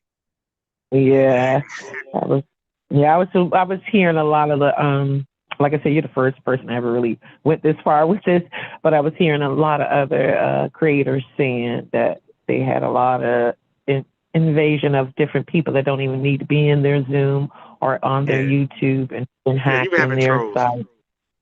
Yeah. Okay. That's but most people, we don't really have that problem over here. Most people like dodge this channel because because I'm well researched. So people like the whole gotcha moment's not gonna work over here.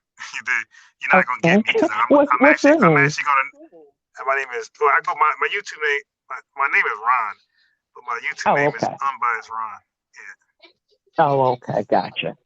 All right. Yeah, my Facebook. Coming with those true facts. I like that.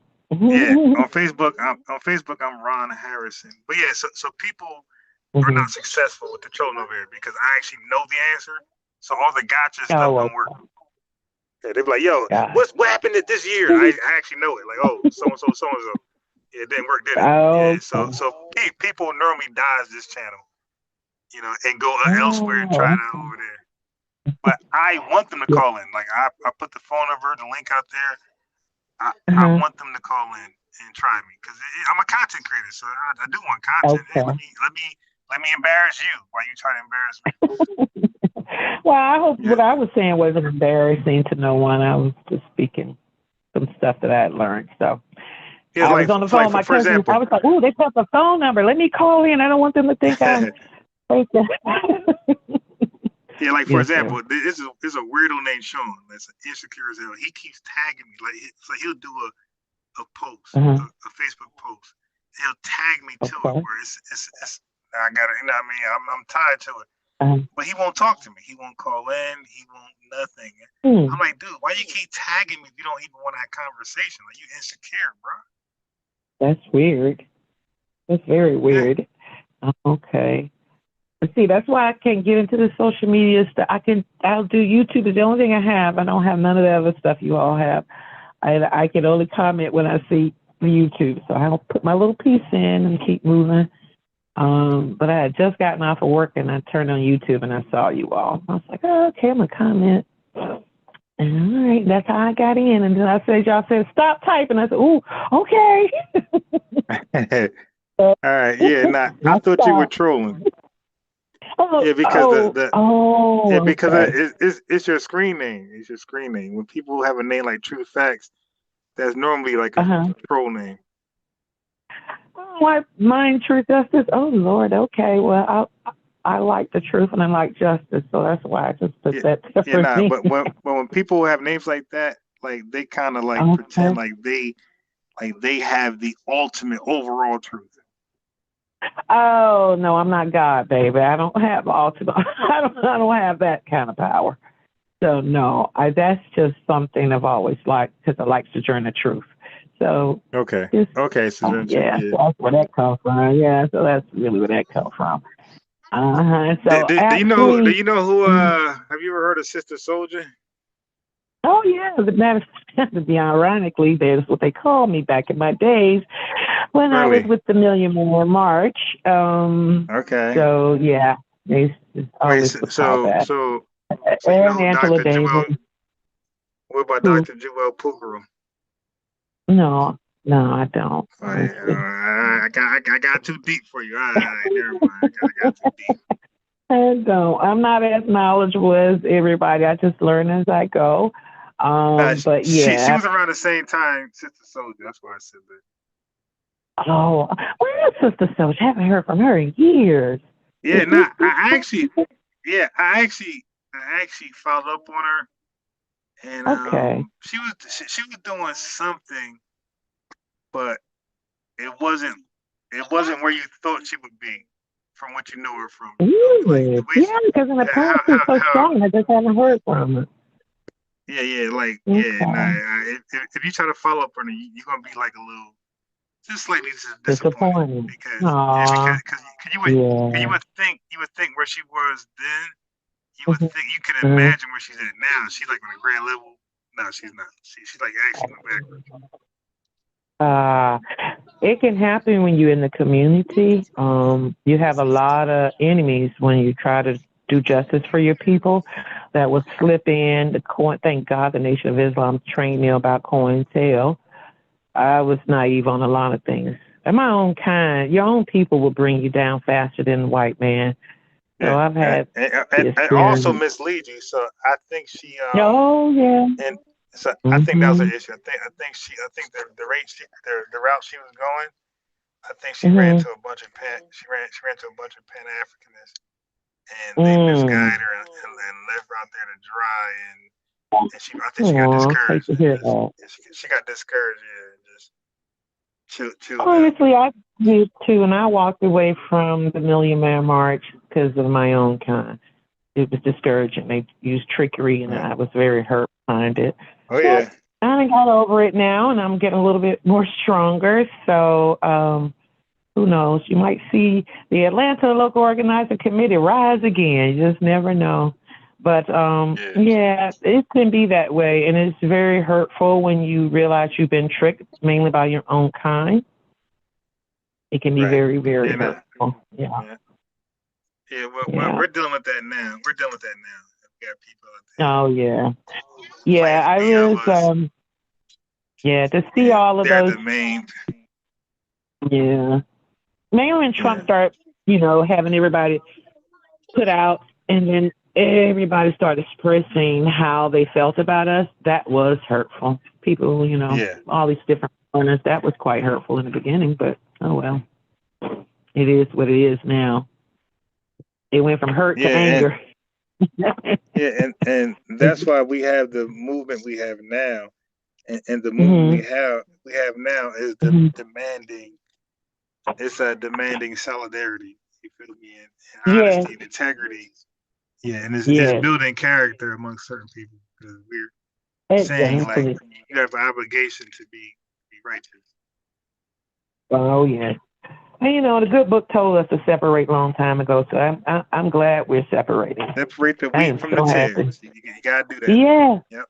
yes. And I tell my family, because I do have family in the UK as well, and Africa, that listen, no one told no one person to do this. It was all a collective thing. I believe our ancestors just say, just pull back. Let's just see what happens. And I'm so happy if this is happening right now. We get to see who's really for us and who's not. So Yeah. that's a good thing. And everyone's really showing their true selves, too, as well, how they feel about us. I heard one And this is what African we girl, want. yeah, she was like, yeah, I'm sorry. We came to take from y'all. Sorry that Biden administration opened up the gate doors from us. Yeah, we came from poverty and we came here to take. I just couldn't believe she was saying that out of her Okay, mouth. so yeah, but then that's okay. I'm okay with that type of honesty. But then she Yeah. can't be mad when we become like pro ICE. You Mm-hmm. dig? She can't be mad. Well, that I'm hoping Yeah. the ICE take you. You dig? I'm hoping ICE snatch your ass up Yeah. like the slave raiders snatched us up out of Africa. Yeah.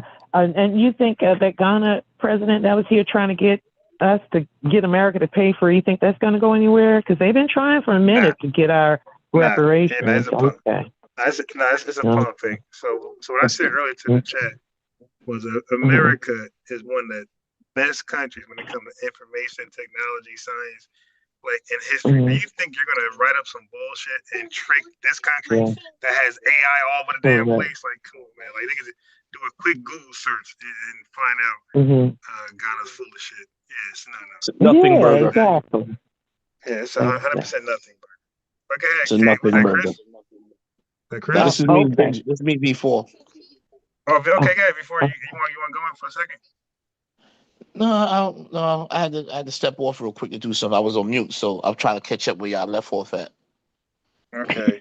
Yeah, so this is a call in, and she pretty much is just, giving her experiences and testimonies. So I was just responding to her. I heard her say she's from Barbados, and that Yeah, my dad's from there. Yeah. I know Barbados is considered like the most economically stable country in the Caribbean. That is true. And they had strong ties to the British Empire at one time. That is absolutely true. Not no more since they broke away, but they probably still got somewhat of a tie. Are they still able to go back and forth without a visa? Yeah, they can. They can. Because they got a special tie between the two still. Yeah. So, exactly. Yeah. But, yeah, that's what a lot of people consider Bayesian stush. I used to be ashamed to tell people I was from Barbados because I would hear all the other Caribbeans speak so badly. They think they're better than everybody else. I would say for a long time. But being from New York, being among Caribbeans, like it's like there's always it's funny. They'll say that, right? But Jamaicans think they're better than all the Caribbeans. And if you're a small island man, the bigger islands think you're better than the smaller island man. Yes, exactly. I know. I'm from Brooklyn, New York. It's mad Caribbean, so you hear this stuff. You hear it. Right. Yes, sir. And, you're right. And then you had a lot of Southerners that went up north too. How did that transpire in New York? I know a lot of them went up north and then they come back down south. They sort of like put the Southerners down when they went. No, we don't north. put the Southerners down. We don't put Southerners down. We don't. Let me tell you, when they first moved to Georgia, New Yorkers was putting the Southerners down. It was happening right when they first came here. Yeah. This one, let me explain. Right. Yeah. Experiencing that, those are people who are out of touch with their roots, or they're not from. Their families are not from the South. I'm gonna give you a history lesson. My family is one of the. My grandmother was born 1917. So She came to New York around the 1940s, I want to say, Mm-hmm. right? She came to New York around the Mm-hmm. 1940s. Um, so I still have family in the South, and Okay, so my was she from family, North Carolina or South Carolina no, she's from or Florida. Maryland? She's Florida. from Florida. She's from Okay. Florida. My Okay. grandmother's from Florida. So, Okay. but my grandfather is originally from South Carolina. So Ah. now the thing is this: culturally, our families came to New York at the turn of the century, right? Started coming to New York. Contrary to what some other guy was saying about the Klan wasn't running us out the South. No, we Okay. came. Our families was coming to New York and other northern cities for Mm-hmm. work opportunities.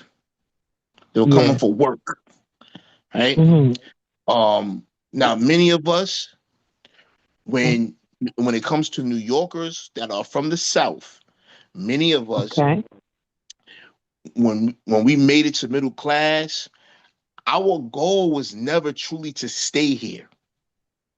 Uh-huh. For those who did, when we bought homes, most of us bought Mm-hmm. homes. We bought homes in New Jersey, Long Island, Uh-huh. Mm-hmm. Pennsylvania, and Connecticut.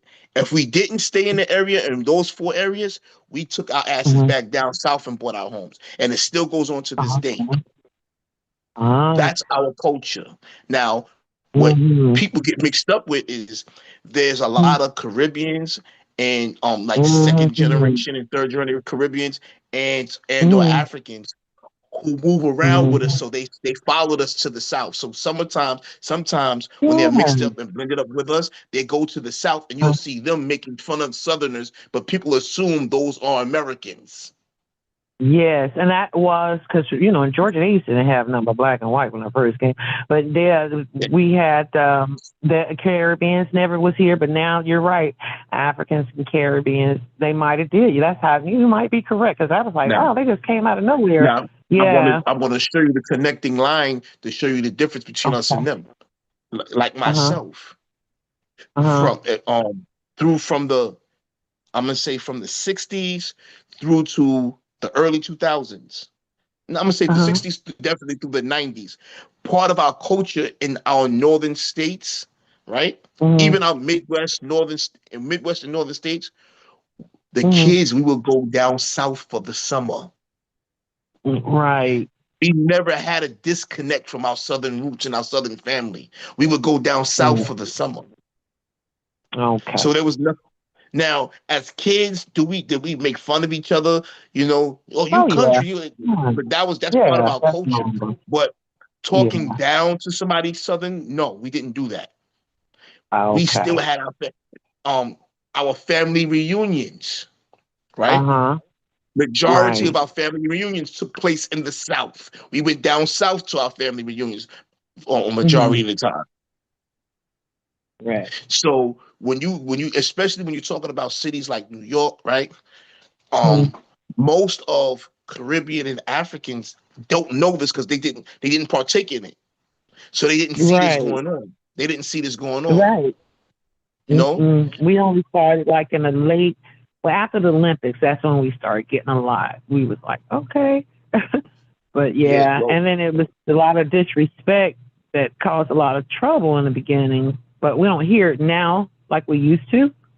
But when they Mm-hmm. first, yeah, it was quite a bit in the Like, beginning. and the Yeah. elders, a lot of the elders and FBA families in New York, Uh-huh. when they retire from their jobs, they buy homes in the They South do and go come back back down home. south. That is true because my auntie came back from Connecticut and moved back home. A lot of them, you're Right. absolutely right, will come back home to the South to retire. Now I'm going to show you something. Yeah, it's hard now because everybody lives in and you don't know who is who no more. We do. This is why I'm trying to show you Uh-huh. something. We know who's who Okay. because what I just Yeah. explained to you, right? Uh-huh. If you're not part of FBA culture, you don't really know this. And then Yeah. when somebody start to ask you questions, you're not gonna. There's nuances to the culture you're not gonna know Mm-hmm. because no That is disrespect, but truthful. many Africans and Caribbeans think that we ain't got no culture for some reason. So now when they start Yeah, getting exposed, when they start getting exposed to this stuff, or if they want to right. cosplay, they can't because they're going to get tripped up. Who your family? Yes, If your family name, yes, if you're from down south, the yep, first thing an elder's gonna ask you was what your name is, and they're gonna know yep, your family name. yes, This indeed. is facts. I agree. That's true. Because the Lumberton, well, my mother's side is Lumbee, and her dad is from Virginia. So I've always heard that Pocahontas, which wasn't her real name, was a part of our family Mhm. tree lineage. And I've been digging in my tree lineage, and that's why I discovered so much about America and the invasions of all these different countries. And I'm going back again next summer. Well, this summer, come to think of it. But as I'm digging up all these military records and all these census papers, they didn't know what to call us at the beginning. So I saw we went from tribe to Indian, then from Indian to color, then from color to Negro, then from See Negro what now? to black. See now, Like, golly, they this didn't is know what to call us. yeah. Huh? Here's the thing, right? When Uh-huh. if you get Uh-huh. into this is why FBA is talking about delineating. Part of that Right. is what goes along with that is getting into your genealogy, knowing your family background, Yep, right?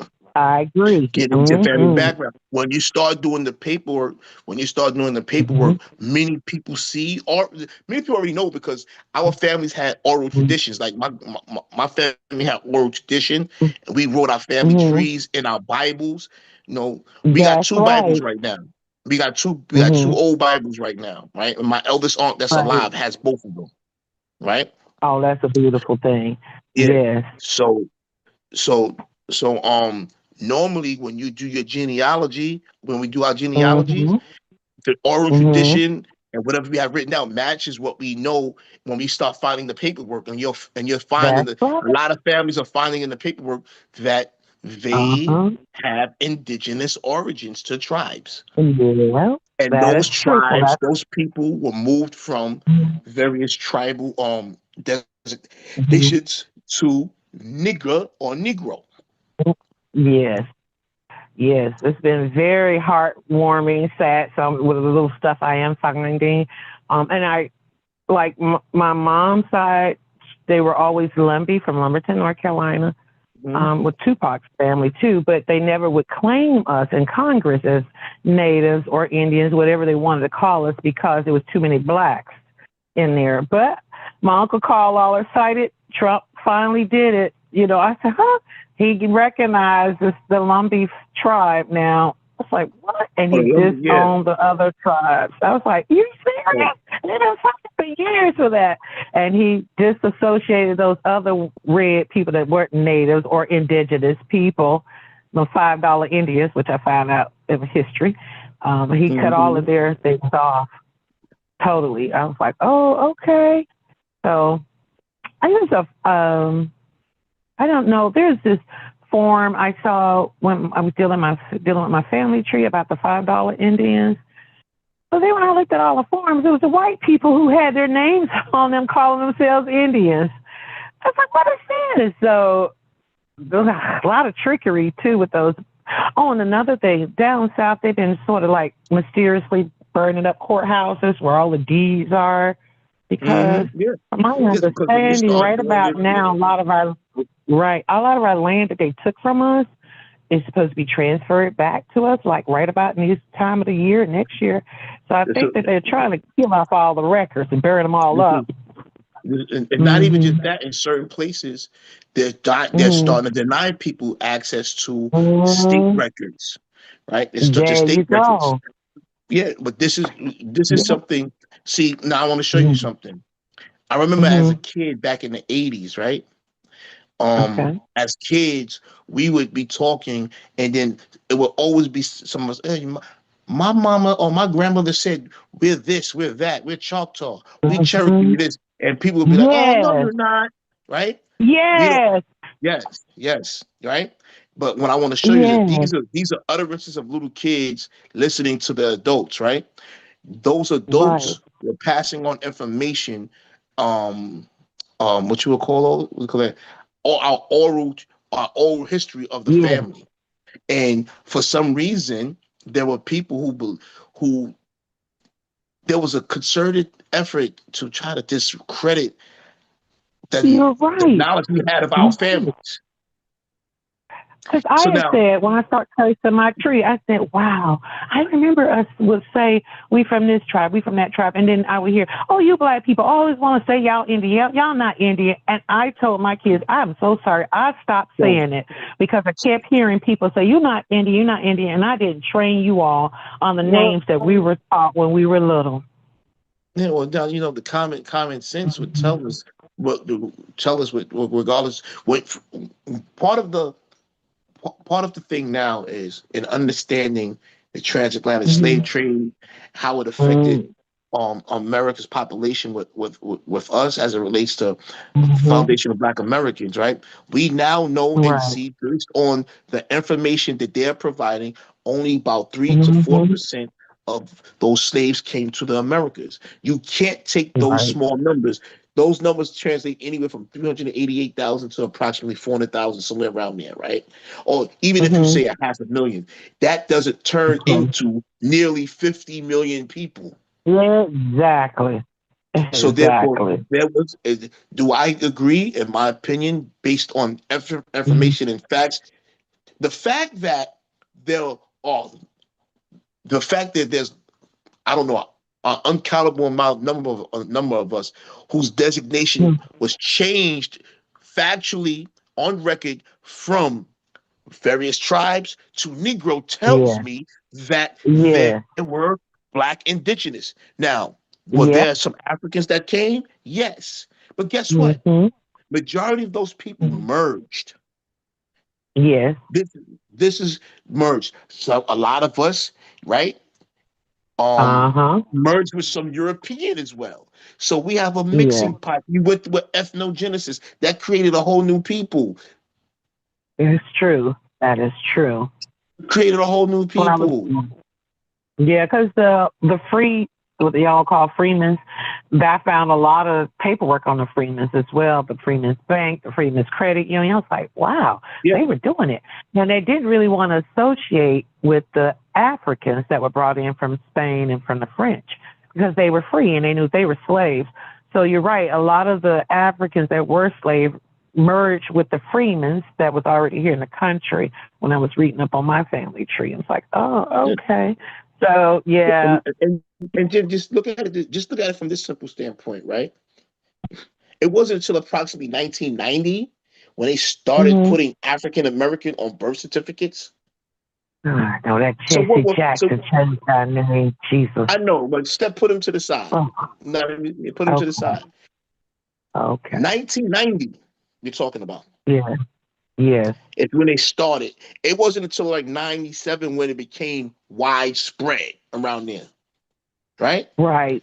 Right. So between 90 and 97 is when the implementation started, and 97 where it become widespread. So what was our designation on birth certificates before that?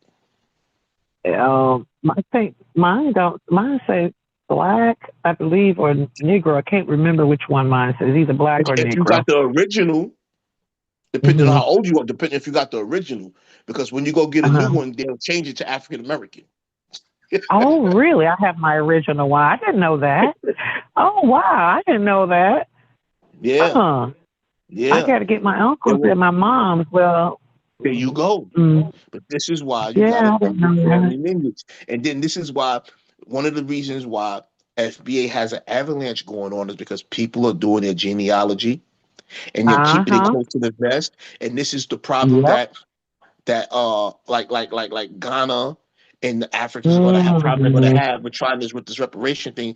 And I forgot the man's name he gave a rebuttal representing the US and the United Nations. He stated that that these people are trying to put in a claim to a group of people that they're distantly related to. Oh, correct. Right? Talking about us. Correct. Meaning the Africans have distant relations to us. Right? Right. What does that tell you? They ain't That's a from here. sideways saying. Huh? What does that tell Oh, you? is that the one? Wait a minute, hold on. You're talking about he was rebuttaling, saying that Yeah. we were part of it or we weren't. No, Maybe I no. didn't hear you right. He was rebuttaling, trying to tell Ghana that he's rejecting their claim for reparations, and Okay, he's basically saying you're trying to attach yourself to a group of people you're distantly related to. correct. You're And not then you them. want to They're charge not us you. money when you do go over there to try to get citizenship to Ghana. You want to charge the American people money.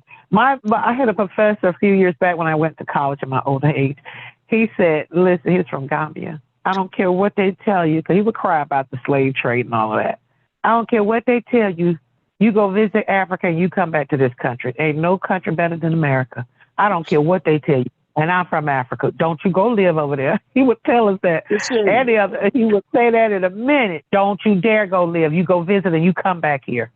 I said, okay. Yeah, he was from Gambia. Yeah, someone just put Walter Plecker wrote that he classified us as colored to differentiate us from indigenous. But here's the thing: the same dude, Walter Plecker, when he found that you were designated you were designated indigenous based on your complexion, he changed you from indigenous to colored or Negro. Yeah. Walter Plecker is one of many of those guys. This was going on all over the country. Yeah, I'm not looking at the TV no more because you told me I came out the room. I also, when I was doing my family tree, there was a such thing as the comb test. If your hair did not go straight down, you were classified as a Negro, and if it went straight down, then they classified you as an Indian. I was reading that when I found that when I was doing my genealogy. I said, "What?" It's called the comb test. So if the comb did come straight down, then they was going to classify you as a Negro or colored. If it came straight down, then you were classified as an Indian. AKA a bunch of nonsense. Like, wow. Yeah, they have a lot. A bunch of nonsense. Yeah. A bunch of nonsense. I could see. But yeah, because the census would change. Even my grandfather, who I knew was, he started out, my grandparents, both of them started out as colored. But by the time they died, they was listed as, Mickey went from colored to black to Negro when he died. Yeah. So I was like, all right, when he was born, my grandparents, they were both colored. Then they went from colored to, so it was crazy with those census records, too. And that's another thing. Those Africans not going to be in our census records, will they? No. No, they're that's not. Right. Why would they be? No. That's right. No. See, this is the problem they're having with delineation. When you with delineation and what is it? Disaggregation. When you start separating people with paperwork, and you start use the collective data, separate data for a separate group, right? It's impossible to cosplay and steal your birth right now, because this is going to happen. This is why, if you listen to this show or others, right, you'll find when we ask you where you from. As soon as we start asking people where they from that are not from here, and they have they're cosplaying to some degree or any degree, they start getting tripped up immediately because they don't know the country. See, I'm gonna give you an example. Okay. Whether you live in California, somewhere in the Midwest, the South, or the East Coast, right? Those spaces all have distinctive geographical local cultures, right? But those local and geographical cultures are still a part of the overall FBA culture. We don't have tribalism in a way where that's the culture of that. That's just we all have claim to each other's culture geographically because it's all FBA culture. Right? Right. So now, where your family from? What's your name? My name is such and such, right? But my family goes all the way to here, to there, to there. Oh, where you can find that at? I can trace my father's last name all the way back to Louisiana. Right. I can trace my father's last name all the way back to Louisiana. See? Wow. So now, if I run into some people to Louisiana, in particular New Orleans, they're gonna know the last name. They're gonna be like, oh yeah, I know. They're gonna know it. Right. So Correct. now let's take an African. Uh-huh. How are they going to do that? They can't. The They name is not can't. going to exist. And then if you try to jack a name, right, you're going to come Mm-hmm. into bumps in the road. Well, where your family from? We don't know them. We never seen you Mm-hmm. before. We never seen them before. What school you went to? Exactly. Exactly. Who your mother and your father? You got any brothers and sisters? Uh-huh.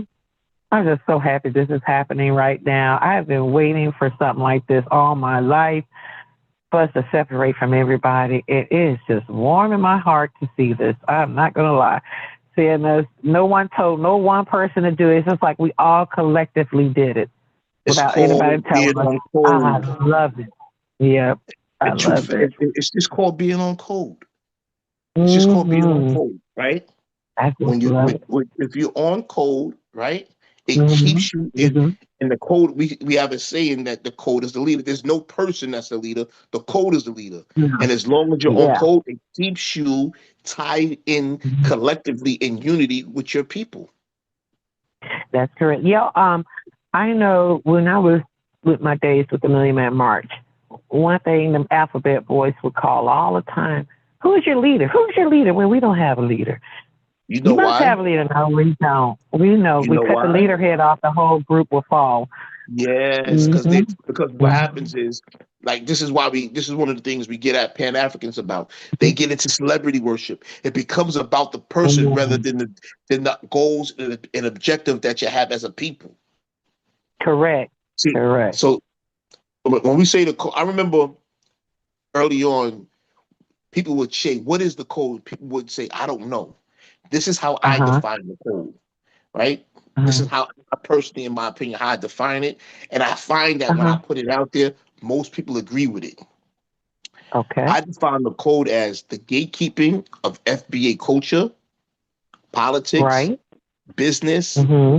intellectual Mm-hmm. property, and social standings, utilizing ideas, strategies, and tactics as advised by the likes of Dr. Claude Anderson, Neely Fuller, Mm-hmm. etc. Right? Okay. When we Mm-hmm. gatekeep, when we get in the act of gatekeeping our culture, politics, and business and intellectual property, when we collectively have the same idea to do that, right? Mm-hmm. Oh, this Right. is a good idea. That's a good idea. That's why you see the thing that went on with the UN. You see the brother, When Ghana came up to yeah. UN, because I work You all the see time. Okay. I you saw see the some of brothers and that. sisters from New York out there protesting. Yes, I did. And that's Yeah, what made me like, oh, I'm tired of them doing this. And I said, people need to know, you go get your money from Africa. That's what they told you. So that's what made me so get into you. I said, I'm telling everybody, I don't know how to do social media, but I'm going on YouTube and say, listen, tell them Africans to go to Africa, to Benny, the country of Benny, and get their reparations. Don't come here and get yours from us. like It did now, infuriate me when I saw that. Mm-hmm. now, Yes. now the act now when we're being on code, part of being on Mm-hmm. code, right? The act of doing that, Mm-hmm. we start to understand that gatekeeping, boycotting, delineating, Yes. and only Uh-huh. voting for FBA tangibles is Yes. our winning strategy. Correct. And we It's got so much power right now. We it's we that got so much simple. power. It's that simple. Mm-hmm. Yeah. Minding our business. If it's not, Yeah. if whatever is not, if we look at something and say, hey, this doesn't benefit us, or these group Right. of people, when we try to reach out our hands to ally with them to come up with a deal so that Mm-hmm. we can both hands wash each other, we and one hand wash the other Right. and both wash their face, and they said no, we pull back. And this is what you're Yes. literally seeing now. Yes. It's what you're seeing now. One It's thing, basically like, right. listen, I just can't hardly trust because of the past history. My own kind, unfortunately, my elder kind, I feel like they report everything we do back to the white man, mainly well, the civil rights movement group. Oh my God! So I don't know. they're It's gonna hard do for me to that. trust They're gonna do anyone. that. They're gonna do Yeah, I that. But know. this is why these tactics and strategies work because they don't require us to Right. get out there to do nothing foolish. All it does Right. is all it requires us to do is, all right, you see what happened with the Mhm. Essence Festival, right? Oh God, yes, I'm glad that What did ended. we do? Well, I hope it What did ended. we do? Oh yeah, we Why did it boycotted that fail? thing But why because did it we wasn't fail? involved.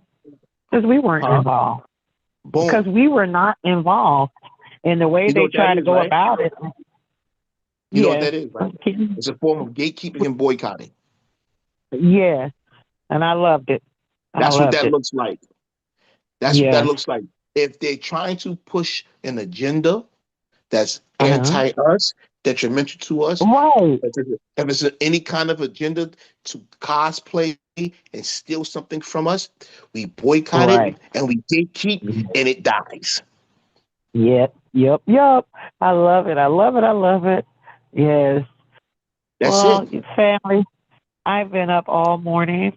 I do Right? taxes, so I'm real tired. I got a few more taxes to knock out tonight, so I'm gonna Okay. get off the phone. Oh, we talked over an hour. I'd never be on the phone this long. I enjoyed my call. So next time I come on your guys' live channel, I'll go through the. I will assume you will link the way I did it today. Call in. All right. That's what you want me to do, right? Yes, I will respect the rules. Next time I'm on your channel to make sure I'm involved on your Zoom meeting. But I really appreciate you both. I was speaking to another gentleman before you. Is he still on? No, Or I he's speak gone for now? you right now. Yeah. You talking about Okay. Ron? Yeah, it was Ron.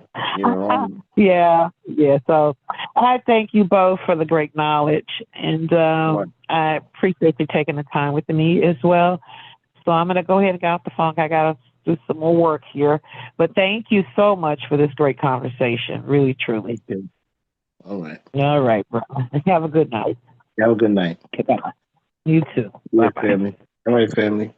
Yeah, Peace and love. peace.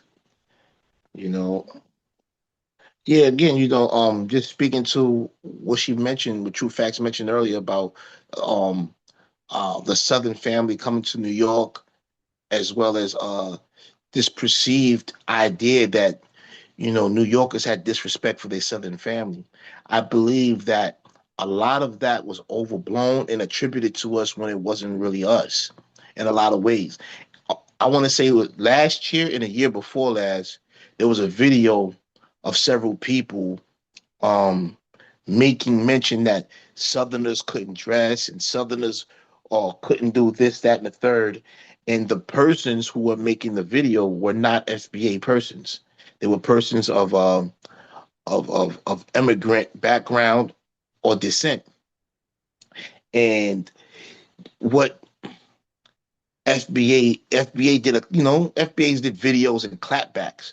But one of the things that disturbed me is this: a lot of people came to New York and jumped on FBA's culture and picked it up, right?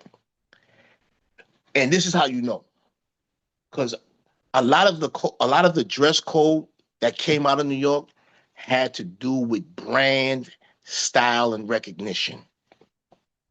This brand and style and recognition in particular wasn't in existence in the places where the immigrants were coming from.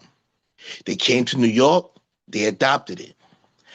Now, I said that to say these same people, two, three generations down, in their mind's eye, in their mindset, this is their culture and dress code, and they believe they had something to do with its origin. And then now they're looking at FBA family in the South, and they're Caribbean, yep. And they're looking at FBA family in the South and making a critique. And people don't know that this person that's making this critique and giving this disparaging statements about our family in the South, they're looking at this person like this person is FBA, and they're not. See? So, yes, did we have some back and forth with our Southern brothers and sisters just cracking jokes? Yes, we do. We do. We have a roasting culture. However, most people who come from other places don't know, didn't pay much attention to the fact that FBA in New York, New Jersey, wherever in the North, right?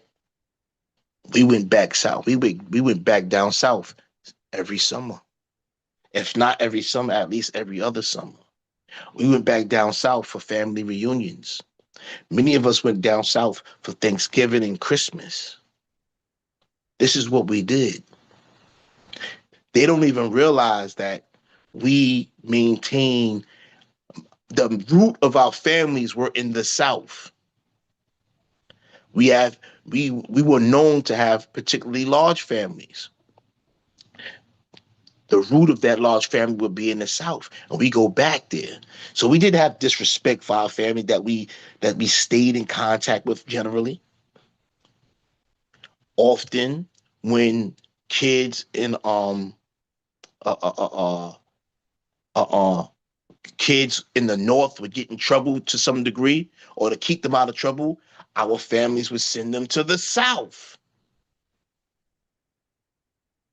Yeah, Danny. I see you said argue all black folk origin is in the South.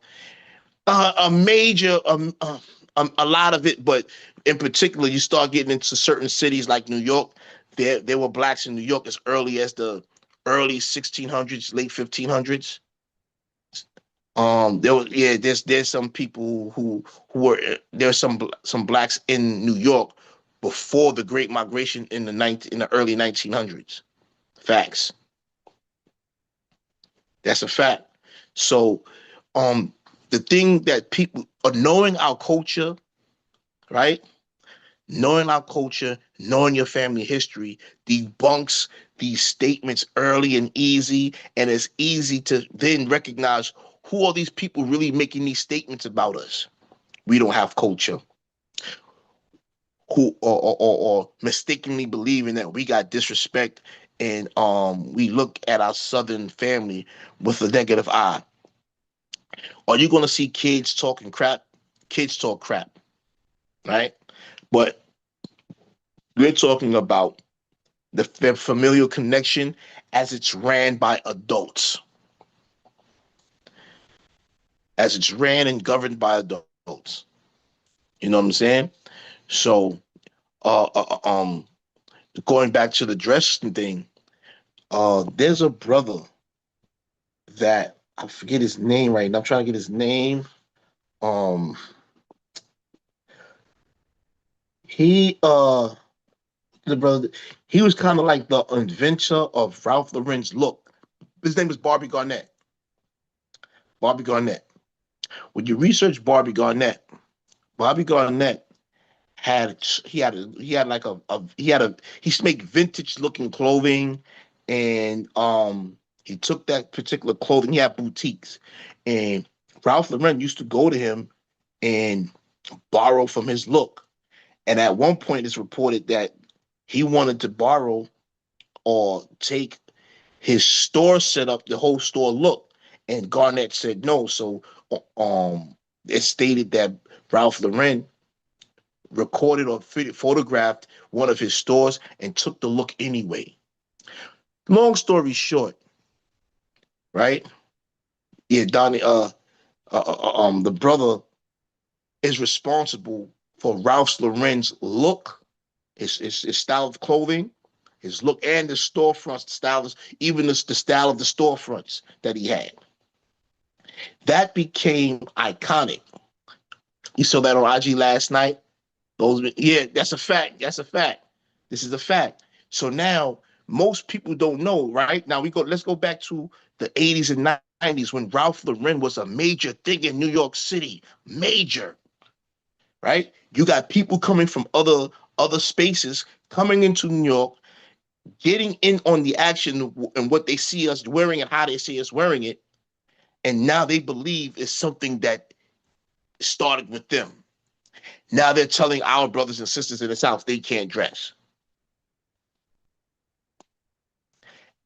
And people would think this person that's speaking is FBA. This is a small example of why we have to delineate, because now it causes conflict between the family here. Oh, those New Yorkers is talking crap about us, not knowing that person is not FBA, and that person has no idea what they're talking about. No idea, right?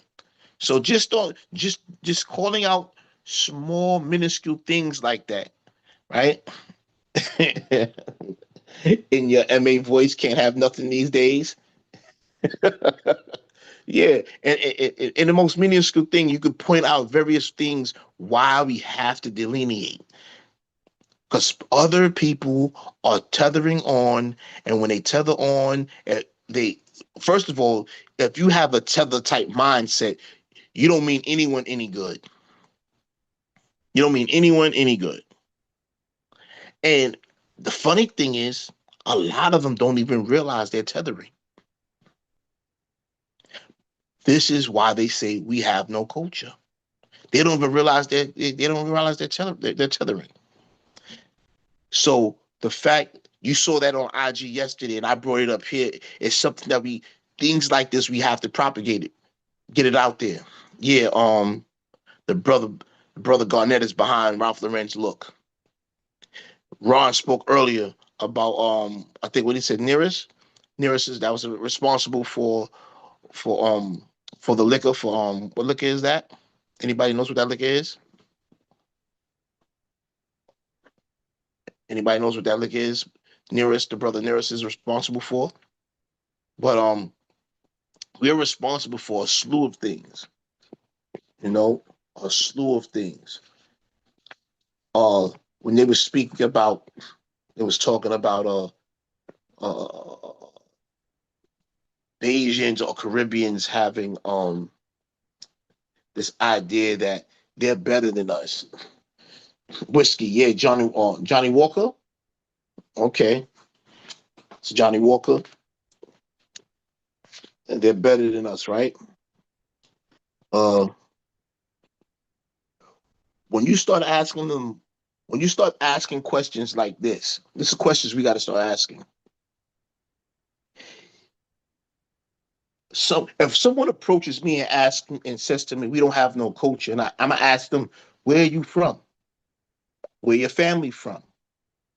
"Oh, you come from another country." "Okay, so you believe I don't have no culture?" "Okay." I'm gonna ask them what their culture is. I'm not even gonna talk about mine. What is your culture? Right? Jack Daniels, that's what it is. Okay. So now, when they represent their culture, I'm going to ask them what their culture is. 99% of the time, you're going to be met with this: our food, our dance, our dances, our food, the way we dress. And then I'm going to challenge them: the way you dress.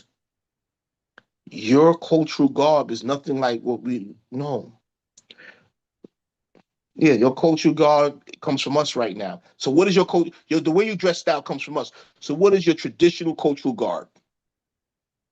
Make them own their own culture, right? Then once you make them own their own culture, I'm going to ask them, give me 5 things that your culture or your people have produced that the world cannot do without. Once you ask them that, I guarantee you they're going to trip up. They're going to be stuttering. They're going to have a hard time answering that question, right? They're going to have an extremely difficult time answering that question. Simple things with knowing your culture. Because culture is not just about food and dance and what kind of clothes you wear. It's about the institutions your group of people built, right?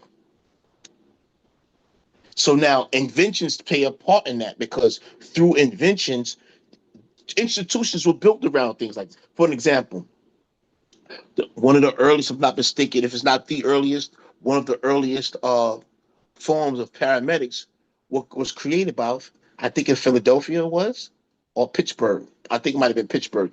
Foundation of Black Americans. That was a model the rest of America looked at and say, hey, we're going to adopt this. Yep. Culture of Caribbean coons, Latinos are based on that. Okay. Yeah, so small things like that. So they asked me, I'm like, oh yeah, we gave the world paramedics. Now, why is that relevant? show you the relevancy right now. Wasn't there just a car crash in Nigeria with a major boxer and his friend died, and they didn't have any paramedics to come pick him up and take him and take him to get medical help? So now you will have a group of people tell you you ain't got no culture, but meanwhile they don't have no. Their culture doesn't produce paramedics. Meanwhile, our culture produced the paramedics who became the prototype of for paramedics around the world. Everybody adopted what those brothers did in Pittsburgh. But they're gonna tell you you ain't got no culture. You know? So, you know, there's a lot that our people have done from a cultural perspective that has nothing to do with just food and dance and music. Although most of the consume music in the world, right, was created by us right now. I'm talking about modern day music. R&B, jazz, soul, hip hop, rock and roll, you know, country. And then look how upset certain groups of people got when we started laying claim to country and taking it back. I don't even want to say taking it back. I want to say we recognize our creation of that genre of music, and we started doing it again, and it got some salt and pepper on it, baby. That's what it got. It got some Lowry seasoning salt on it. That's a fact. And a certain group of people got upset about that, and they wanted to separate themselves from it because they knew they couldn't stand what they call country music next to ours.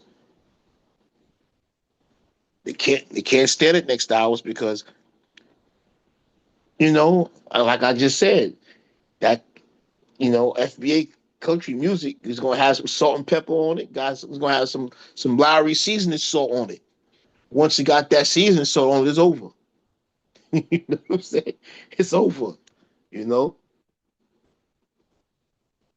Yeah, it's gonna be over. You know? So yeah, gatekeeping our culture is imperative. We're winning with this. We're winning with the gatekeeping. We're winning with sticking to the code. Winning is salt, pepper, and garlic. Yup, salt, pepper, garlic, salt, pepper, onion powder, and garlic powder, brother. That's a fact. You know what I'm saying? Salt, pepper, onion powder, and garlic powder. With that Lowry seasoning salt. Or that smack your mama, or that smack your mama seasoning. You know, you know what I'm talking about, Donnie. You know what I'm talking about. Everything we do got that on there, man. Everything we do got that on there. If it ain't got no seasoning salt on it, it ain't right. If it ain't got that seasoning salt on it, it ain't right. So, you know, um, as far as yeah, that paprika, that smoked paprika, you want to put some of that paprika on that, put it in the smoker, let it smoke. You know what I'm saying? And what you gonna pull out? What you gonna pull out that smoker? That chicken beef. Yeah, facts. That's a fact, man. So yeah, man. Look what happened with the brother with the tenderism.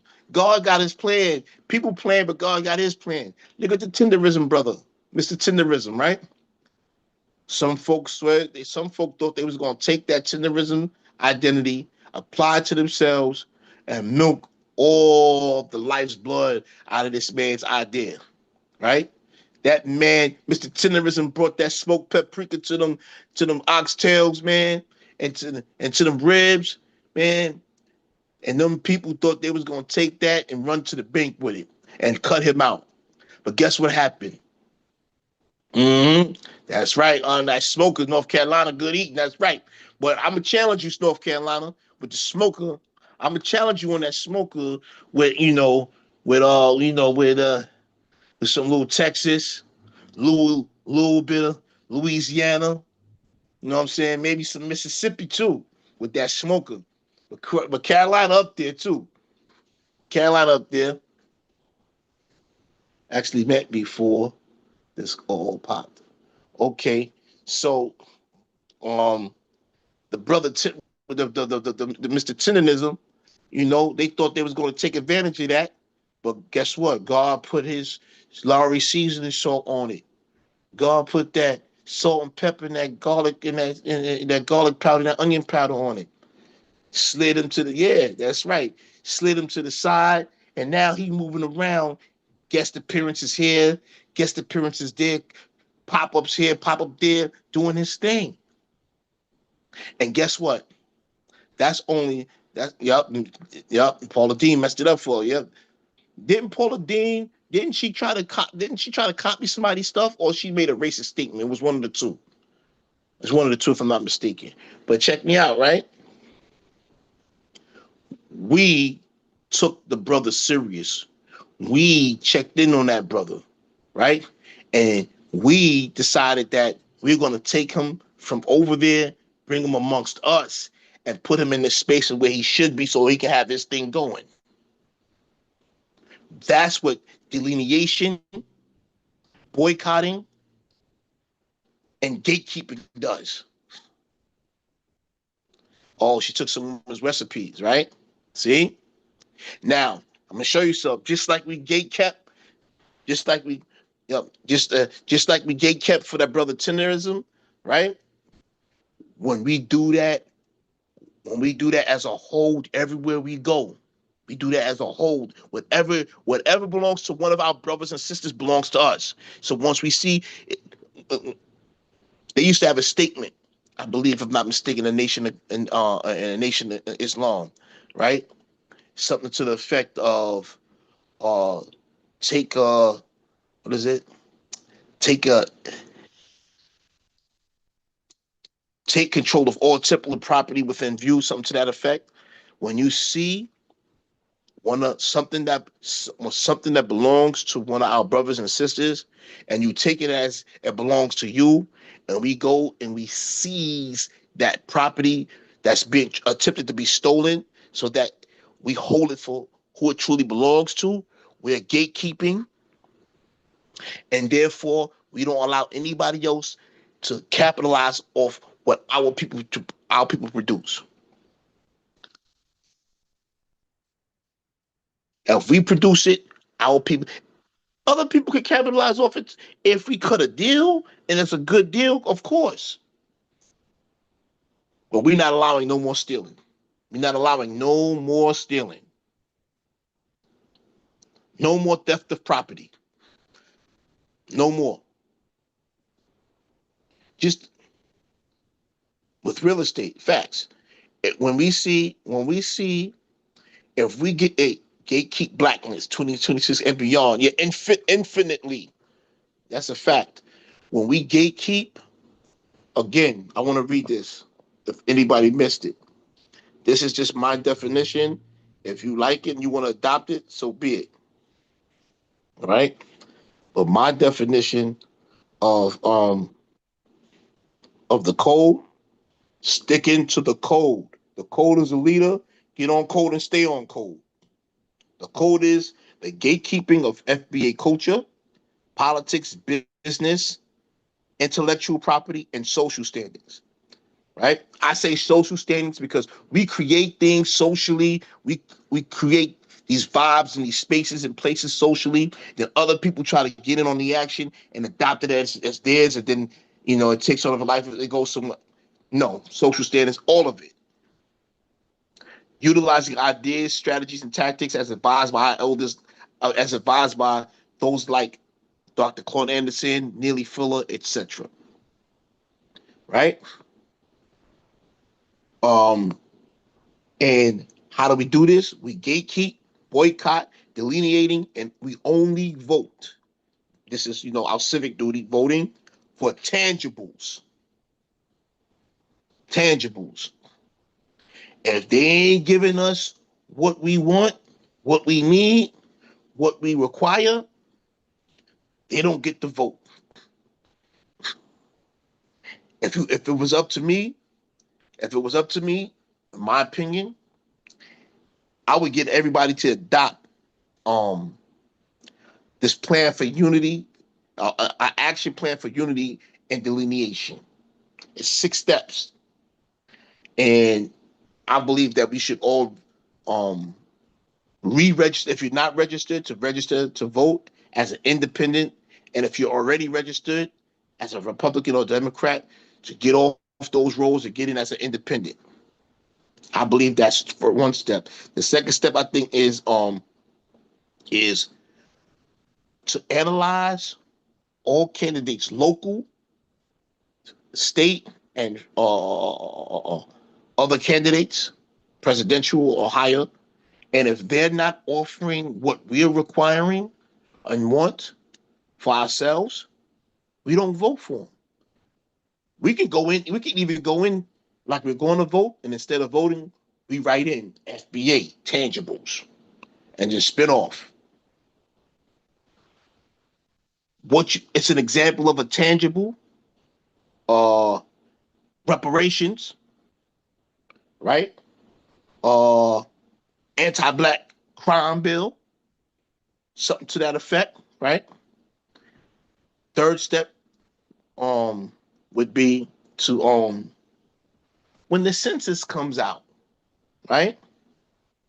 When the census come out, and there's going to be a section in the ethnicity or origin section, right in foundational Black American,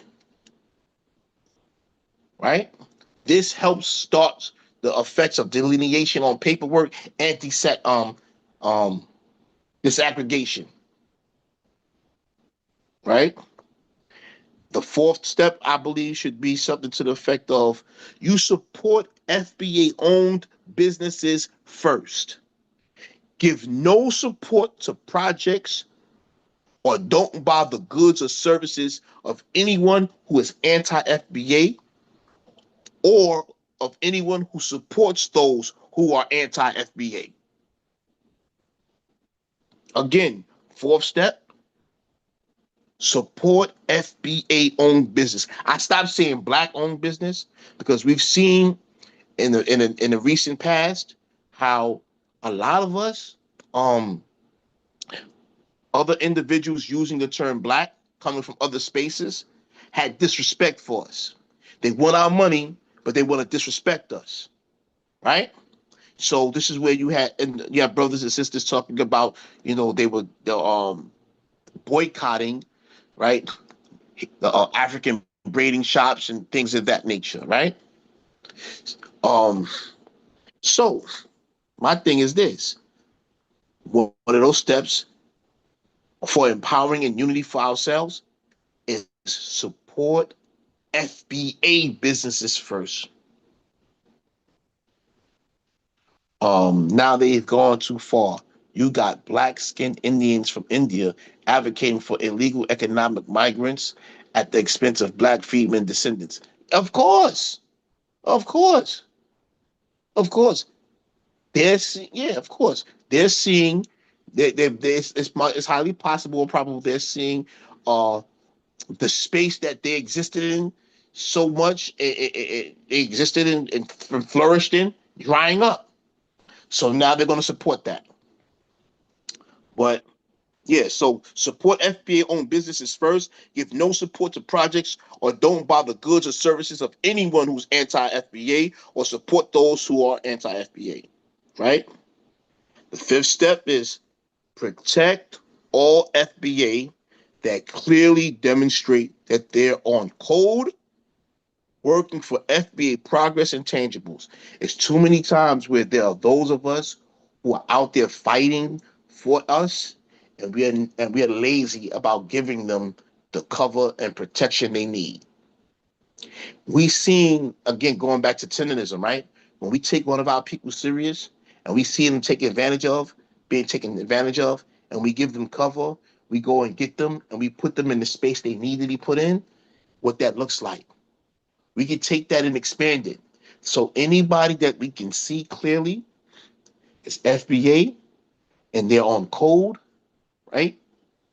And they're out there stomping the yard for us, We protect them. The African Continental Funds, the only money out went to Washington where is a big African population. Okay, Mr. V, yes. Yes, Mr. V, in the tri-state, there are Caribbeans and Latinos cosplaying as black businesses. My family knows we don't patronize non-black freedmen businesses. Regularly, black freedmen casual. Absolutely.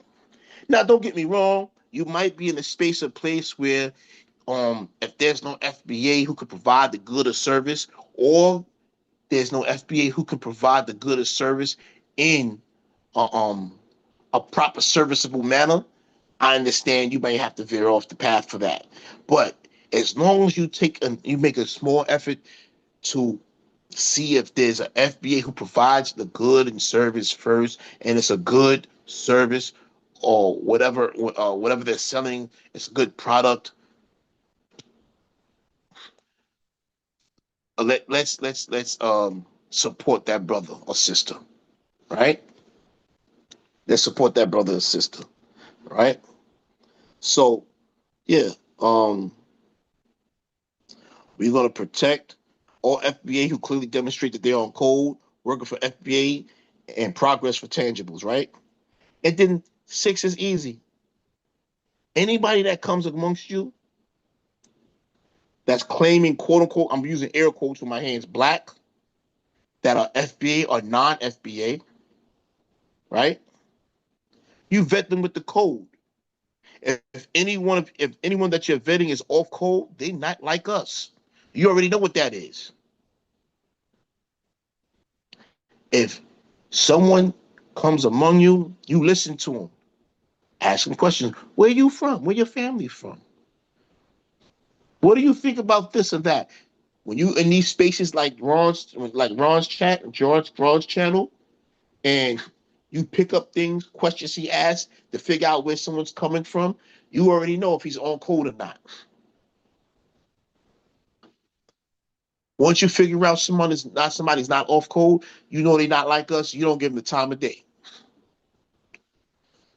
You don't give them the time of day. Beware freedmen descendants. They say they make soul food, but they're putting mustard in the mac and cheese. We want to taste that. And it's going to taste disgusting. We're going to taste that. And I'm going to tell you another thing, right? I've been to a spot, they was making greens, bro. And my dumb behind, I bought some of the greens, right? Man, greens look like fontu leaf. I'm like, they was too lazy to cut the greens up properly, man. The greens look like fontu leaf, man. The greens, they was too lazy to cut the greens up. The greens were huge. They were huge. These people are attempting to take our stuff, who say we don't got no culture, sell it back to us, but even when they sell it to us trash. They don't know how to make no damn collard greens and no mustard greens, man. And that ain't mac and cheese.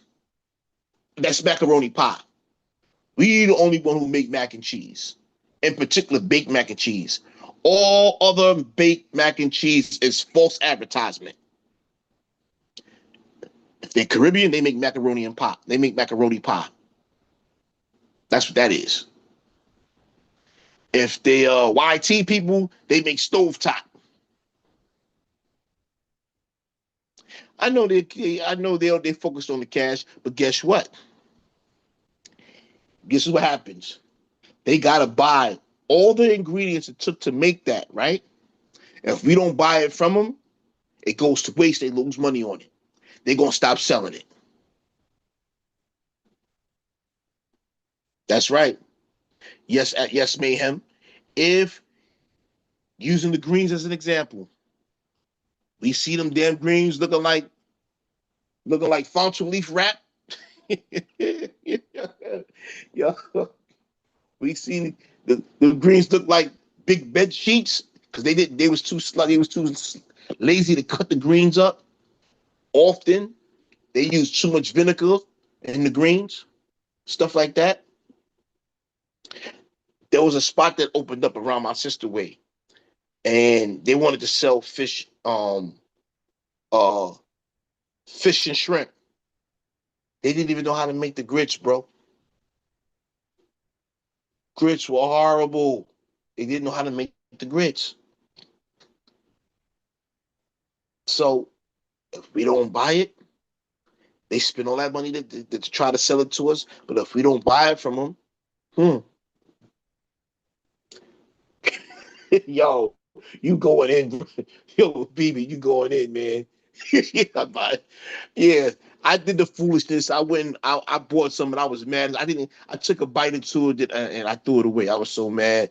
I was like, what came over me? What? Not at all. The grits was watery as hell.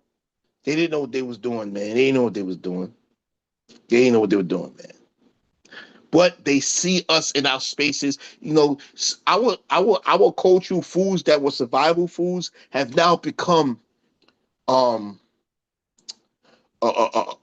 you say, they've become upgraded foods in these high-end restaurants now, right? So what used to be fish and grits is now shrimp and grits.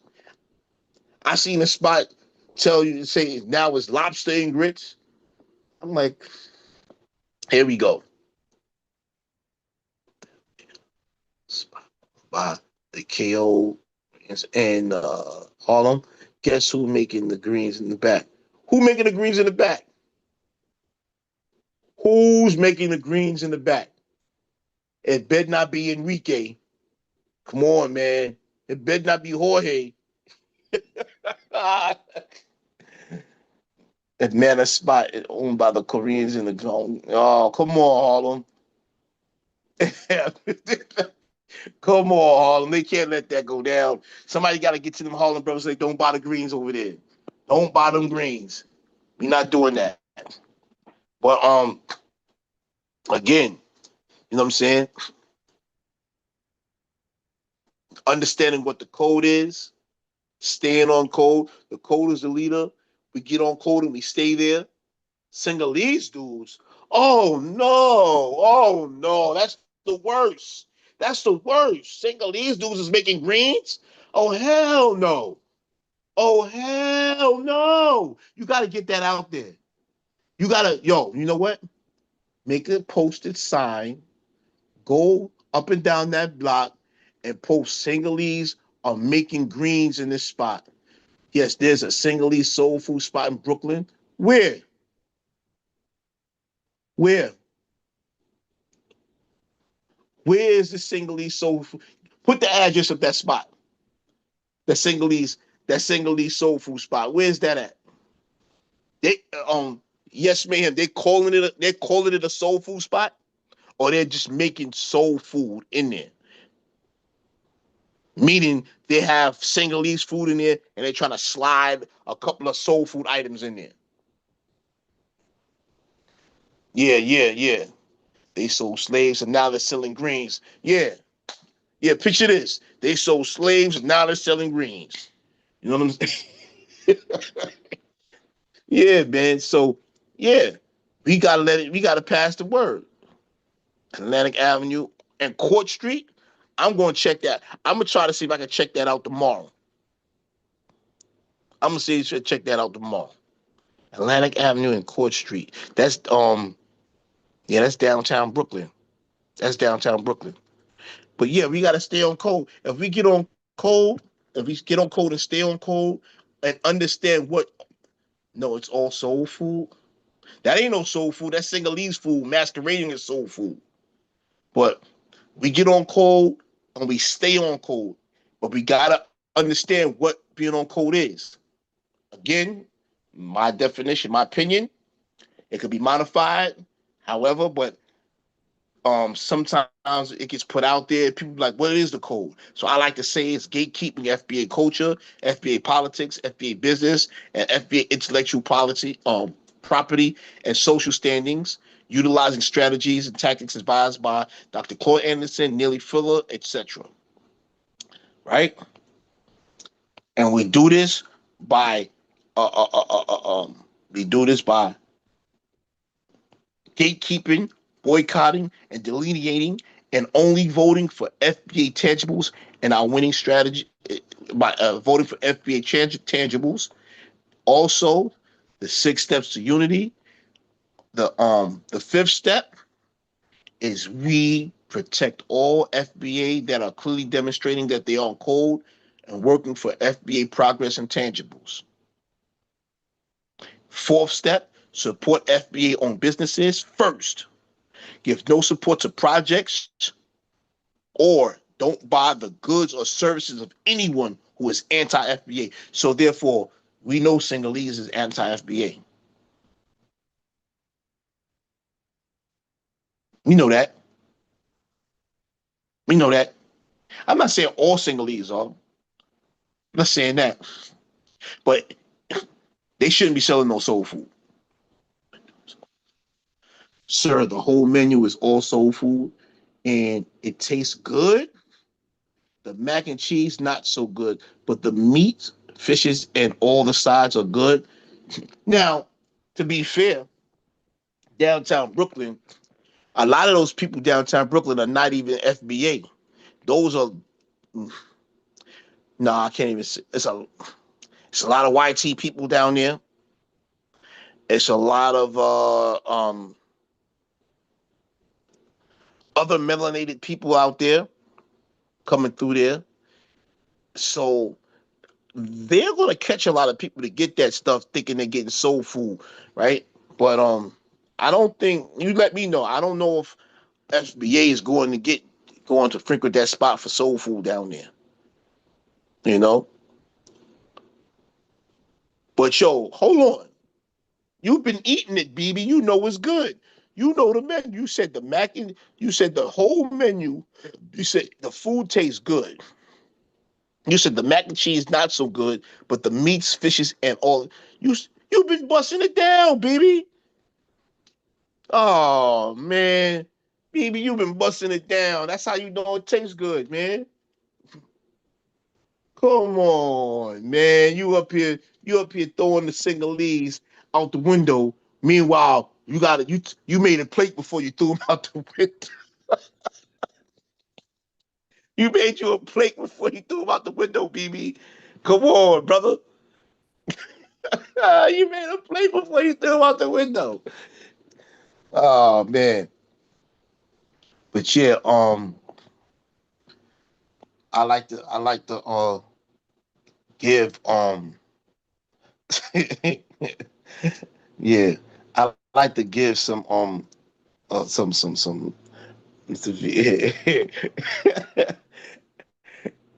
I like to give some something tangible to work with as it relates to how we're gonna go about our business, staying unified, staying on code, celebrating our small wins, large wins, but never but but understanding that they're just temporary wins, small wins, and we moving on to the next stage and we're not getting caught up in party sake for the party, you know? Um when you're on these platforms, when you get information, when somebody put information out there, like earlier when I put out there that the lady, the Ghanaian historian, Akosu, um I gotta get her name again. It's hard to pronounce her name. I'm sorry. It's hard to pronounce her name. So,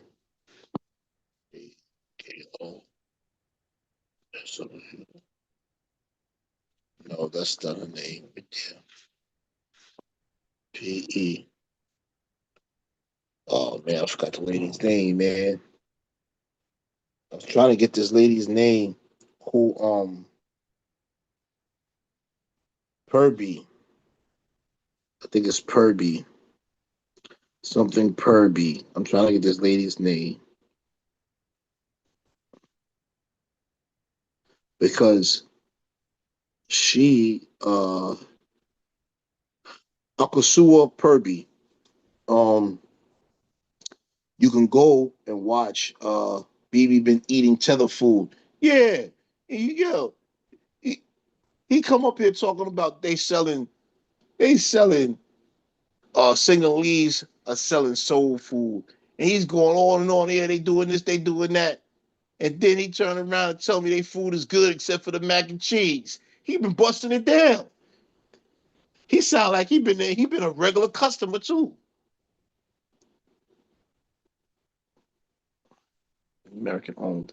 Okay, the first 3 times I thought it was Black Freedmen, American owned and operated. But during the lockdown in 2020, I had an altercation with them because they had $7 upcharge for takeout. I demanded to see. Okay, let's chat. Oh, word? Didn't you call Black Alpha about unbiased wrong chat? What's going on? The owner, he was Sinhalese. How long do any of the workers in there look and or sound Sinhalese and or African, or is it just the owner? Because he could be Sinhalese and he could have some FBA worker making the food and stuff. But I doubt if he got FBA making the food if the mac and cheese is trash. If the mac and cheese. But yo, bro, don't be spending no more money. Don't be spending on that no more money on those fake greens. You buying fake greens, man. Mm. But yeah, they don't even put listen, James Parker, don't even put that on them, or don't even put that out there because they're gonna try it. Somebody gonna see that, they're gonna try making that banana pudding. They're gonna try it. But chat, I want y'all to go out there on YouTube probably tomorrow. And I want y'all to watch this video, right? It's called African Complicity in the Atlantic Slave Trade.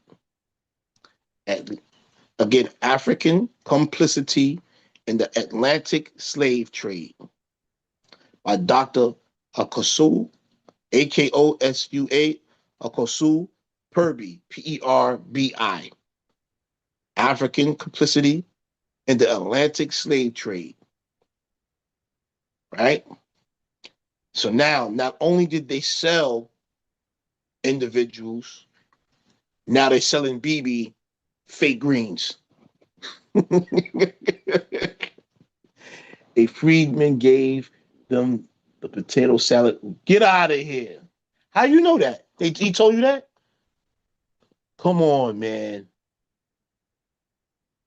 How do you know he got the potato salad recipe?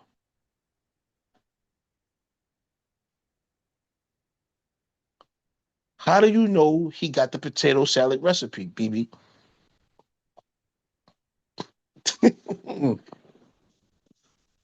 I never seen Africans make potato salad though. I've never seen it. Tether collard greens. Listen, man. Yo, but I'm not gonna hold you. I'm gonna keep it real.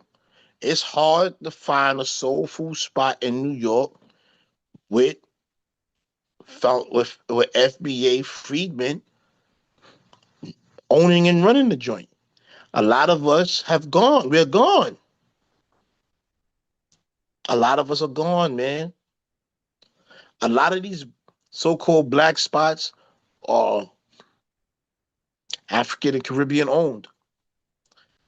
Sad to say. But yeah,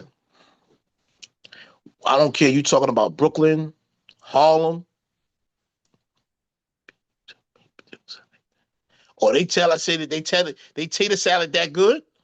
Ain't no Sinhalese should be able to make potato salad like that. They tater salad like, yo, are you? Oh, it's fire. He saying it's fire. I don't know, man. Not the ticker greens. He talking about tater. He talking about Tether tater salad too. But yeah, man. I want y'all to go check out that video I mentioned, and I want you to, if you got time to go down a rabbit hole and watch our other videos, I want everybody to get on it to the point where no matter where you go, right? No matter where you go, when somebody got some tether talking points about these people didn't sell Africans, they didn't sell slaves, they wasn't participants in the slave trade, whether you're talking about Africans saying this or Pan-African saying this, you actually have the information from a certified, stamped historian who comes from the space and place, she's Ghanaian, who extensively who did the painstaking, extensive research. What I mean by that is, this woman went to the UK, went to the archives, got the information from the archives. What was in those archives? Book ledgers, invoices, receipts. Some of those receipts have the names of the chiefs, tradesmen, kings, or people of authority doing the trading, right? My thing is this: if we can get our hands on this paperwork, we can take those names and see if those names for those families are still around.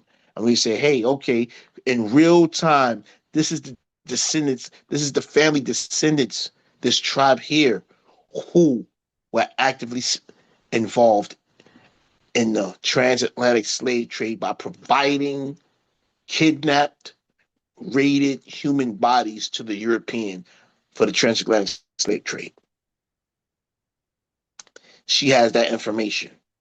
Not only did she go to the UK to get that information, she went among the Ghanaians, and they told the stories of their families and the families of people that lived around them, amongst them, that were kidnapped and raided and sold off into slavery.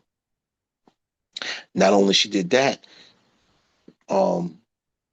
she also mentions how when she got into the story and whatever records down there in Ghana, she found that often kings or people of authority, if you got into some type of trouble for any reason and you had to pay a fine for something, often they would not charge you the fine. They would just sell you into slavery. She also made mention that there were unscrupulous husbands down on their luck, didn't have anything, and they went to the Dutch's where the Dutch warehouse where they had a bunch of goods that they wanted, couldn't pay for it, went back, got their wives, and actually tricked their wives into slavery so they can get their hands on these wares and these goods. These are the things in that video I want you to see. She's telling of the Africans' participation, the depravity of it all. Not that they were beating people to death and harming people, but regardless, they captured you against your will, subdued you, and sold you off. Yep, Ghana is financially responsible for reparations to the descendants of betrayed, trafficked Africans. Who's betrayed, trafficked Africans? I ain't no African. We ain't Africans. We FBA. We ain't no Africans. And they didn't sell out their own tribesmen. See, this is the thing. From research I've done and from Dr. Purby, that's right. That's right. From research I've done, especially what Dr. Purby is going to show you, is that the ruling clans who had the military and economic might, tribes, leaned on tribes or clans that were smaller than themselves, that lost to the big tribes and clans and made them pay tribute. And those smaller tribes and clans, the way they paid the tribute off, they would go and raid smaller tribes than themselves to, for tribute. Sometimes for themselves personally, they would go to the market. Where they go buy goods and services and wares. That very same market attached to it was the slave market.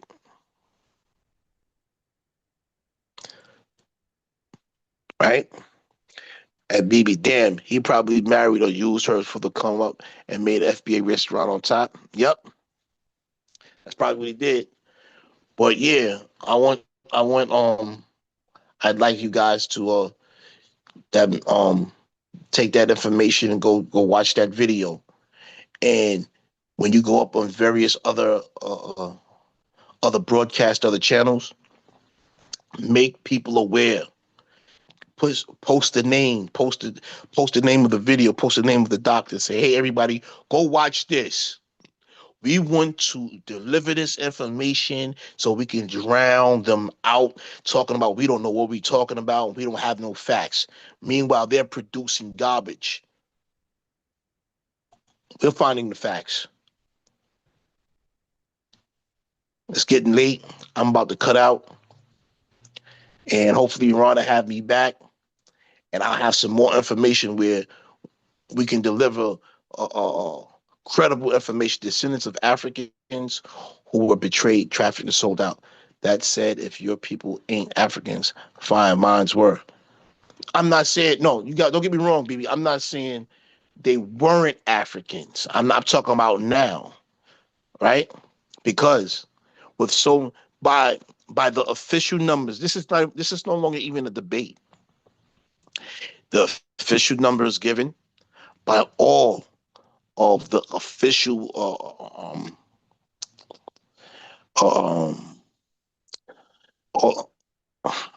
with official documents, the documentation by all the officials who study and maintain information concerning the slave trade as it relates to North America, United States of America.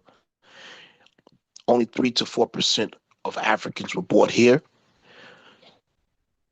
translating to be anywhere between 380,000 to about 400,000. Being generous, no more than 500,000. That's it.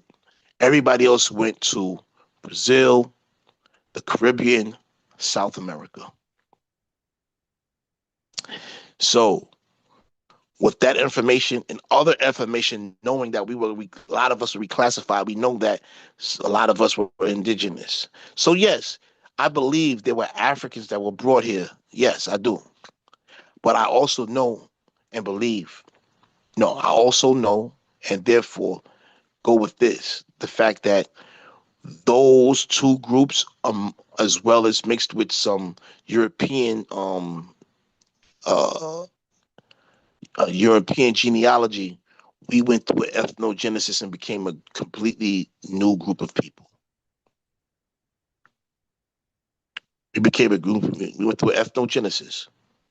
So when I say we are not African, I'm saying once we went through, in my opinion, we went here on the United States soil. It's here. We are not Africans. We're not. Not Africans. We're not Africans. Now, are there some descendants there? Is there some genealogy I'm not going to say genealogy or genetic trace there? Yeah, but 4 centuries done went by. Yes, that was in America. Yeah, there were breeding farms in America. Yes, there were breeding farms in America. Yes.